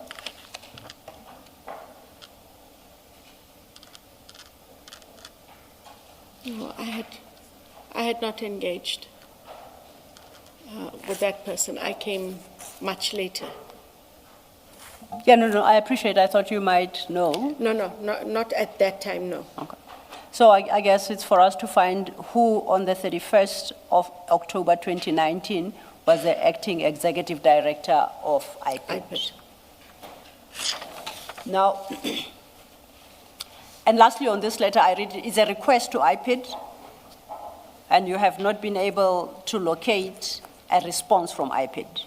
Yes, Mr. Sissoko says he did see a response. He's asked a colleague from IPID if they can find their response, because he clearly recalls that there was a response to the letter. Where could he potentially be searching? You and I had this conversation over 2 weeks ago. Where could he be searching for this response that it's taken this long? He's gone through his records, because he's been with he has been with IDEC? the ID since, I think, September, October 2021. So he's looked in his records and couldn't find it.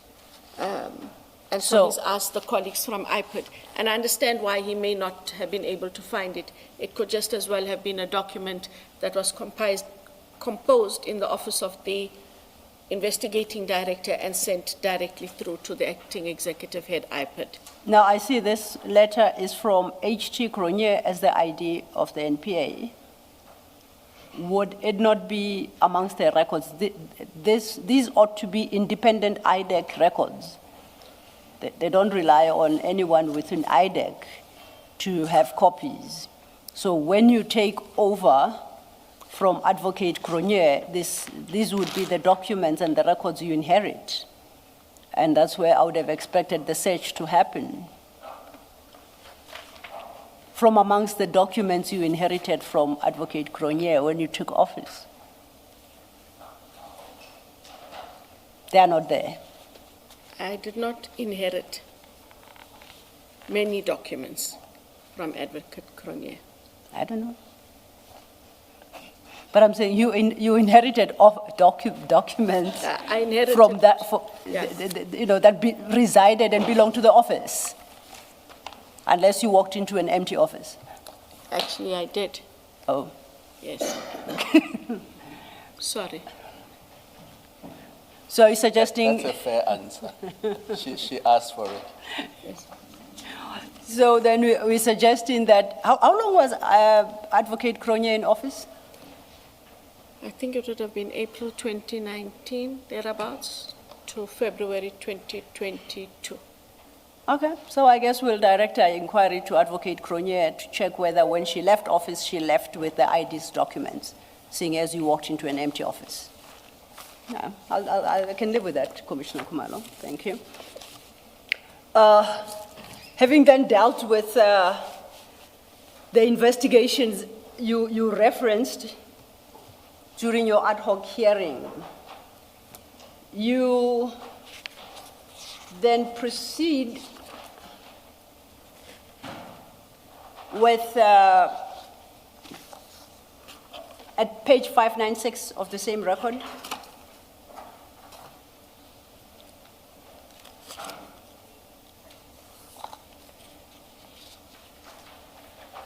and at the top of 596, the conversation is about Mr. Brian Padiache. That's not where my interest lies. My interest is more, let's look at the question by Mr. Skosana, the third question, fourth on that list, midway the page. Mr. Skosana says, were you only aware of the Medicare contract in February? You say yes, when it was referred to IDEC. This is February of which year?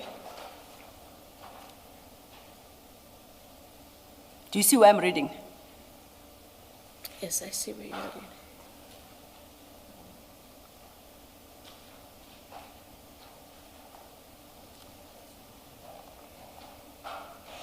Yeah, we are now in November 2025. You are before the ad hoc. Yeah.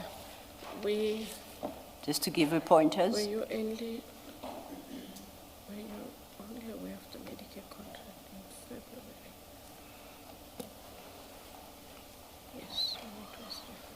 Well, it can be 2024, I'll offer you that. It's 2020. It can be 26 because we're in November 25. I suggest it should be February 25. It was 25. Now you say when it was referred to. Sorry, I get a bit slow by the afternoon. I know. Like yesterday, I'm sorry. You and I both, don't worry. So we are now in February 2025. You say that's when it was referred to IDEC. Correct. I have a challenge with your timeline. Okay. When it was referred, I take it is a Section 27 referral. That's what we mean when you said it was referred to IDEC. Yes, that is correct. This, just for the record, the advertisement for that contract was in January 2024. The award or the contract was the 14th of June 2024, and it was signed on the 18th of June 2024. Now, what I have on record is file 9, page 3519. And my reading of that document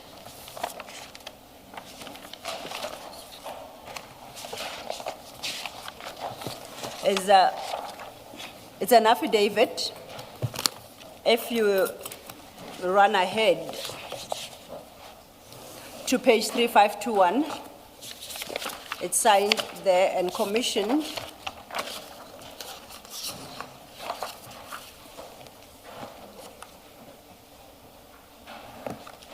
and I see the date attached there is the 6th of June 2025.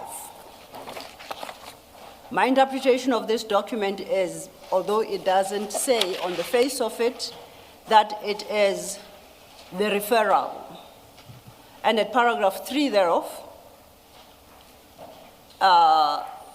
Miss Charity Madlanga, who says she's a Major General in SAPS, the component head Risk and Integrity Management.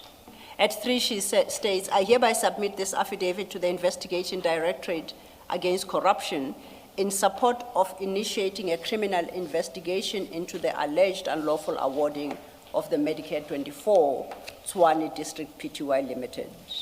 Then it gives the detail. So on a reading of this, it would appear that the referral was in June 25. Why did you suggest that it was referred in February 25, as you did before ad hoc? What were you basing yourself on then?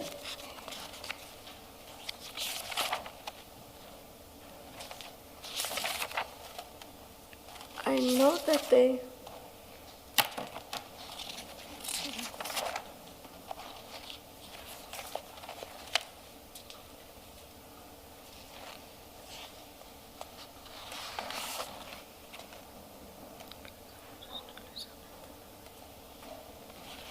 I know that they referred the matter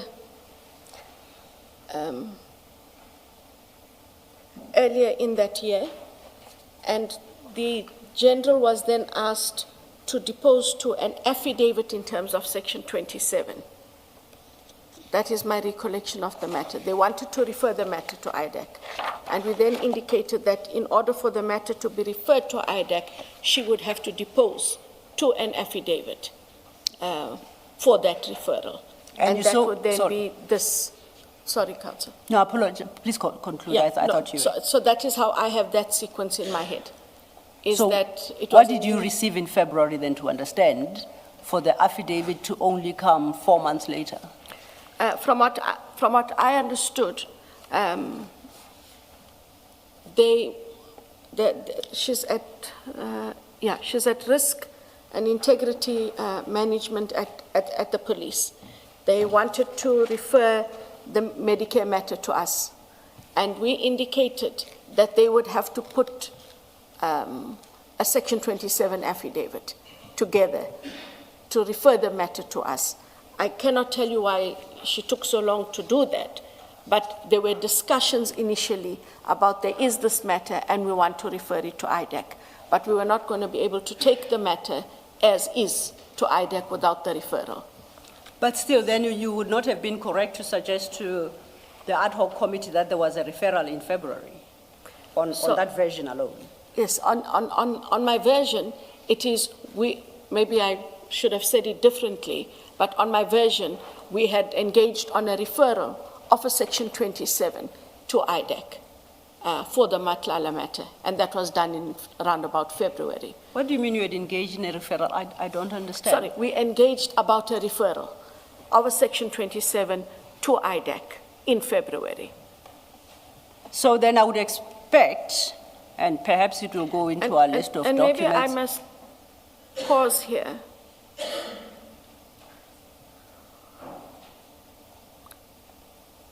I speak under correction, but I think that what might have preceded this was a letter. For some other reason, as I look at this now, there was a letter indicating that there's going to be a Section 27 referral to IDEC. We indicated that that is insufficient, and if I'm not mistaken, that would have come from General Dimpane, I think was the CFO at the time, and we then had to indicate that it would have to be an affidavit. I will look for that letter and ask the prosecution team this afternoon, because for some other reason that is a bit more familiar, that we had a document that said we are referring this matter to IDEC in terms of Section 27. And I take it now that letter, in order to get to a point where an affidavit is submitted, that letter would have been responded to in writing. Yes. So should I expect a response that says, please have regard to the provisions of Section 27, these are the requirements, something along those lines? And if there isn't? And if there isn't, you won't be around for me to ask you. So. No. So I can give you a possible scenario if there isn't. If there isn't, what it would have been is I would have asked Mr. Perumal, who worked quite closely with General Matlo, to make sure that this letter is not sufficient for purposes of a referral. Kindly ensure that they follow the prescript and give us an affidavit. But then Mr. Perumal would have dispatched such a letter. Is that what you're suggesting? Either verbally, or there is a letter that was dispatched. And that is why I wanted to say, if you can ask me later, that if there isn't a letter, there would have been an engagement. This is the second letter that is received by your office, and there is no record of a formal response thereto. What in fact happens is heightened activity regarding investigations resulting in prosecutions. That's rather lax, is it not? No, I'm not saying there isn't a letter. You asked what would the possible scenario be if there isn't a letter, and I'm not here to ask. I'm saying that the letter would have come from General Dimpane's office referring the matter to us. We would have acknowledged receipt of the letter, and whatever else would have been written in there. I will most certainly ask the PA to check for that. So then the answer must be, if you received a letter, because that's a trigger, then you would formally have responded to it, in a letter. And all those records are within IDEC. And you just tell us who to turn to establish those facts. Okay, so those two,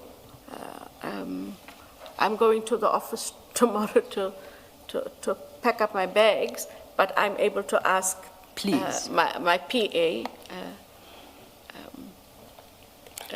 the PA that was my PA. Yeah. Before Understood. someone says I'm taking ownership of people in IDEC when I'm no longer the ID chair. I apologize. Okay. So then you went through that process, and we landed in June 2025 with this affidavit. Correct. Which you consider to be a Section 27 affidavit. That is correct. I look at first page 3519. We read paragraph 3. Paragraph 5 then informs that a comprehensive internal audit report is currently being compiled, which will shed further light on the alleged criminal misconduct, the procurement processes which were flouted or manipulated, and other relevant aspects. Thus far, in this affidavit, I haven't come across any alleged criminal misconduct, or an allegation of flouting or manipulation of procurement processes. At least those don't precede paragraph 5. They can only succeed it. You accept? Because the author, the deponent tells us that a comprehensive internal audit report is currently being complied, which will shed further light. Yes. So it suggests that at least at a superficial level, established an alleged criminal misconduct, comma, the procurement, flouting of procurement processes and or manipulation of such processes and other relevant factors. But in paragraph 3, she says, in support of initiating a criminal investigation into the alleged unlawful awarding of a tender, that's the first one that she starts with, to Medicare 2024 to provide medical health care services value 360 million. Yes. 2, I reasonably suspect that procurement processes may have been flouted or manipulated to the undue advantage of Medicare. And then she says, I also suspect that corruption and money laundering may also have been perpetrated to the prejudice. So she does set out. I take the point. Then let's go over leaf. It sounds much like Mr. Adams's affidavit. At 6, she states on the 14th of February 2020, and at the end of that paragraph, she also has 2020, but I think that's an error, because I think that contract was advertised in 24? 23-24. Yeah, I take it just a typographical error. And until told otherwise, we will perhaps make a provisional amendment. 7 then touches on her suspicion that Mr. Matala has questionable ties to members of SAPS who unlawfully assisted and favored him during the procurement process. Mr. Matala misrepresented in the bid documents that he did not know any officials. Then at 8, says, I've advised the National Commissioner General Masemula of the SAPS that he should consider terminating the contract with Medicare to save the SAPS from irreparable harm and to diminish the financial prejudice being suffered by SAPS. General Masemula ultimately terminated the contract with Medicare on or about the 15th of May 2025. By that time, SAPS had suffered prejudice of approximately 50 million. And concludes at 9, nobody has the right to defraud and commit crimes against the SAPS, and I therefore report this matter to IDEC to conduct the criminal investigation. So what we can deduce from this affidavit is at least the Section 27 is referral affidavit is filed after the contract was terminated. It, in essence, alleges, or at least expresses her suspicions that it was unlawfully awarded, that the beneficiary, Mr. Matala, has questionable ties to certain members of SAPS who unlawfully assisted and favored him during the procurement process, and that, you know, some members could have, I guess the procurement process could have been colluding with Mr. Matala. That's at paragraph 7. This is June 2025. We are back to Section 27. We are back to there not being any grounds. We are back to the deficiencies that we have discussed. On your reading of this referral affidavit, was it sufficient to authorize an investigation? Maybe before you answer that, let me ask the question. In 5, the general refers to an internal audit report. Has that been received or sought by ADAC as part of its investigation? Yes, And you have that? we have that. Okay. All right. You can answer, Mr. So, based on the reasonable suspicion, I think there's enough that makes out the reasonable suspicion. What makes out basis for reasonable suspicion? In terms of what is set out, and this, where I did not quibble counsel with the 27 as it was in Adams, this is more substantial. I know it's a difference of opinion, but I'm saying this is more substantial. She does allude to the alleged unlawful awarding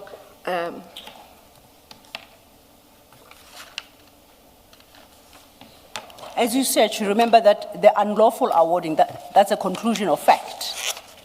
And that fact must be premised on a certain grounds. Yes, which is now not going to add in the 27. The unlawful awarding of a tender to Medicare to provide medical health care services for a period of 3 years. So she says the tender one is unlawful. I would expect you during the course of that exercise to at least tell me where in this affidavit she states the basis for that conclusion. I reasonably suspect at 4 that procurement processes may have been flouted. Okay, which then invites me to say on what basis does she suspect, reasonable or otherwise? Where in the affidavit does it tell you that?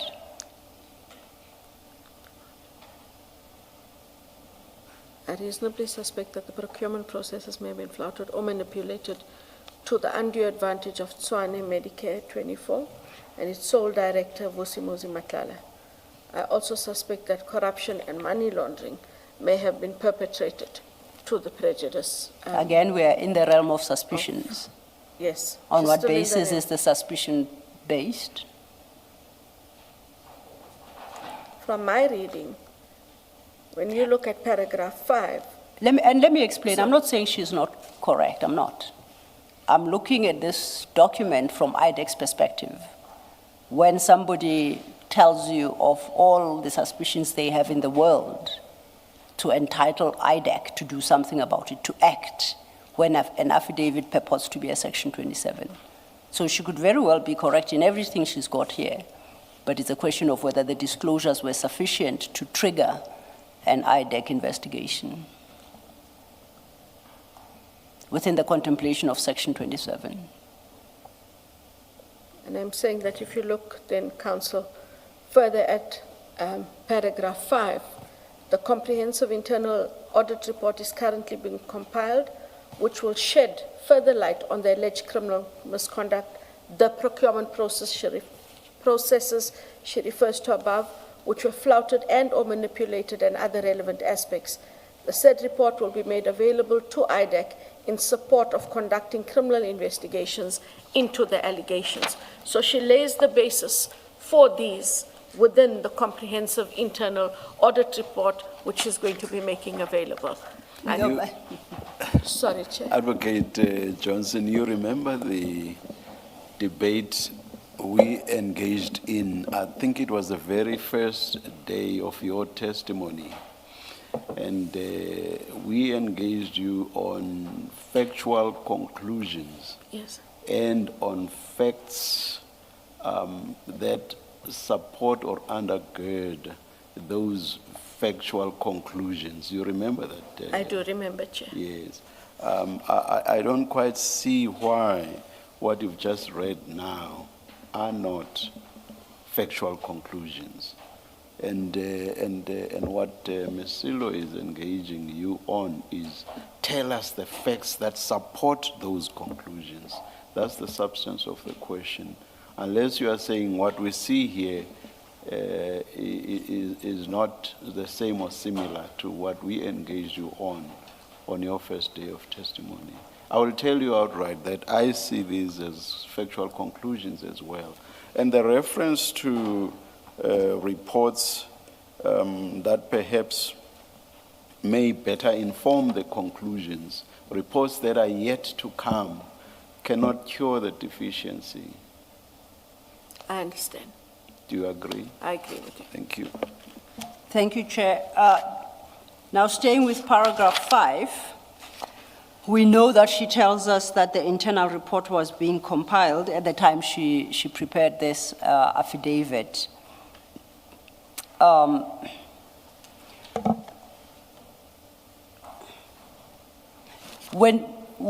IDEC ever finished with such? And if so, when? I will find out. I'll find out this afternoon still.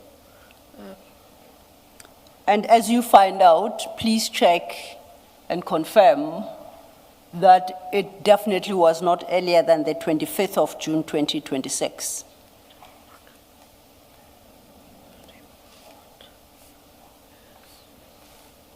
On my record, that was furnished to IDEC in June 2026, the latter part of June.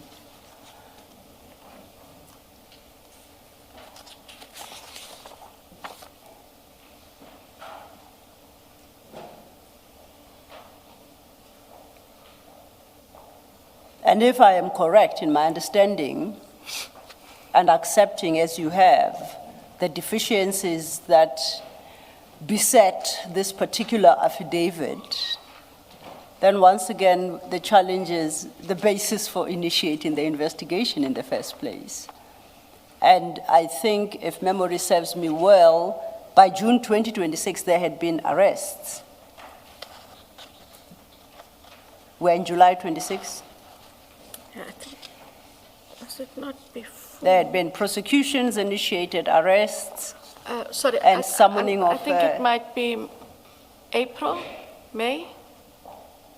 I put a date for correction. you to cross-check. Yes. My record would seem to suggest June 26. And I'm saying by then...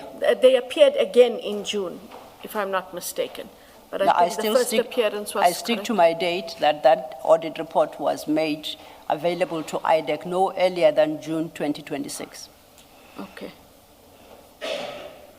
Now, if that report was intended to shore up this Section 27, then I would have expected investigations to stop or not be initiated pending receipt of the report, the audit report, because that would tell you, give you some facts to determine whether or not your mandate is met.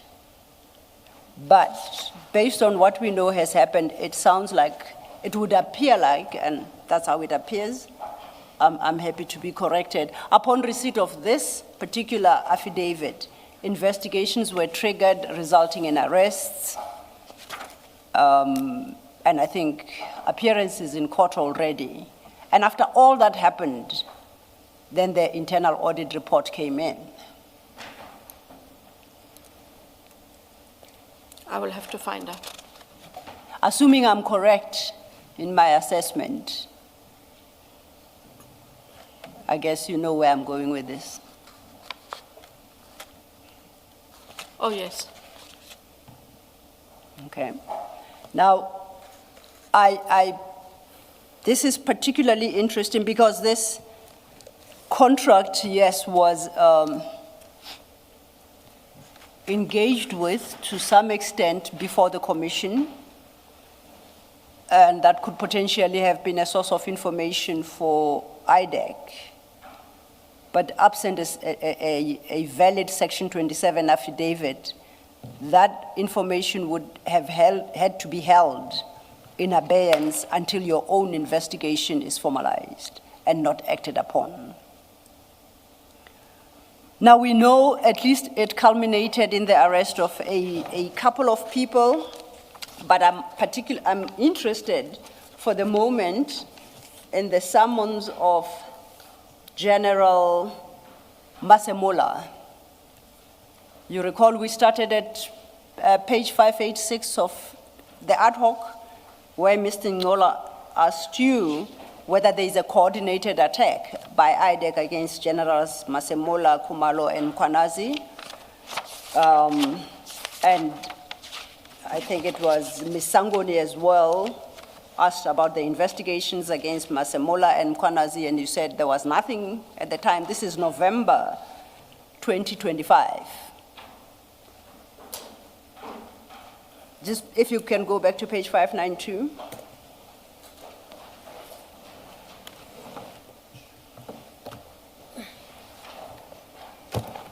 We looked at it earlier, midway that page. In, if my timing is correct, this is November 25. May I just quickly Yes. find out whether Mr. Michaels shared what he just gave to us with Mr. Bodlani and his team, please? Thank you. Sorry for that. Thank you, Chair. Thank you.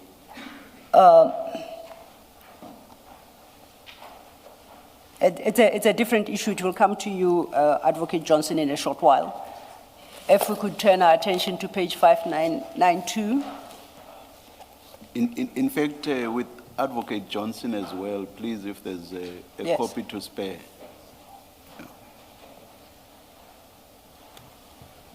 Where is that? We'll turn our attention to that in a moment, Advocate Johnson. It's the exercise that That the chair had asked, yes. had asked us I will to be do. coming back to you with my questions on that.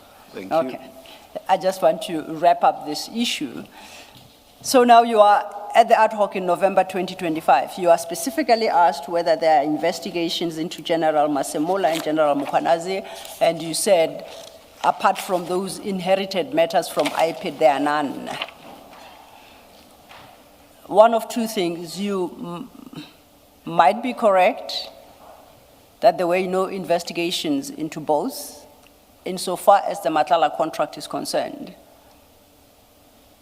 Regard being had to the fact that you received the affidavit in June, or you might have misled ad hoc when you at least claim that General Masemola is not under investigation for anything.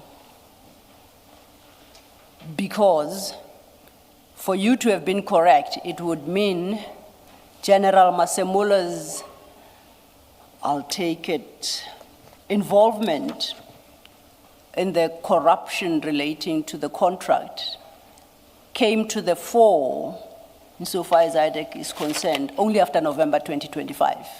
Would that thinking be correct?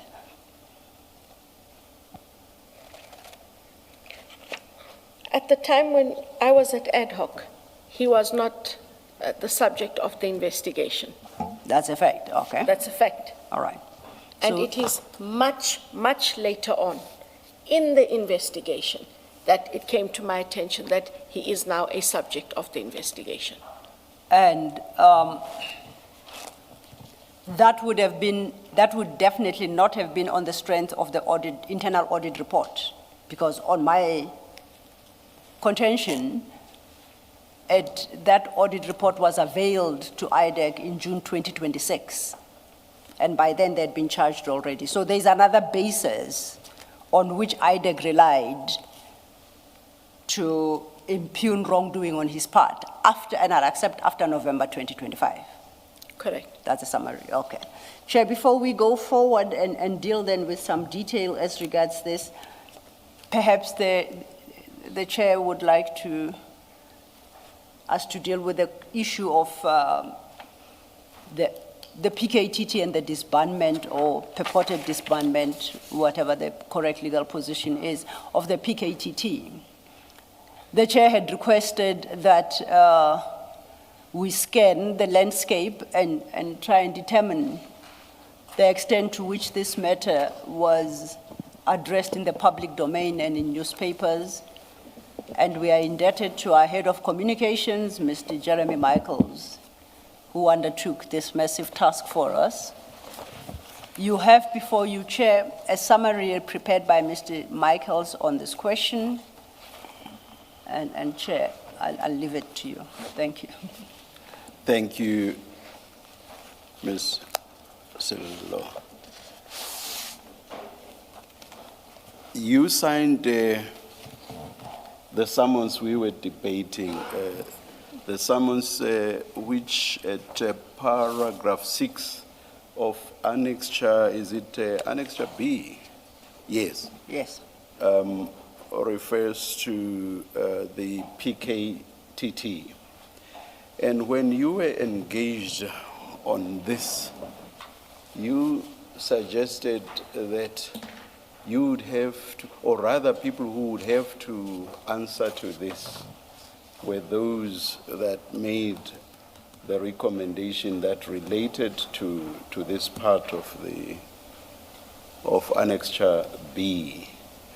And this was on the basis, as I understood you, that you were not quite sure of the issue that related to the PKTT. Am I correct in my summary thus far? You are correct, Chair. I specifically asked you whether, if you were aware that there was an issue around the PKTT and its disbandment, you would not have been alert in your mind and raised specific issues with regard to this paragraph 6. And you said you would. I also asked you about whether, if this was publicized, the issue of the purported disbandment or disbandment of the PKTT, if it was out there, whether you would have been aware of that. And you said you would have been. And I even said to you, I hope that your escape route will not be that, oh, it was only publicized by such and such a media house, I don't go there at all. No. And you said, I read all media. Correct. Now, let us have a look at what you have just been given. There it opens with, there were numerous articles in broadcast, electronic, print, online. I'm not sure what the difference is between electronic and print. I'm not a media specialist. Regarding the disbandment of the PKTT. And this goes further and says that there were even social media posts on the subject. And the period is from 1 January 2025, the 1st of January being the very first day after Minister Mkunu's late night letter of the 31st of December 2024. And this goes on and says the wide coverage covers the period up to 15 April 2025. You see that? I see that, Chair. Would you say that what's been captured in this document is perhaps inaccurate, or would you accept that it must be accurate? I would have to accept that it is accurate. Now, you said that you do follow media publications, so you must have seen publications around the disbandment of the PKTT, correct? Correct, Chair. And you would also have seen that it was a controversial subject, correct? It was, yes. It was. Now, this takes me back to my question about paragraph 6 of Annexure B. Why is it? Because you suggested this morning that no alarm bells rang in your mind about paragraph 6. Why is that so? If there was such wide coverage of this subject, a controversial subject, why did alarm bells not ring in your mind? And why would you, in those circumstances, not have asked, but what's this got to do with the PKTT? What the investigations that we are embarking upon as IDEC, what have those got to do with the PKTT? Why was your mind not put on an inquiry in that regard?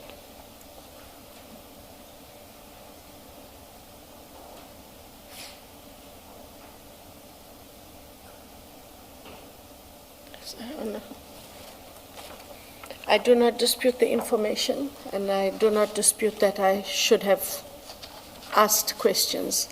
I don't know what questions I asked, if any. And so I take it that, Chair, I signed it as I signed it. This morning, you can't get off that easily, Advocate Johnson. This morning, you basically suggested that you were not really aware that, as at the time you signed this summons, you were aware that there was any issue about the PKTT. Correct. And also that not only that, but that the issue raised some controversy, correct? Correct. Now, as someone who follows the media, and with such wide coverage, and with you now accepting that you would have seen this, I want to understand why no alarm bells rang in your mind with regard to this issue. A very crucial issue affecting the criminal justice system. Why is that so? Or why was that so, as at the time you signed the summons?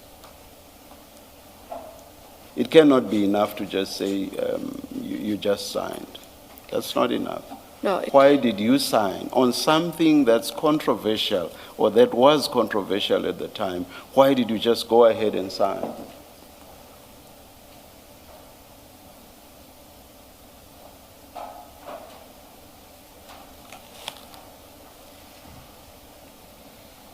It is one of two things, and it's not an excuse, Chair. Either I engaged and was engaged with Mr. Peramal and was satisfied with whatever answer I got. However, it comes back to what I said. I was unaware of a PKTT investigation, and so I should have asked deeper questions. I cannot tell you why I didn't ask deeper questions. Exactly continue, sorry. continue. And what I'm saying is I'm not looking for an excuse for, I'm saying, should I have? I appreciate that I should have, and that I didn't ask deeper questions, and I did sign it. I cannot get away from the fact that I did sign it. It's crucial that you say you were not aware of a PKTT investigation.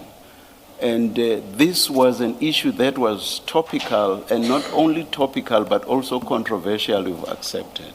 So you are not aware of a PKTT investigation as at the time, but you go ahead and you sign. That's very difficult to understand. And unless there's something you are not telling us. Not at all, Chair. And when you look at the sign, that document talks to, I think it talks to,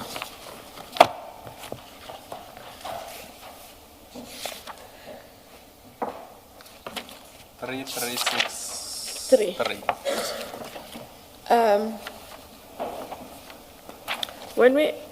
When we look at the top, Chair, paragraph 1 talks to the deviation of appointment of Lieutenant General Commando. And when I looked at paragraph 6 during one of the breaks, the original, the original documentary files and applications for promotions of the commanders and members of the political killings task team through deviation. They tied in to the deviation process.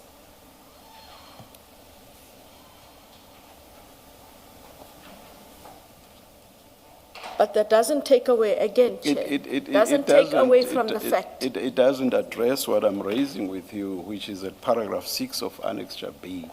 That simply does not answer the question.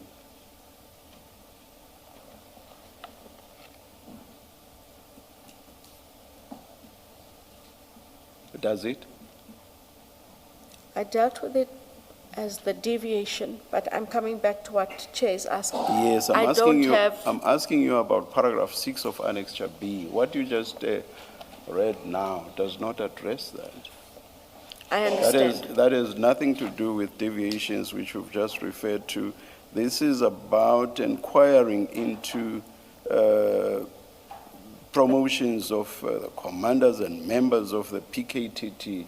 So the entire body of the PKTT, that has nothing to do with the deviations you've just referred to. So you've not answered my question.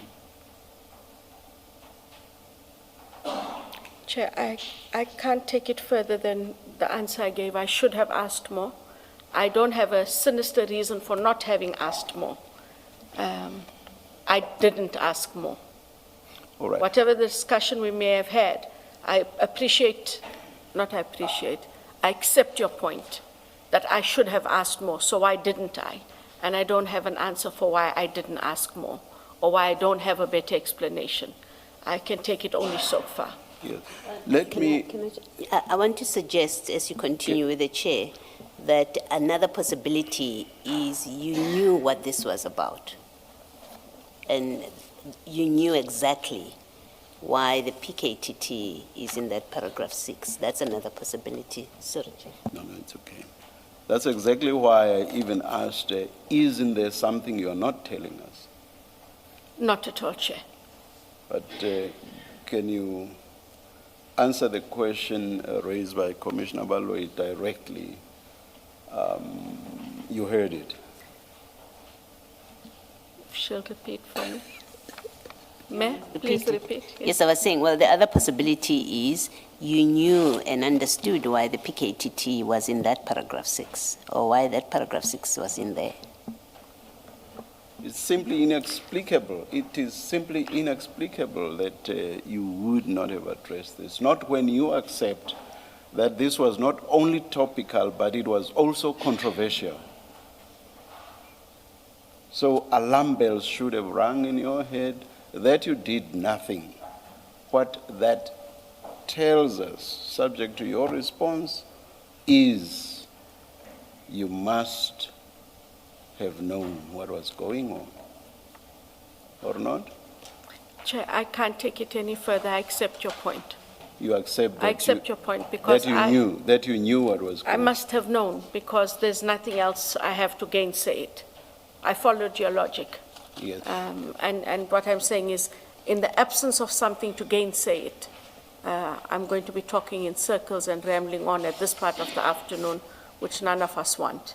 If you knew it and it had nothing to do with what was being investigated, you've said in so many ways that the PKTD was not being investigated. So if you knew, why did you sign this when it included something about the PKTT which was not being investigated? If, as you say, you knew about it. Or at best for you, you must have known about it. At best, I must have. So why did you sign it? You know that the PKTT is not being investigated and you accept that you must have known. Why would you have signed this? Why did you not cross out number 6 of Annexure B? I know it may not make sense, Chair, but I followed the line of what they were asking.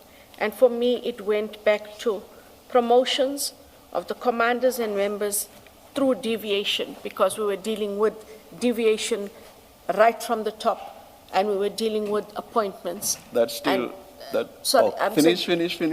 Sorry, that is how it followed for me. I accept it may not make sense to anybody else, but I followed that sequence of appointments, deviations. There are allegations that there are promotions of the commanders through deviation. We were talking about promotion of an appointment of Lieutenant General Khumalo by deviation. So it made sense in that regard. But what the questions were that I asked,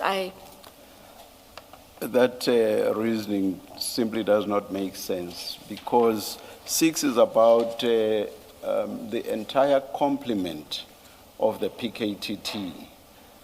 You would have to be suggesting that you thought that deviation applied throughout the entire complement of PKTT, which simply does not make sense. You could not have believed that at the time.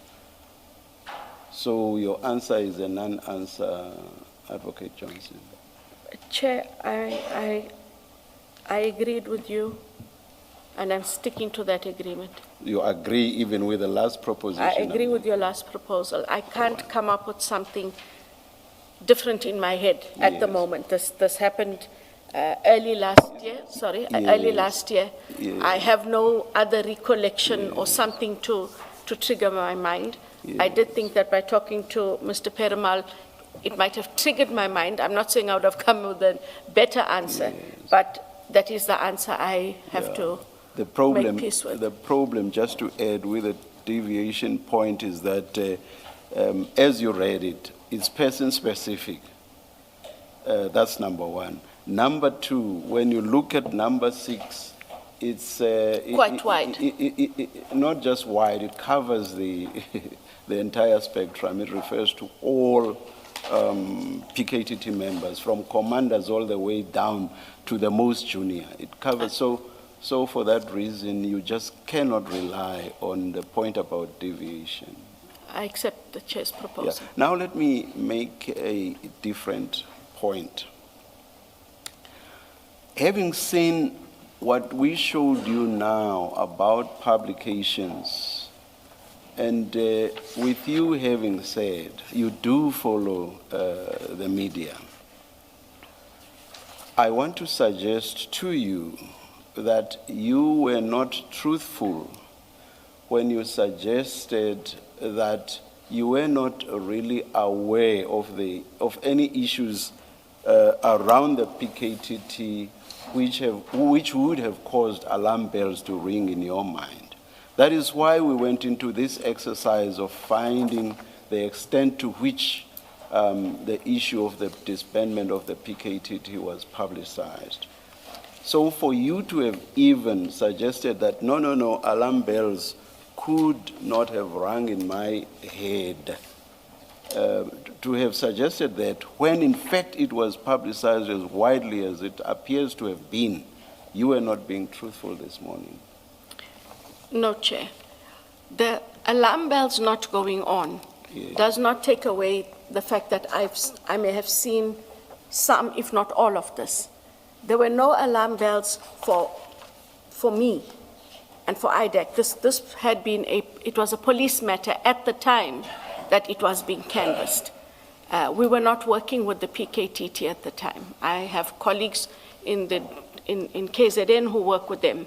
But the alarm bells didn't have to go on because it wasn't within our space and it didn't affect any of the work that we were doing.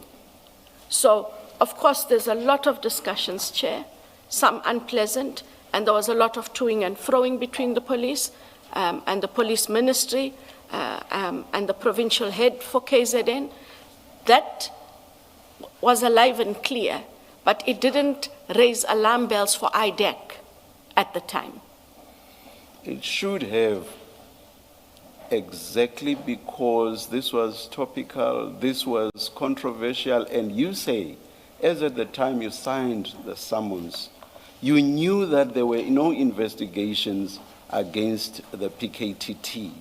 So your mind should have said, hey, this thing is so topical. What's being said here about the PKTT? It's in that sense that I'm raising this with you, and I'm suggesting that you were not truthful this morning. No, Chair, I stand by what I say about it didn't raise alarm bells for me. I appreciate your point, however, that it should have. I didn't misconstrue anything I said. I appreciate the different view, and I accept your different view, but it didn't raise alarm bells at the time. I must just conclude this by saying I find it strange that it didn't, as you suggest, it did not. And I take note of your, Chair. And subject to our further weighing up of the evidence, let me outright say that I find it hard to believe what you are saying in this regard. Your comment? It's up to the Chair and the Commissioners. Thank you very much. Advocate Johnson, I need to take you back to the two main questions that were posed to you in the summons.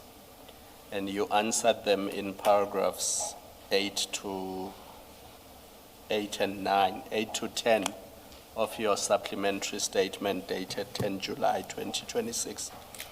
And question 2.1 was about whether IDAC has acted within its mandate.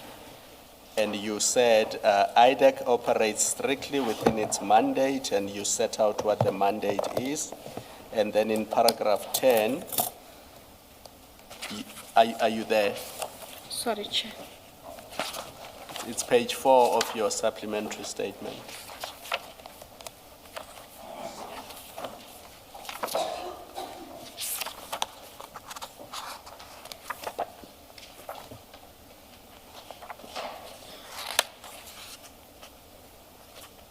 Are you there? I'm at Yes, page so 4. paragraphs 8 to 10, you were responding to question 2.1 in the summons. So paragraph 8, IDAC strictly operates within its mandate, and then paragraph 10, IDAC has not dealt with matters outside of its mandate. Now, do you stand by those paragraphs in light of the discussion you have had with Chair and Commissioner Baloy? And in light of what we have discussed for most of the day, the various cases that IDAC has dealt with, at least in the last 2-3 years.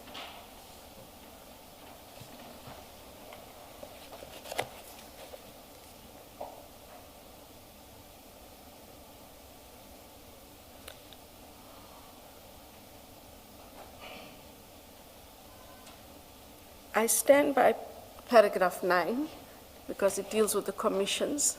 No, that one is That clear. is fine. That one is clear. 8 and 10. Item 10. Can you still say, after all we've discussed, that IDAC has not dealt with matters outside of its mandate? Can you still say that? No, Chair. Can we, Chair, before yes.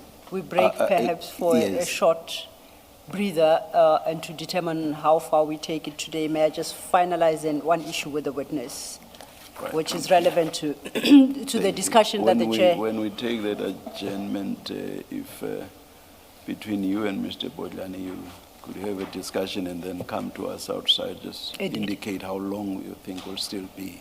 Indeed, Chair, Thank shall you. do so. Advocate Johnson, I would like to take us back to the little note that our head of communications, Mr. Michaels, assisted us with on the issues raised with you by the Chair. And if we look at the bullet items, these are the various publications on the matter that the Chair has engaged you on, starting from the 2nd of January to the 22nd of January. Now, that's about a period of a month, a few days shy of a month. And you're suggesting you never saw any of these articles regarding the disbandment of the PKTT. No, that's not what I said. Okay, correct me, please. Sorry, I did say I have read about the PKTT. May not have been necessarily all of these, but it was clear out in the media that there was an issue with the PKTT, there was an issue with the minister, there was an issue between the minister and SAP's counterparts about the disbanding or potential disbanding of, that's the summary of which I'm very aware was being played out at the time. Now, by SAP's counterparts, you mean strictly within the SAP's Within environment? the SAPs, Okay. yes. Between the 31st of December, when the minister issued his letter, until April 2025, did you ever have opportunity to meet with the minister and discuss these matters? Of the PKTT? Including PKTT? No. Did you meet with the minister in that period, and if so, for what purpose? Sorry. Just be clear which minister. Minister, it's not former. Minister Mkunu, for avoidance of doubt. Minister Mkunu, I mean. I cannot remember when but Minister Mkhunu called myself and the head of the DPCI to a meeting. And there was a matter that he wanted to raise. It had nothing to do with the PKTT. In that meeting, I informed the minister that unfortunately I report to the Minister of Justice, and that this matter, if it had to be dealt with, can it please be dealt with by General Labia? And then I asked if I could be excused, and they carried on with the matter. Was that the meeting of the 21st of January 2025? I honestly can't remember the dates. Now, you have to at least give January 25, February. Remember, I used the articles as a pointer, and the point at which PKTT was disbanded. Now, I want to know when you met with the minister after the disbandment of the PKTT. And I'm asking you whether it was on the 21st of January 2025. If you can't exactly recall, you can't suggest that it might have been in September. No. No. Maybe not 21st, in January 25. I'll land it there. What I'm saying is I can't dispute your date because I can't recall the date. Okay. But what I'm telling you is who was at the meeting, that the meeting was about some other criminal allegation. I then indicated I'm unable to deal with it, and IDEC resorts under the Minister of Justice, and I left General Labia with the minister to deal with the matter and to finish it up. Later, General Labia did indicate that DPCI will deal with the matter. And in that meeting, I attached the date of the 21st of January. Is it your testimony to this commission that the issue of PKTT neither arose nor was discussed, whether in detail or otherwise? Not in my presence. Not in your presence? I wasn't there for long. So should a witness come before the commission to state otherwise, what would your view be? Are they misleading the commission? Yes, I can't remember discussing the PKTT with the minister. No, you would know definitively whether or not you did. Regard being heard to your response, that the matter that the minister wanted to discuss with you concerned mainly the DPCI, and because you report to the Minister of Justice, you then excused yourself. Yes. So knowing precisely what the meeting was about and circumstances under which you left the meeting, you ought to know whether or not you discussed the issue of the PKTT with the minister. If you are still unsure, then that suggests you may potentially have discussed the matter with the minister, but on a different date, which then would invite me to ask you on which date then did you have a meeting to discuss, amongst other things, the PKTT with the minister.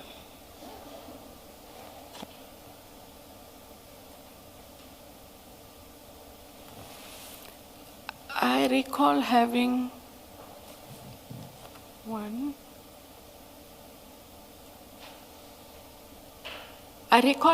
one meeting with the minister and his chief of staff, and then there was that second meeting that I had with General Labia. The first meeting that I had, from my recollection, the minister wanted to meet and greet, and he talked to me about IDEC. I can't remember that date. I'll have to check that date. But I can't recall talking to him about the PKTT. Did you? And if somebody says I did and they were there in that meeting, then they'd have to refresh my memory. Okay. Did you discuss Medicare, the Medicare contract? No. That too did not feature not on at your all. agenda? No. Okay. Because I only met him with General Labia.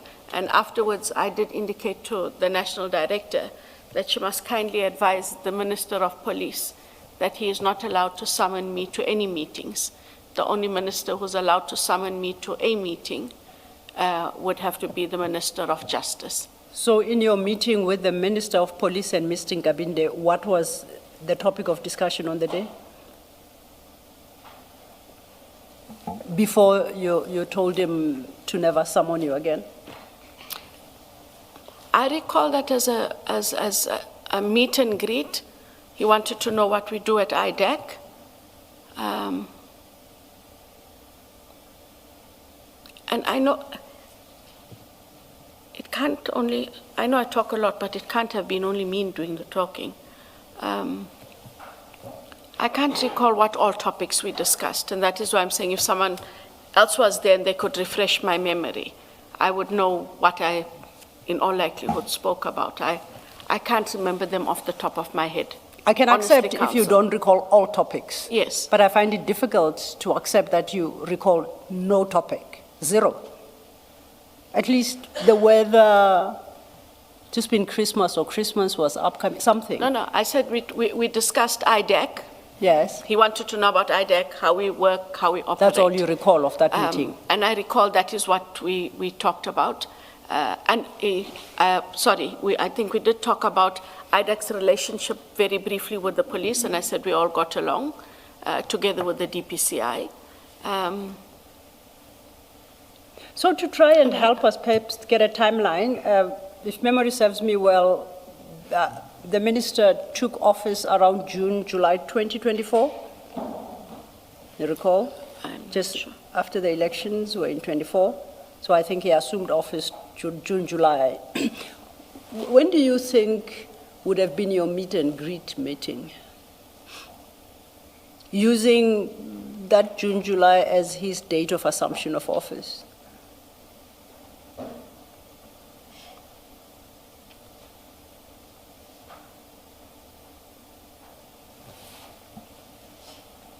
I'm guessing, and so if I'm wrong, Yes. please don't hold me to it. Could have been October, November. October. Do you have your diary with you that perhaps you might cast your I'd have eye to on check. and it help us? No, I'd have to check in my electronic diary, yes. Okay. Can I just ask this Yes. meeting where you say he wanted to discuss a criminal matter, was that a matter that you are already seized with, or he wanted to lay a complaint? Is that? He wanted to, it was nothing to do with IDEC. It wasn't even a matter within IDEC.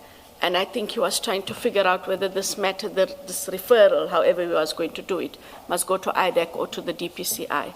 And within probably 10 minutes of the way the matter was introduced, I was able to say, apologies, this doesn't fall within the mandate of IDEC, and that Libya, if you don't mind, you stay, and I'm going to leave, and I had left. And the meeting obviously would have had to have been after the meet and greet, where the minister asked about IDEC, and you had already told him about how IDEC works and its mandate. That is correct. Okay, thank you. Thank you, Chair.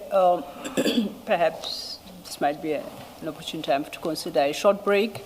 I'll have an engagement with Mr. Bodlani.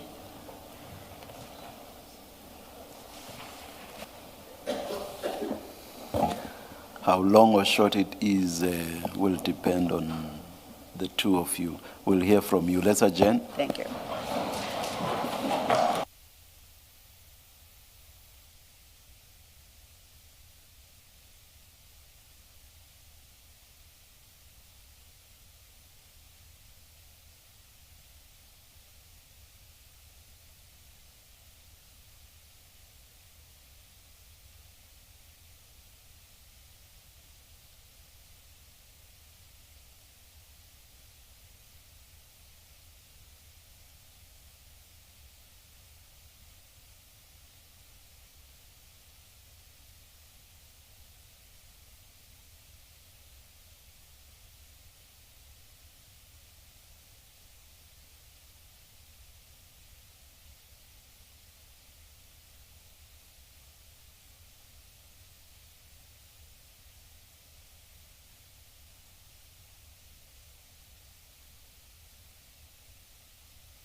1, 2. Good afternoon again. We said we would resume at 16:30. It's 16:29. We're ready. Please switch off your cell phones. Thank you.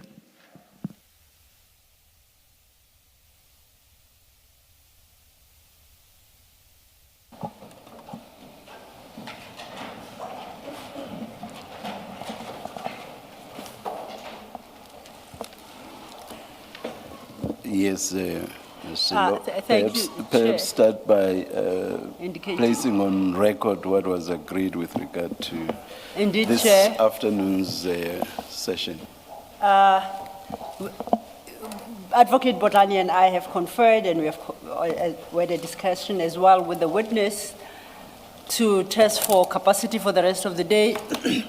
And I think the general consensus is we think we can take it to 5:30, and beyond that, capacity on all sides is at an all-time low. So we request that we see how far we can take it to 5:30.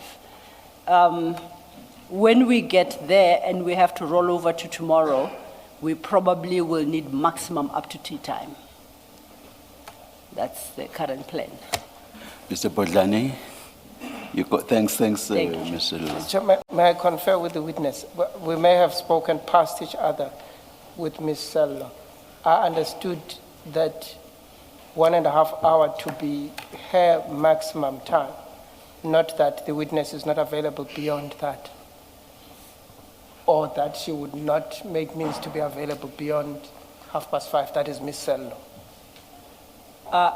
Perhaps while we sit here, Mr. Bodlani can confer with the witness. Please, The witness will let him know. please.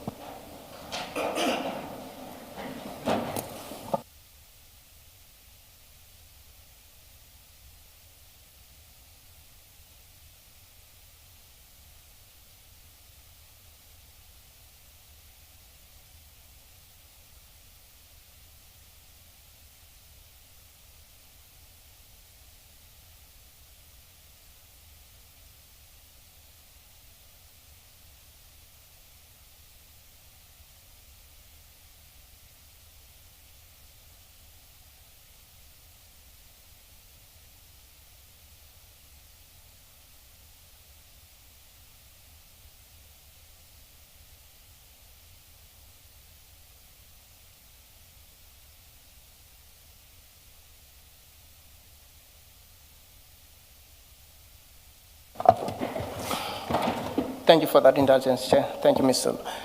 Ms. Johnson is able to proceed today until 6 p.m. And therefore, the request I would extend to Ms. Sello's team and the commissioners is that we go until 6, at least today. And then if they are not finished with their questions, she would come back tomorrow based on the undertaking given by Ms. Sello, that at least until tea time tomorrow. Thank you. Thank you, Mr. Bodlani. I'm just wondering whether, based on the up to tea of tomorrow, it seems to me that we won't be finished by 6 p.m. today. So I wonder why we would want to insist on sitting until 6 if we'll still have to sit for us. I'm not rigid on that suggestion, Chair. I'm just putting it across Yes, because yes. that's No, what no, was no. communicated. I know you are conveying Yes. Yes. I hope Mr. Bodlani will not fight with me for.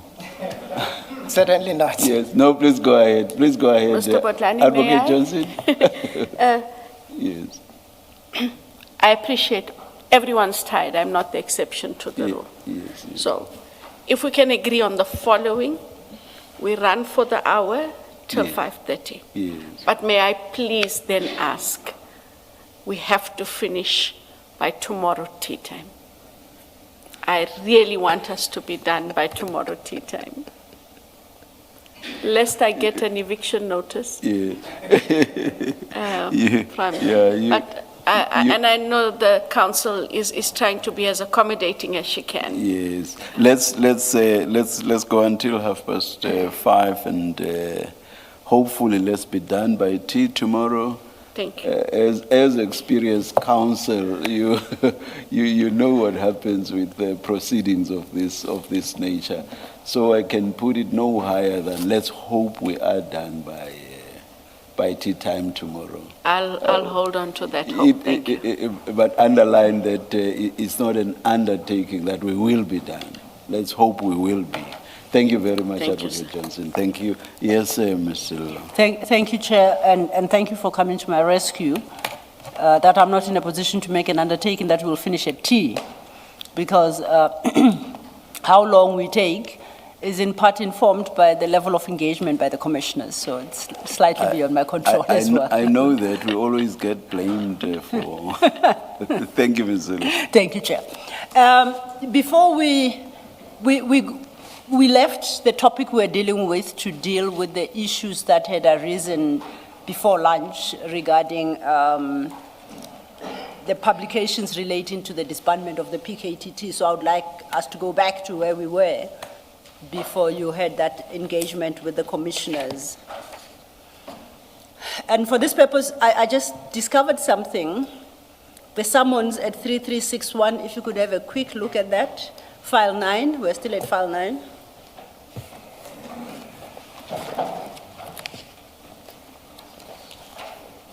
The copy on the screen is redacted, but the copy in your file is not. That is the summons, the section 28 you signed, requesting documents pertaining to General Kumalo's appointment and the documentary files of promotions of commanders and members of the political killings task team. We just dealt with that. At the top of that page, the investigation reference number, like I say, it's redacted on the screen, but you can see it. We understand that to be the investigation prompted by Mr. Matala's Section 27 referral. That should be, sorry. Yeah, I'll do that again. Mr. Adams, it's because we're dealing with the issue of Mr. Matala's contract. I apologize. That's the investigation prompted by Mr. Adams' Section 27 referral. That should be correct, yes.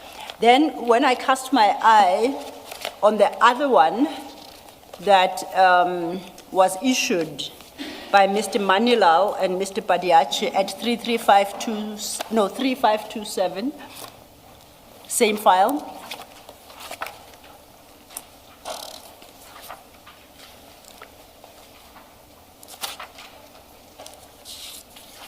We wondered which in 3527, we wondered which investigation this particular summons related to.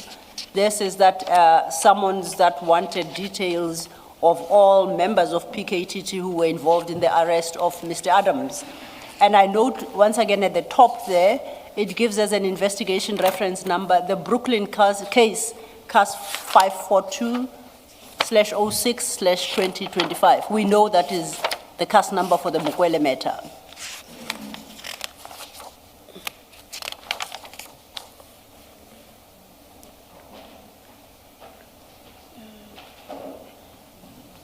That is correct. Which is confounding because what does the arrest of Mr. Adams have to do, by PKTT, have to do with the Mukwele criminal matter that was already enrolled and in court? Why would a summons be issued in terms of that particular docket? I cannot assist you. Okay. I thought I should just point out that the question had been, what investigation is this? But the face of the summons would suggest that it's not an independent investigation.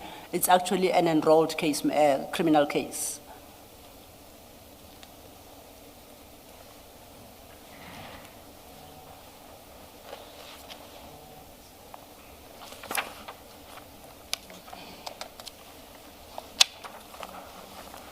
So it would suggest to me, at least, that there's a propensity within IDEC to issue this Section 28, perhaps unauthorized by the ID, and use any case number or reference number, whether or not what is sought in terms of those summons relates to the particular case.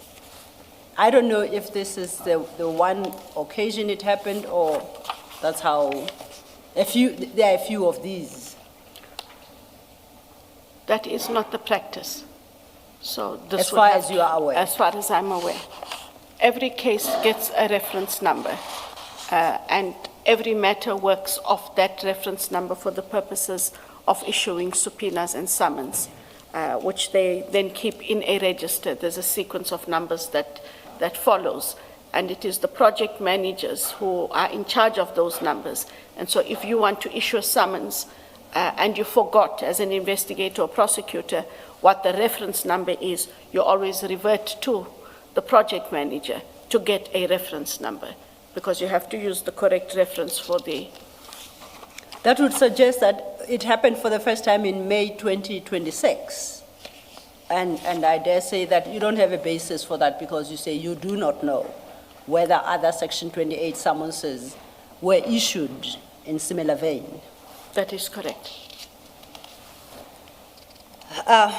Okay, now I want us to go, you remember we're dealing with the referral by Major General Matou, that's at file 9, page 3519.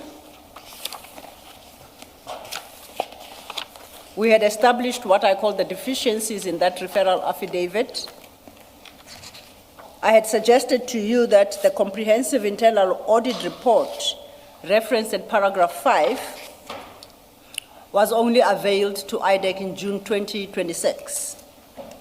You recall that? I recall that. And we know by June 2026, the arrests have been effected and the case, a criminal case instituted and enrolled. Now, if we stay with that affidavit, it suggests an unlawful awarding of a tender. It suggests flouting or manipulation of procurement processes at 4. It suggests questionable ties between members of SAPS and Mr. Matlala, which members then assisted and favored him and his company. And at 9, it concludes, nobody has the right to defraud and commit crimes against SAPS, and I therefore report this matter to the IDEC to conduct the criminal investigation. So I take the crime includes defrauding SAPS. That's the sum total of what the affidavit tells us. Yes. Now, if we flip forward, attached at page 3522 is the actual charge sheet, and for this purpose, I would like to confine myself to General Masemola's charge sheet. And remember, our conversation at page 3524 in particular, our conversation stems from an engagement you had at ad hoc regarding what was considered, regarding a particular narrative that IDEC was participating in a well-coordinated attack against General Mkhwanazi, Masemola, and Khumalo. In light of the allegations, incomplete as they are, and the Section 27 referral, this charge sheet is dated, if you look at 3526. I think this is when it was served. It's dated 26/03/2026 at the bottom.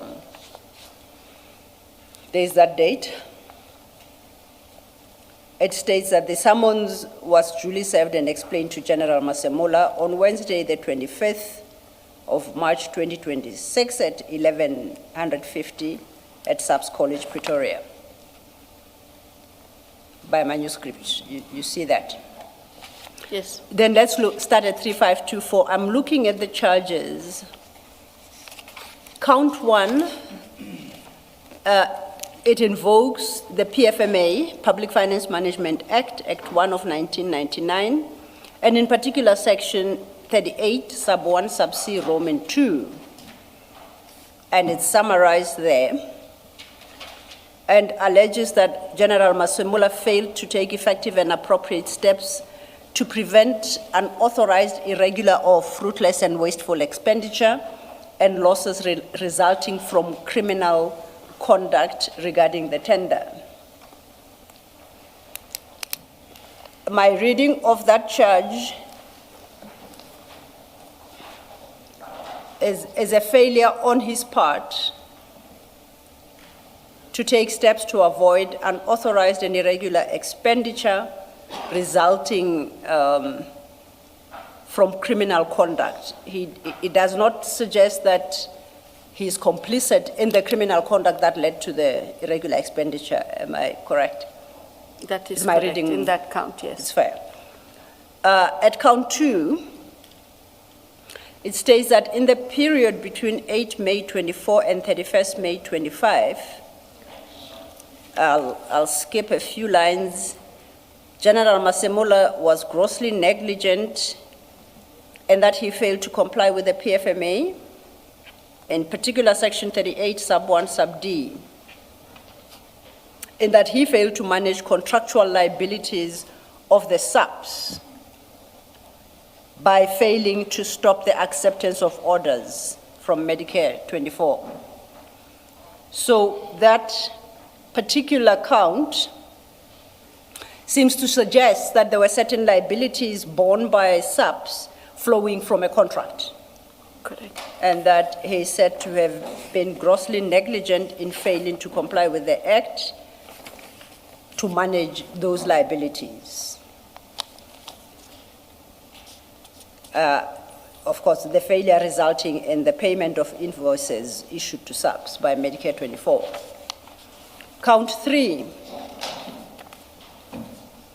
states that during the same period, 8th May 24 to 31st May 25, once again he was grossly negligent, and in particular breaching the provisions of Section 38(1)(e), in that he failed to ensure that Medicare 24 Tswane was properly screened and tax compliant.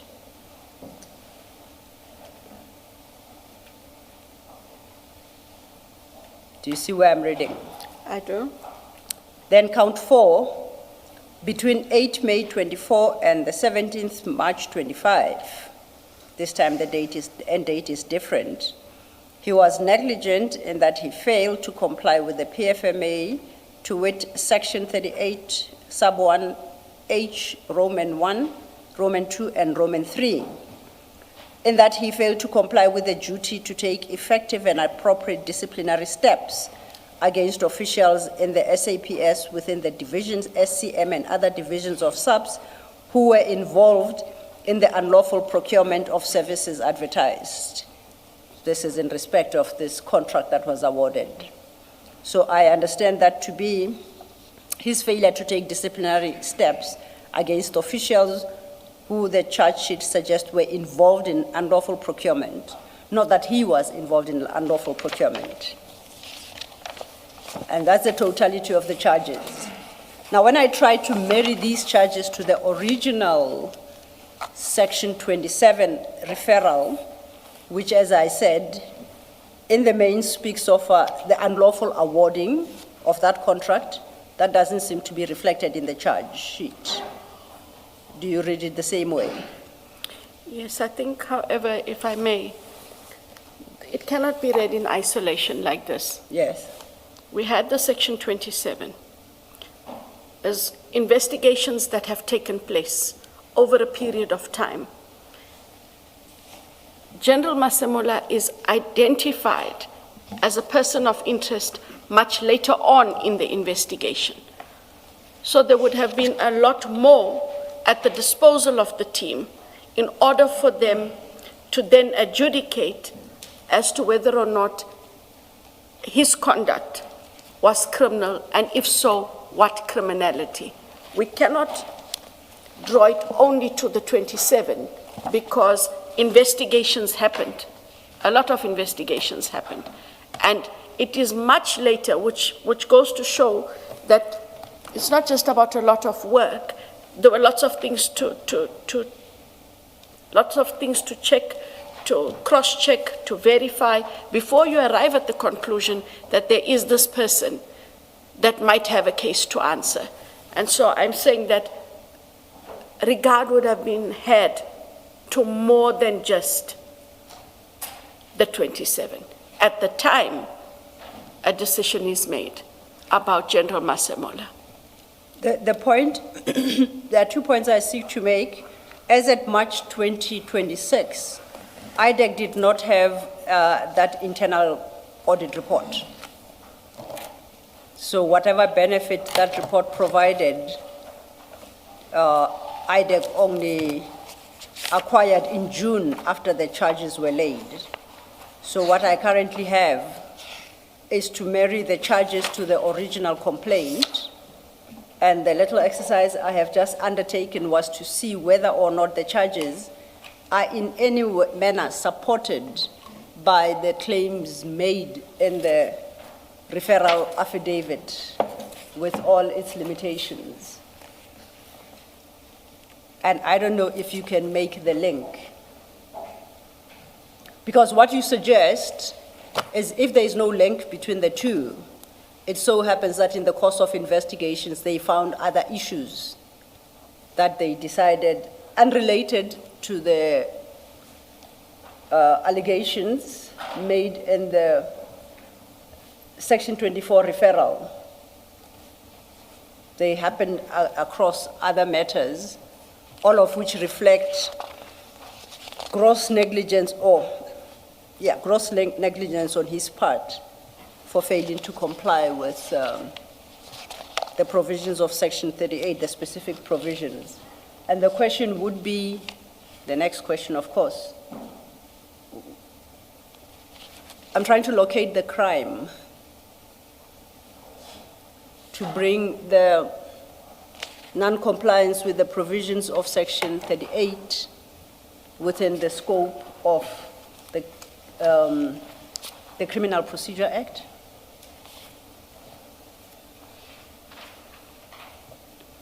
And I thought that you might be able to cast some light. No, I hear you, counsel, but in the absence of anything else in here, I'm unable to reconcile with that argument. I stand by, there would have been much more evidence. I also will check now this evening about when that audit report, and you say the audit report came in, according to you, it was 26 June.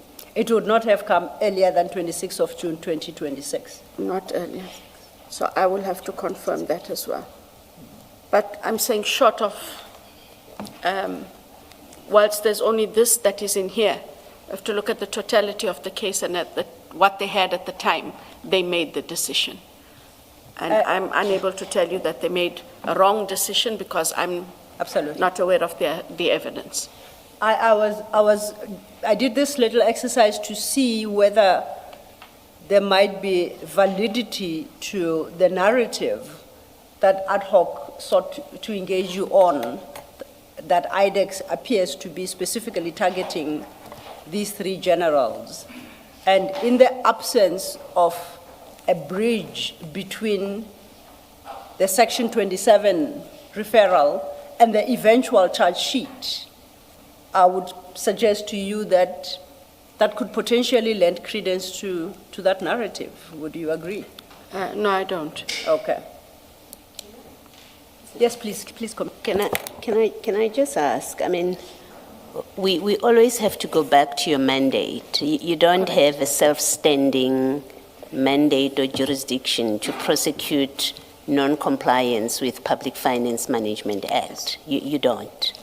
It always comes back to your mandate, and your mandate is in 7.1a.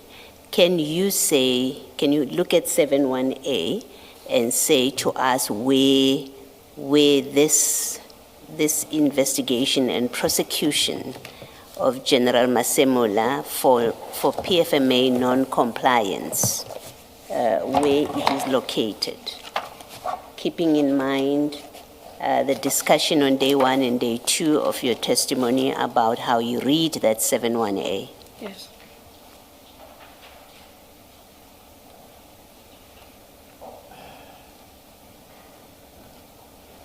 So,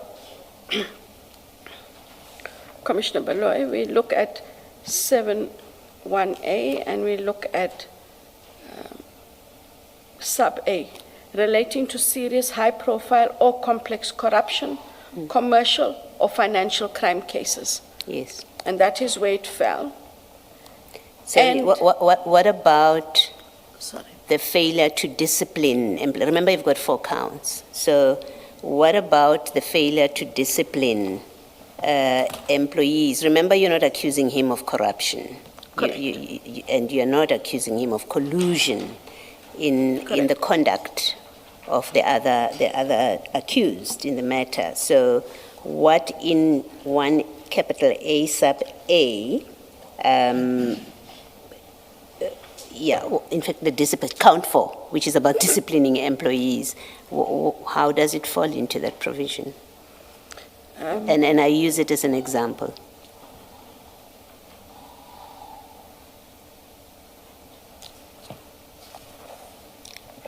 Just go back there and see what it.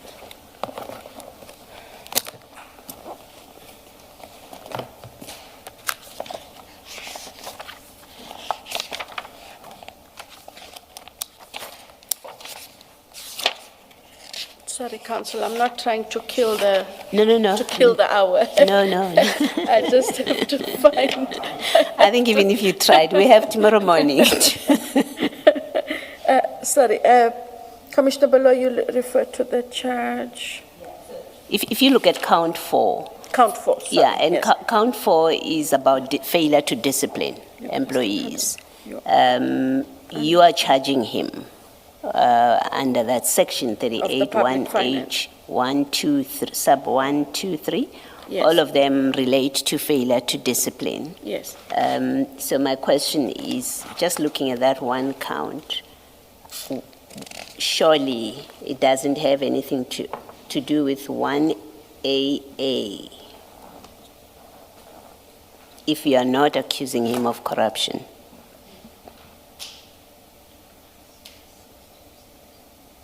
So if I'm following the reasoning, you're taking the case as not 1 case, but what charges he's facing. Because- just so that I understand it. Yeah, because my understanding, and you can correct me if I'm wrong, my understanding is much as he has been joined to the case against the other 7 or 8, much as he has joined them, his is in fact a standalone because he's not accused of corruption. The others, it is corruption, as I understand. Him, it's purely a statutory infringement because that statute makes certain conduct an offense. But that offense, that conduct in this case, it's not corruption. Your charge sheet on all counts, no way does it implicate him in the conduct of the others, and it doesn't implicate him specifically in corruption, which I would understand because how it would have triggered your 1A. So it's standalone statutory offenses. And we have to deal with them as standalone because that's how you have chosen to charge him. The fact that he appears incomprehensibly, in my view, I must say, that he's appearing with people who are accused of corruption, including Mr. Madlanga and the boss of Medicare 24, notwithstanding that, which I don't understand, it doesn't make him, at least in my view, it doesn't make his charges to be part of the grander scheme. I understand the argument. I speak under correction. I think it is something he has raised with the prosecution team so that he be removed from that bigger matter and that he face his charges as he should on that As a standalone? as a standalone. I speak under correction, but I'll get that confirmation as well this evening. But as I understand it, Commissioner Baloyi is asking you a different question. That different question being why General Masemula is an accused, bearing in mind the provisions of Section 7, capital letter, yes. And for that matter, we could even go back to 27, the referral. So that's the question you are being asked, not the one about joining several accused in one matter or the same proceedings. We are going to be engaging you on the latter, by the way. Yes. Yeah. Please answer Commissioner Baloyi's question then.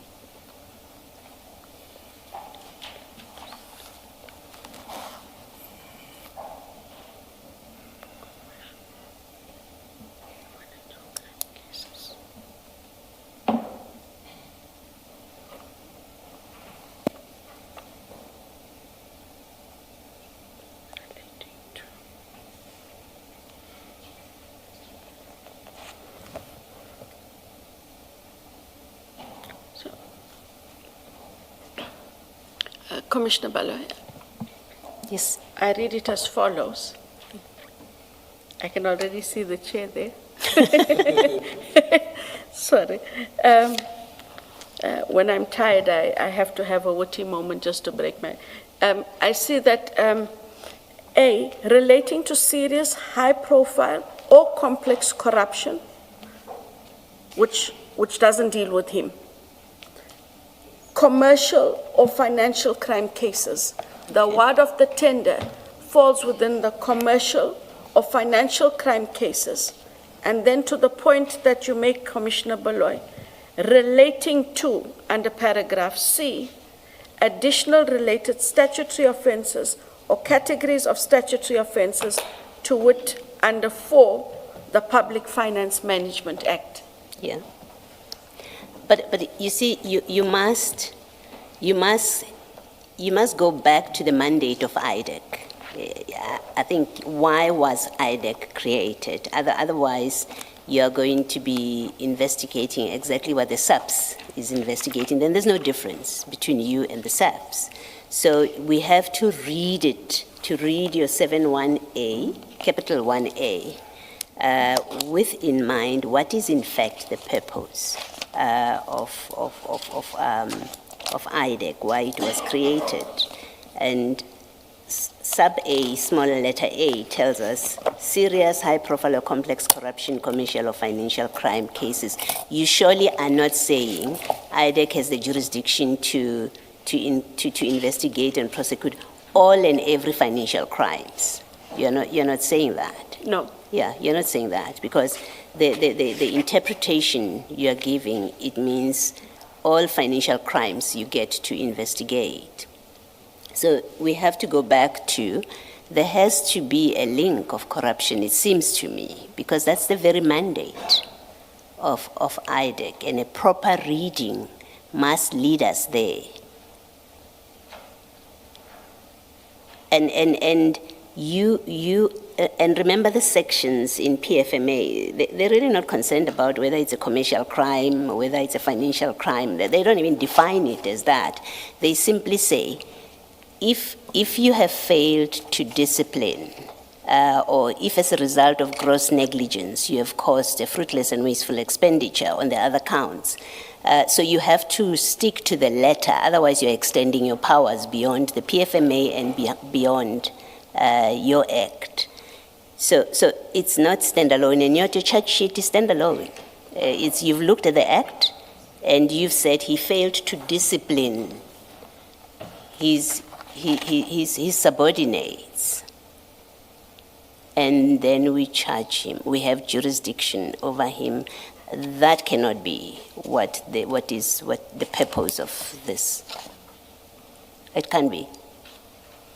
But I think if we're reading the individual charges, I hear you, Commissioner Baloyi. Yes. But we mustn't lose sight of, and I'm not saying that you have, I'm saying let's go back to the counts.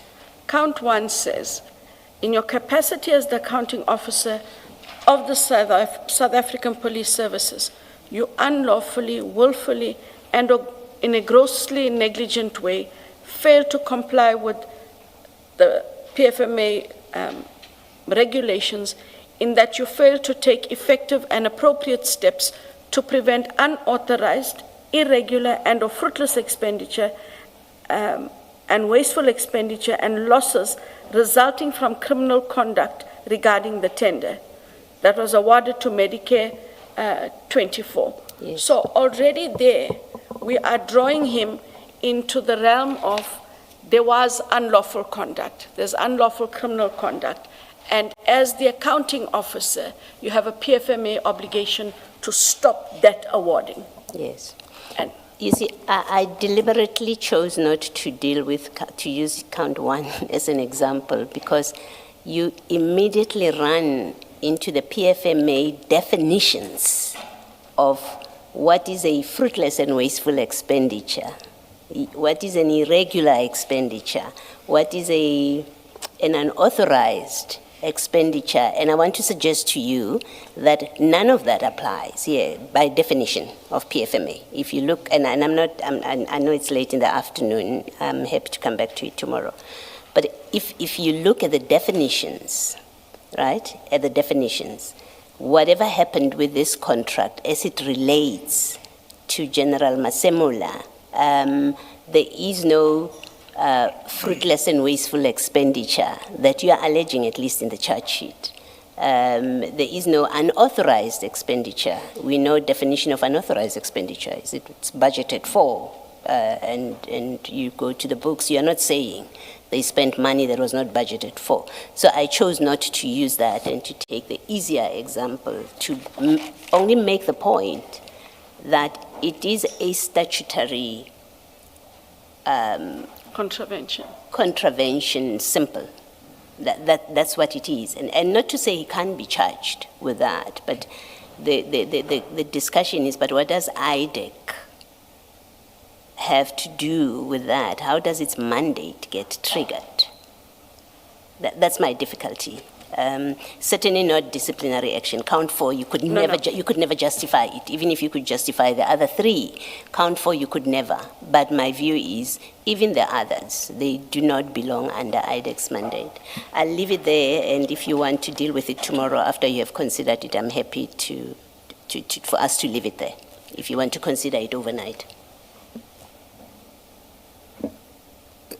Advocate Johnson, just to add to what Commissioner Baloyi as to the need, before you get to the PFMA or the other statutes itemized under paragraph C of the section, before you get there, there must be a charge or charges relating to some of the offenses listed above, for example, your corruption and so on. So Commissioner Baloyi makes that point. I will say, look at C, look at the use of additional in C, in paragraph C of the subsection. Do you see additional there? yes. Surely, if you want to rely on the provisions of the acts referred to under paragraph C, you must already have some other, let me loosely call them main offenses, as it were. And then the offenses under these statutes should be additional to those. Do you get the point? I get it. Otherwise, you would render additional in paragraph C meaningless. Do you get the point? So the question stands, but you may respond to it tomorrow. The question stands as to what the PFMA offenses you charged General Masemola with, what those PFMA offenses were additional to. Because if you are not able to show that they are additional to something, then he may well have been charged improperly. Perhaps just for clarity, let me state this. We are not engaging in this exercise to try to show that all of the people we have dealt with during this engagement with you are not guilty of the offenses charged. That's not the purpose, but it's just that in practical terms, it's very difficult to extricate getting into the offenses themselves, extricate that from what we are about, which is about IDEC's motives. Did IDEC properly exercise the powers vesting in it, or did it do so with improper motives? So it gets difficult not to get into the offenses themselves. I understand. So tomorrow morning when we start, please give us your own understanding of additional in paragraph C of the subsection. If you agree with us, then you must show us what the PMFMA offenses were additional to, Yes. for you in to have terms been of- able to charge under paragraph C of the subsection. Understand? We will wait for the answer tomorrow morning. Thank you. Thank you, Chair. I guess then the answers tomorrow morning will dictate the extent which we deal with this matter, and I'll finalize then. I'm sticking with the narrative as ad hoc engaged you on. This is a matter that would not have come to your attention, but it has been brought to the Commission's attention. And I'm considering this matter in the context of the conversation we are having. And for that purpose, I would like to invite you to CJC 387, page 3174. 3174. I think that's my file 8. File 8. I'm guessing.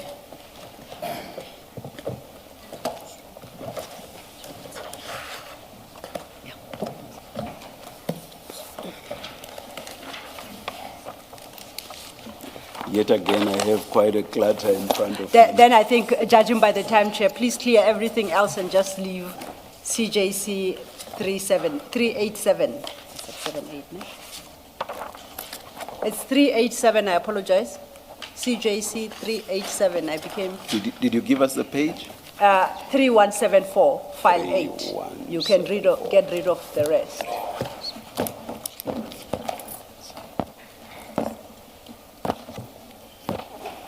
Have you've located the page, Advocate Johnson? Yes, ma'am. Now, this is a complaint addressed to the Commission. It's dated the 21st of July, 2026. Now, at 3174 is the cover page from the attorneys listed there, Malebia and Maleho Incorporated. And the complaint addressed to the Commission is a complaint in relation to unlawful conduct by IDEC. And this is on behalf of Sergeant F.E. Ngosi.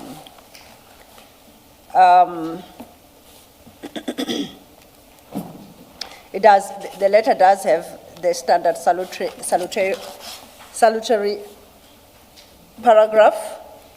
It starts mainly at paragraph 2 and reads, our office has been mandated by Mr. Fanny Ngosi to bring to the attention of the Commission that upon or about the 13th of July 2026, a delegation comprising of 9 IDEC officials visited our client in prison, our client in this sense being Sergeant F.E. Ngosi. The purpose of the said visit was to conduct an interview with him in relation to ongoing investigations pertaining to Medicare 24 contract, and more specifically, information that they demanded from Mr. Ngosi regarding ties between Vusi Musi Matlala, National Commissioner General Masemola, and Lieutenant General Kumalo. It then sets out other facts. If you go to 3176, let's start at the bottom, last line of 3175, under paragraph 4, the letter states, furthermore, we are, I guess, of the view that the conduct of IDEC not only amounts to intimidation of witnesses of the Commission, but also amounts to an abuse of power. The issue regarding intimidation of witnesses of the Commission is a matter for the commissioners to deal with. I'm more interested in the purpose for which IDEC paid Sergeant Ngosi a visit. If we go to page 3177, that is the affidavit of Sergeant Ngosi.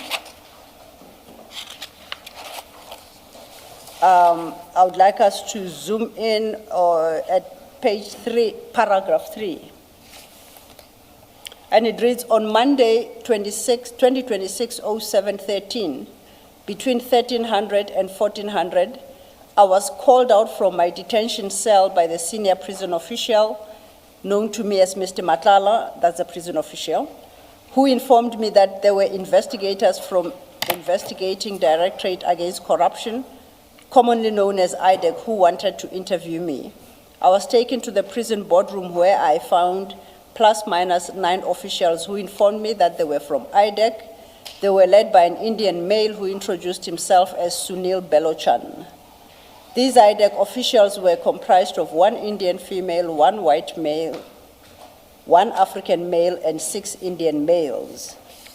Those IDEC officials started to question me about the relationship between myself and Vusimusiket Madlanga and threatened to charge me with corruption for once being in possession of Vusimusiket Madlanga's FNB card. I would like us to then move to paragraph 4, where he states, and I quote, Sunil Belochan informed me that the white male was their official photographer. Sunil Belochan further asked me what I know about any corrupt relationship between Vusimusiket Madlanga, National Commissioner General Masemula, and Lieutenant General Kumalo. I told him that I knew nothing about any corrupt relationship that he was asking me, and that I only knew Vusimusiket Madlanga has close ties with Lieutenant General Sibia and Major General Khan, but he told me that he never asked me about Lieutenant General Sibia and Major General Khan. Sunil Belochan further informed me that I must not give him nonsensical explanation about Vusimusiket Madlanga's FNB bank card being left in the jet ski boat, because Vusimusiket Madlanga had already given him a clear explanation of how I got hold of this FNB bank card. Last penultimate line of that page, Sunil Belochan further informed me that the interview would continue with or without my legal representative, Mr. Katleho Maleho. I'll jump to the following page, page 3178, paragraph 5. Almost, let's say, a quarter through that paragraph. Furthermore, I would like to indicate that white male IDEC official took photos of me without my consent while I was being interviewed by Sunil Belochan. When I inquired about photos being taken, they informed me that they formed part of their investigation against me. Before both Sunil Belochan and his white male colleague could leave, they informed me that they would contact my legal representatives. He concludes at paragraph 5, lastly, I feel that IDEC officials have trampled on my constitutional rights by interviewing me without the knowledge of my legal representative. If we go forward to 3186, that's an affidavit by Sergeant Ngosi's attorney. 3180. Sorry. Yeah. Apologies, 3180. And we'll pick it up at paragraph 3, where the attorney states that on Monday, 2026-07-13 at 15:13, I received a phone call from telephone number stated, and the caller, that's a landline. The caller was my client, Fanny Ezekiel Ngosi. Then he states that Mr. Ngosi proceeded to inform him of the visit that he had heard from investigators of IDEC. At paragraph 4, he says on the same afternoon, 13 July 26, he received he got a missed call from a cell phone number stated, and when I checked it on Truecaller app, it showed that it belonged to Sunil Belochan. on Tuesday, the 14th of July, 2026 at 0829, the same number phoned him again, and he was busy, and the user sent a WhatsApp message reading, "Good morning, sir. I'm senior investigator Belochan from IDA. Can you please return my call?" Then if we go further on, he then attaches a couple of annexures. These are photos of this place in the prison, screenshots from his phone, including a phone with this number that was calling, having a profile picture of a gentleman with a lady and a child. I bring this particular complaint to your attention for the simple reason that we know that on the 13th of July, 2026, the section 105 plea deal that IDEC had concluded with Mr. Matlala was firstly rejected by the court prior to that, and the court counter-offered a sentence which Mr. Matlala, on the morning of the 13th of July, on record, rejected that, leading to the collapse of the entire plea agreement. Now, it would appear in the afternoon of the same day, members of the IDEC staff investigators visited Mr. Ngozi to get him, if I understand the complaint, to implicate General Masemula and Lieutenant General Kumalo by claiming that there is a relationship between the two and Mr. Matlala. And in particular, you recall at paragraph 4, Mr. Ngozi indicated that Mr. Belochan insisted that Mr. Belochan informed him that he, Mr. Belochan, wanted to know about any corrupt relationship between Vusimusiket Matlala, National Commissioner General Masemola, and Lieutenant General Kumalo. Again, in the context of the narrative that you had originally discussed with ad hoc, perhaps I should start by inviting your comment to the conduct referred to in these papers, to the extent that it may be true. Currently, it stands as a complaint to the Commission. The Commission will have to deal with whether there is potential interference with witnesses of the Commission, but we can leave that for the moment. That's for the Commission to deal with. And understanding and appreciating what the claimed conduct is, I would like to invite your comment as to the propriety thereof or otherwise. Thank you.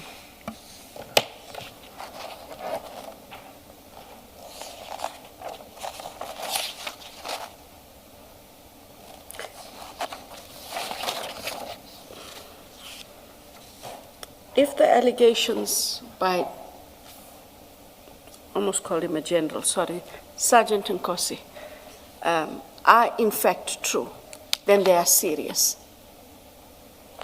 And if they are in fact true, they would have to be dealt with, because the timing can't be ignored. We had an issue in the morning of the 13th of July. For whatever reason, it falls through the Met. So one would have to understand what created this urgent, for lack of a better word, urgent situation that has to now be dealt with. And why did it have to be dealt with in the manner that it was? We have a practice. Any accused, if you want to see them, you must engage the legal representative before you make the appointment. We've done that with Mr. Matlala. So if you're doing that, and I use Matlala only because it's the same matter. So if you're going to do that with anyone else in relation to that matter, you follow the same rules. you find out who's his legal representative, you make the necessary arrangements, and those arrangements don't of necessity have to suit you. This is a legal representative, so find a common date and time, as we have had with many other matters, and indicate why you want to engage with the client, and let the legal representative say yes or no. If he says no, then you have to walk away and figure it out differently. But this, if it is true, is conduct really unbecoming and would have to be dealt with, because there's no logical, I can't even read into the words, Commissioner Baloy and Chair, I can't read into the words any logic for wanting to do this with the urgency and with the measure of pestering.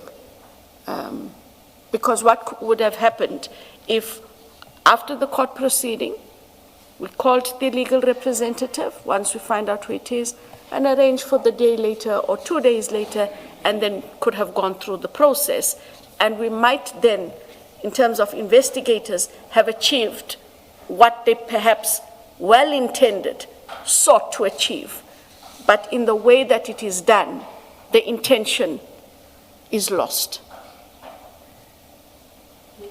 With something like this, is it fair to say you would expect to have a record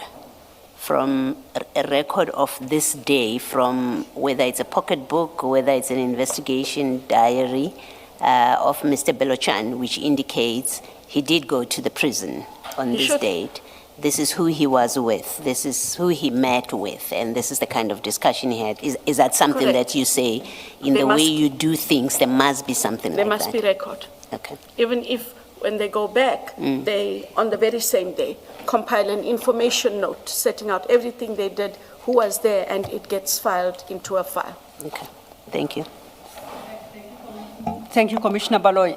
And just to be clear, it's late in the day and perhaps I speak under correction. Sergeant Ngosi is not an accused in the matter that Mr. Matala is charged by IDEC on which General Masemola has been added as an accused. No. For General, yes. So it's not a case of interviewing or consulting with an accused. It sounds more like IDEC soliciting evidence, if it's that, against General Kumalo and General Masemola. Now, General Masemola is already an accused in that trial. Correct. And the evidence solicited in respect of the very contract for which he now finds himself standing trial. And secondly, how does General Kumalo even become involved in that? Or how would he? At no stage in any feedback to myself has his name ever come up in this investigation.